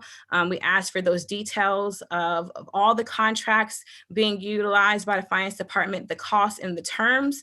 In particular, I brought up VML because in our discussions, we were told at the time that VML was charged with obtaining the documents for the audits. Once that discovery was made, the question was, if that's the case and they're under contract, why are we being told there's a delay in getting documents needed to complete our overdue audits? And so still have not received clarity on and information regarding that. And so I'm requesting a full list of the contracts and agreements that we have from the finance department in terms of who is being utilized to complete the pending audits, whatever one they're working on, whether it be 16, 17, 18, 19, 20, and the terms of those, meaning what are the deliverables of the vendor and the costs, so we can have a clear picture of that. And since this is in the realm of the audit changes, I'm also going to request that we look at amending the finance contract to put some deliverables into completing the audits. Last year, we were told several different deadlines in regards to when the audit was going to be completed. The last one was, I think, 9/11. I even had a request on the agenda for council to vote on a hard deadline for the audits to be completed. That was never voted on. So right now we are still in limbo in regards to the audits. And so council needs to get clarity on where we are in terms of costs, partners, and involved in this process, and in particular, what's going on with the CFAs. So with that, I move that we direct the city manager to work with the finance director to come to council, I would say our second meeting in February, to give them time to gather this information in regards to all contracts that we have in relation to completing the city's FY16 through present audits, so that can go up to 20 if they're starting on that. The deliverables of the vendor, the costs associated with it, and our status on the completion of our current audit and any pending CFAs. And for any parties related to the audit completion to present to City Council as a team. And this is a long motion. So that means the schools, the treasurer, VML, whoever is involved, along with the finance department.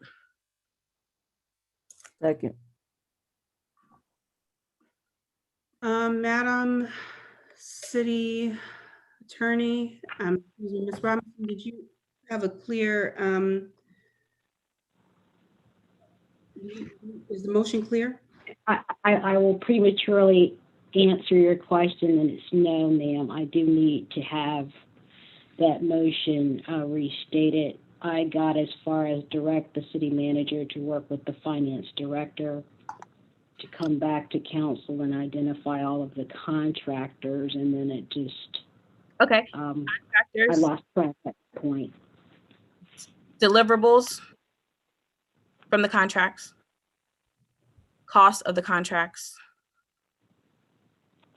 status of the current audit that they're working on, status of all overdue CFAs. And for that information to be presented to council with any partners that are involved with the city's audit process, to include the city treasurer, the schools, and the finance department. VML. VML and the finance department. Thank you.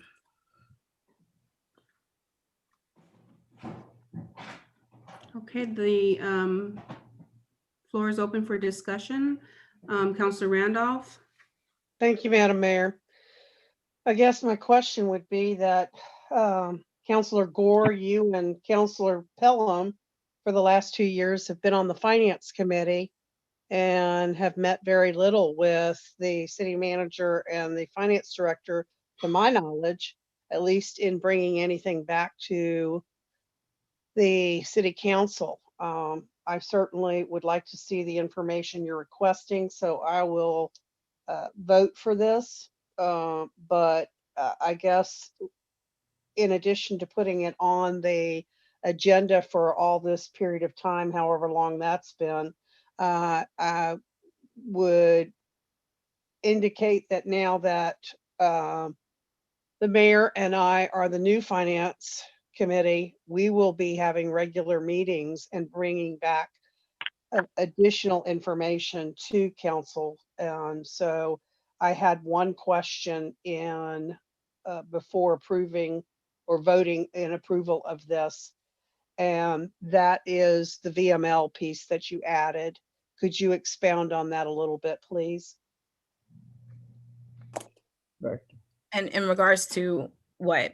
I'm trying to, in regards to what I've already shared. Now into your motion for what you were expecting the city manager and the finance director to provide back to you. What are you looking for them to give you from VML? Okay, so as I mentioned in my presentation tonight that when we were talking about the contract for the finance department or financial services, it was brought to council's attention that there was a separate contract signed with VML. You were present in that meeting when we talked about that. And when we had that discussion, we were told that one of their items that they were charged with doing was gathering the information, the documents for the audit. And at the time that was relayed to council, the ask was, if that was their duty, then why are we behind? And so my ask is the same thing in terms of what is the contract with VML? When was that executed? Who signed it? What are deliverables? Like, what are they expected to do on the city's behalf? To get clarity on that, because we don't have any. Okay, so you're looking for the actual contract and content. And if they get paid. Correct. I'm sorry, Ms. Pelham, I'm trying to get clarity from Councilor Gore. You're looking for the contract, right? Yeah, at the time I had requested this originally, I wanted to hear directly from VML in regards to what they were doing, because we don't have that feedback from them as a vendor. Let's just say that they can say, hey, we're trying to do our part, but we're not getting information from X, Y, and Z or whatever. We don't hear from them. We haven't heard from them. We didn't know they was really doing that type of work. And so that's why I asked in my motion for them to be present, to have the opportunity as well. Okay, thank you. I was of the opinion that Mr. Altman gave us some answers to that and the contract, but if you still feel like you need it, then that's fine. I just needed clarity to understand what you were asking for, so thank you. Mm-hmm. I'm done, Mayor. Okay, thank you. Councilor Denton? Yeah, I think all the information we certainly need, but I think there is a priority right now in getting the 2018 CAFRA done. We're very close. It may be done, I'm not sure, but I don't want to take any time away from the team that's working on this CAFRA to stop and go back and do a lot of research until we get this 2018 done. Once we've got that, I mean, if they can be getting some information, but I don't want them to have to stop. This is one reason we are getting some of this information late, is because they've been asked to do so many other things. It takes them away from what their job of getting the CAFRs done. So I would like to see the next meeting or the following meeting.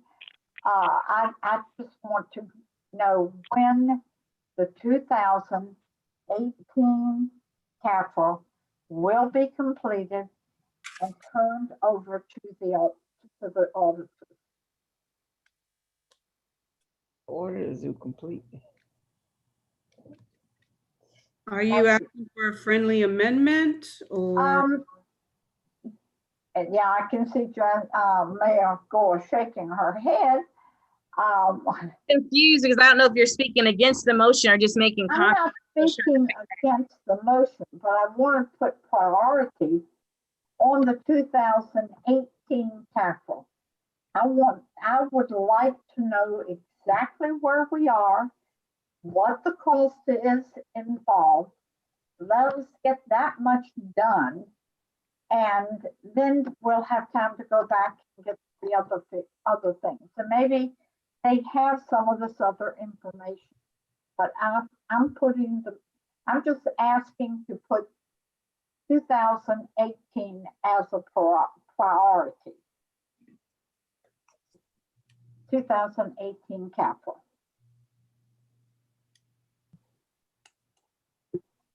Councilor Gore? I thought she was just making comments. Was she? That I mean, that's. I just asked if you could make that in your motion. I mean, the it's already 2018 CAFRA will be the priority for the city manager to come back to us with exactly where we are, the completion date, and the cost involved with that. That's included in the motion, so we can definitely obviously highlight that because that's the current CAP audit that we're in. In my motion, I said also the status of the current audit that we're in. So that is that. It's in there. But I want that to, I don't want them to have to stop right now to go back and look up some of these other things. I would like to see the 2018 done, and then we'll go back and look at this other. I just want that as a priority. That's what I'm asking. Okay. Yeah, I mean, it's going to be a priority. So I think we need to get this audit done. So yes, and they're working on multiple audits at the same time. So it's included in the motion. It will be a priority. If you feel better when we have the item, we can start with 18 or whatever one that they're on first. That will make you feel better. Thank you.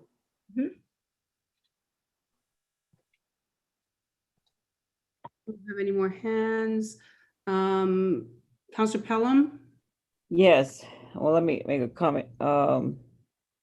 First, regarding the finance committee for last year, I mean, it was no sense in meeting when, to me, there was not transparency in the meeting, so it was a waste of time, meeting to meet with the financial director, of course, who, and I'll leave it at that. But anyway, hopefully y'all can meet and make a difference. And when you deal with artists and people that you work with that held up agenda for a whole year, or was it a meeting anyway? Point of order. What? Yeah, I done said it now, so. Yeah, but that has nothing to do with the motion. Neither did your comment with what the finance committee did last year, but you weren't redirected. So you're not the mayor. So I called point of order. The vote. The call for the vote is on the floor. No, point of order. And so I can't get to say what I want to say. Mayor Bennett, it wasn't seconded. Second. It wasn't seconded though. God. Just make up the rules as you go.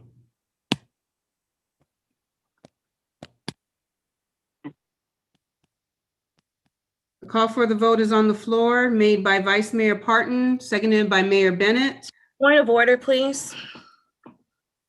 Her motion was. Do you want to speak to the city attorney or would you like to speak to me? The attorney have asked a question. Okay, you can ask the city attorney. Okay, so I have two questions, Madam Attorney. First is the motion wasn't seconded and then it was seconded. So it was already notified, it was clear it wasn't seconded. Then my second question is a point of personal privilege because my name and Councilor Palmer was mentioned, and I think the comments provided were inaccurate, and so I want to clarify that.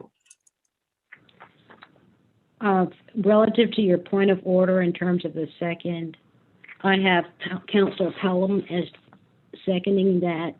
That was prior to the time that you had to clarify your motion for my purposes. That's just my note. So if I wrote down the wrong thing, I apologize, but I clearly wrote second by Pelham on my notes. And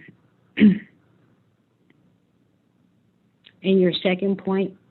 A point of personal privilege. Okay. So I think that's made with the chair and you get permission from the chair. Okay.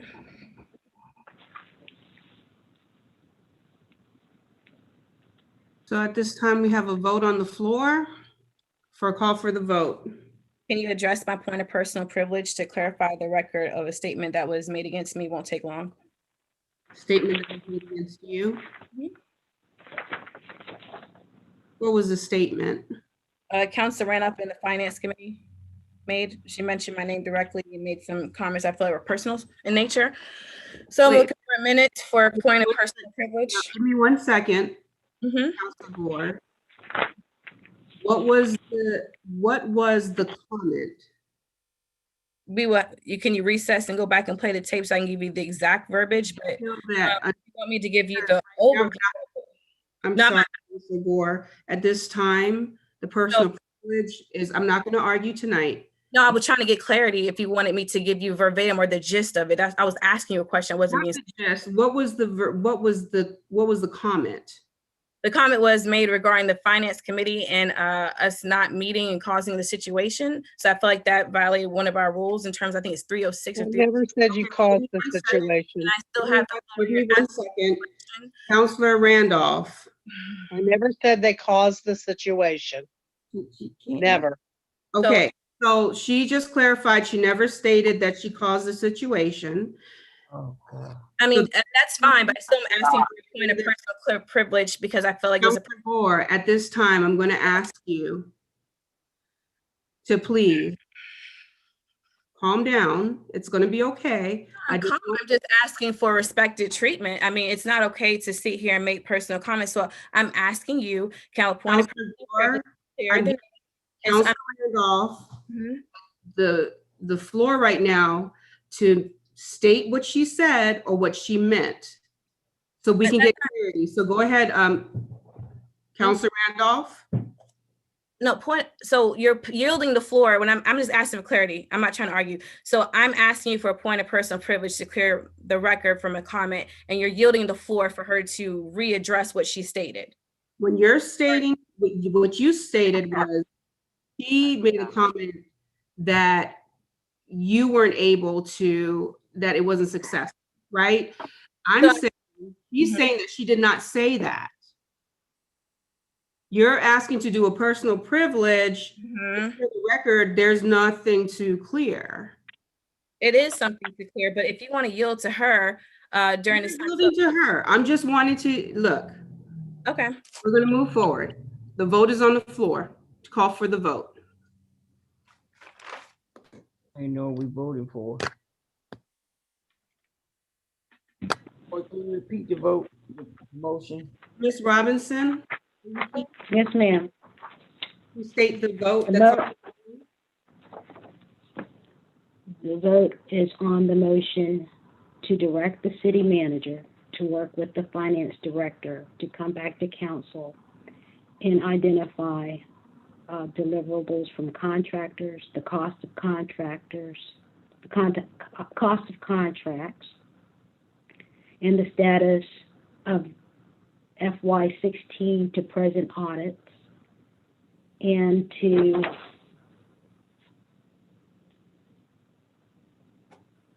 make a presentation relative to all overdue CFAs and to present to the city council with all individuals that are impacted, including the city treasurer, schools, finance department, and VML.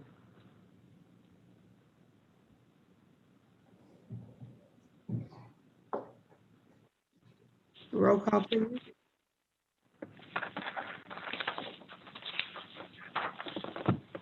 Vice Mayor Parton, Yes. Councilor Gore, This is for the call for the vote, correct? this is, yes, this is on the question that was presented by your motion. The call for the vote to have the motion, right? Not the motion itself, right? No one objected, so we're calling the Okay. question. We're doing the motion, yeah. Yes, yes. Thank you, ma'am. Councilor Denton, No. Councilor Pelham, Yes. Mayor Bennett, Yes. Councilor Randolph, Yes. Councilor Holloway. Yes. Mayor Bennett, you have 6 votes yes, 1 vote no. Motion passes 6-1. Mayor Bennett, Yes, ma'am. may I make a motion to adjourn? I know we said till the end of it, but I think we can vote. Second. We have to amend the, oh, There's a motion on the floor to a point of order. adjourn the meeting. It's been seconded. Roll call, please. Point of order. Would you like to ask me a question, or would you like to ask? One of you, I mean, do you have to amend it since we made the agenda to go through the end? Do we have to go back and amend the agenda or can we just make a motion? So per our rules, at any time, council is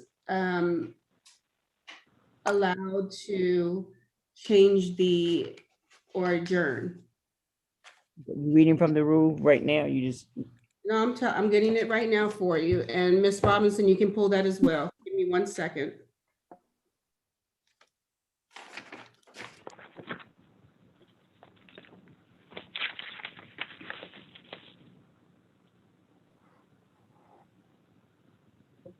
Well, Mayor Bennett, under the rules, if it's a point of order, it comes through you. So if you want to rule on that point of order, that's your privilege under the rules. Okay, so.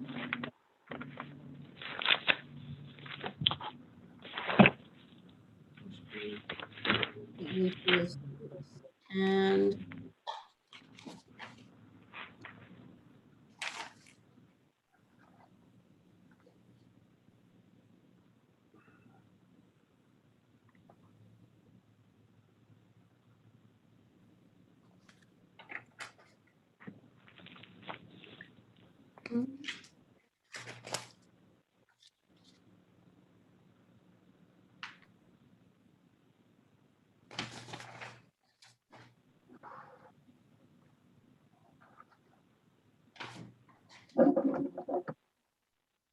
Mayor, Yes, what are we doing?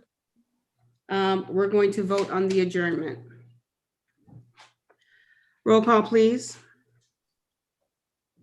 Councilor Parton, Yes. Councilor Gore,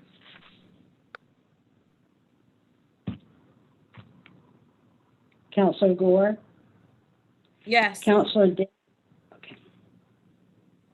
Counselor Denton, Yes.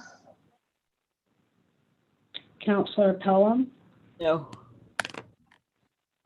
Mayor Bennett, Yes, and it's Rule 402. Yes. Counselor Randolph, Yes. Counselor Holloway. Yes.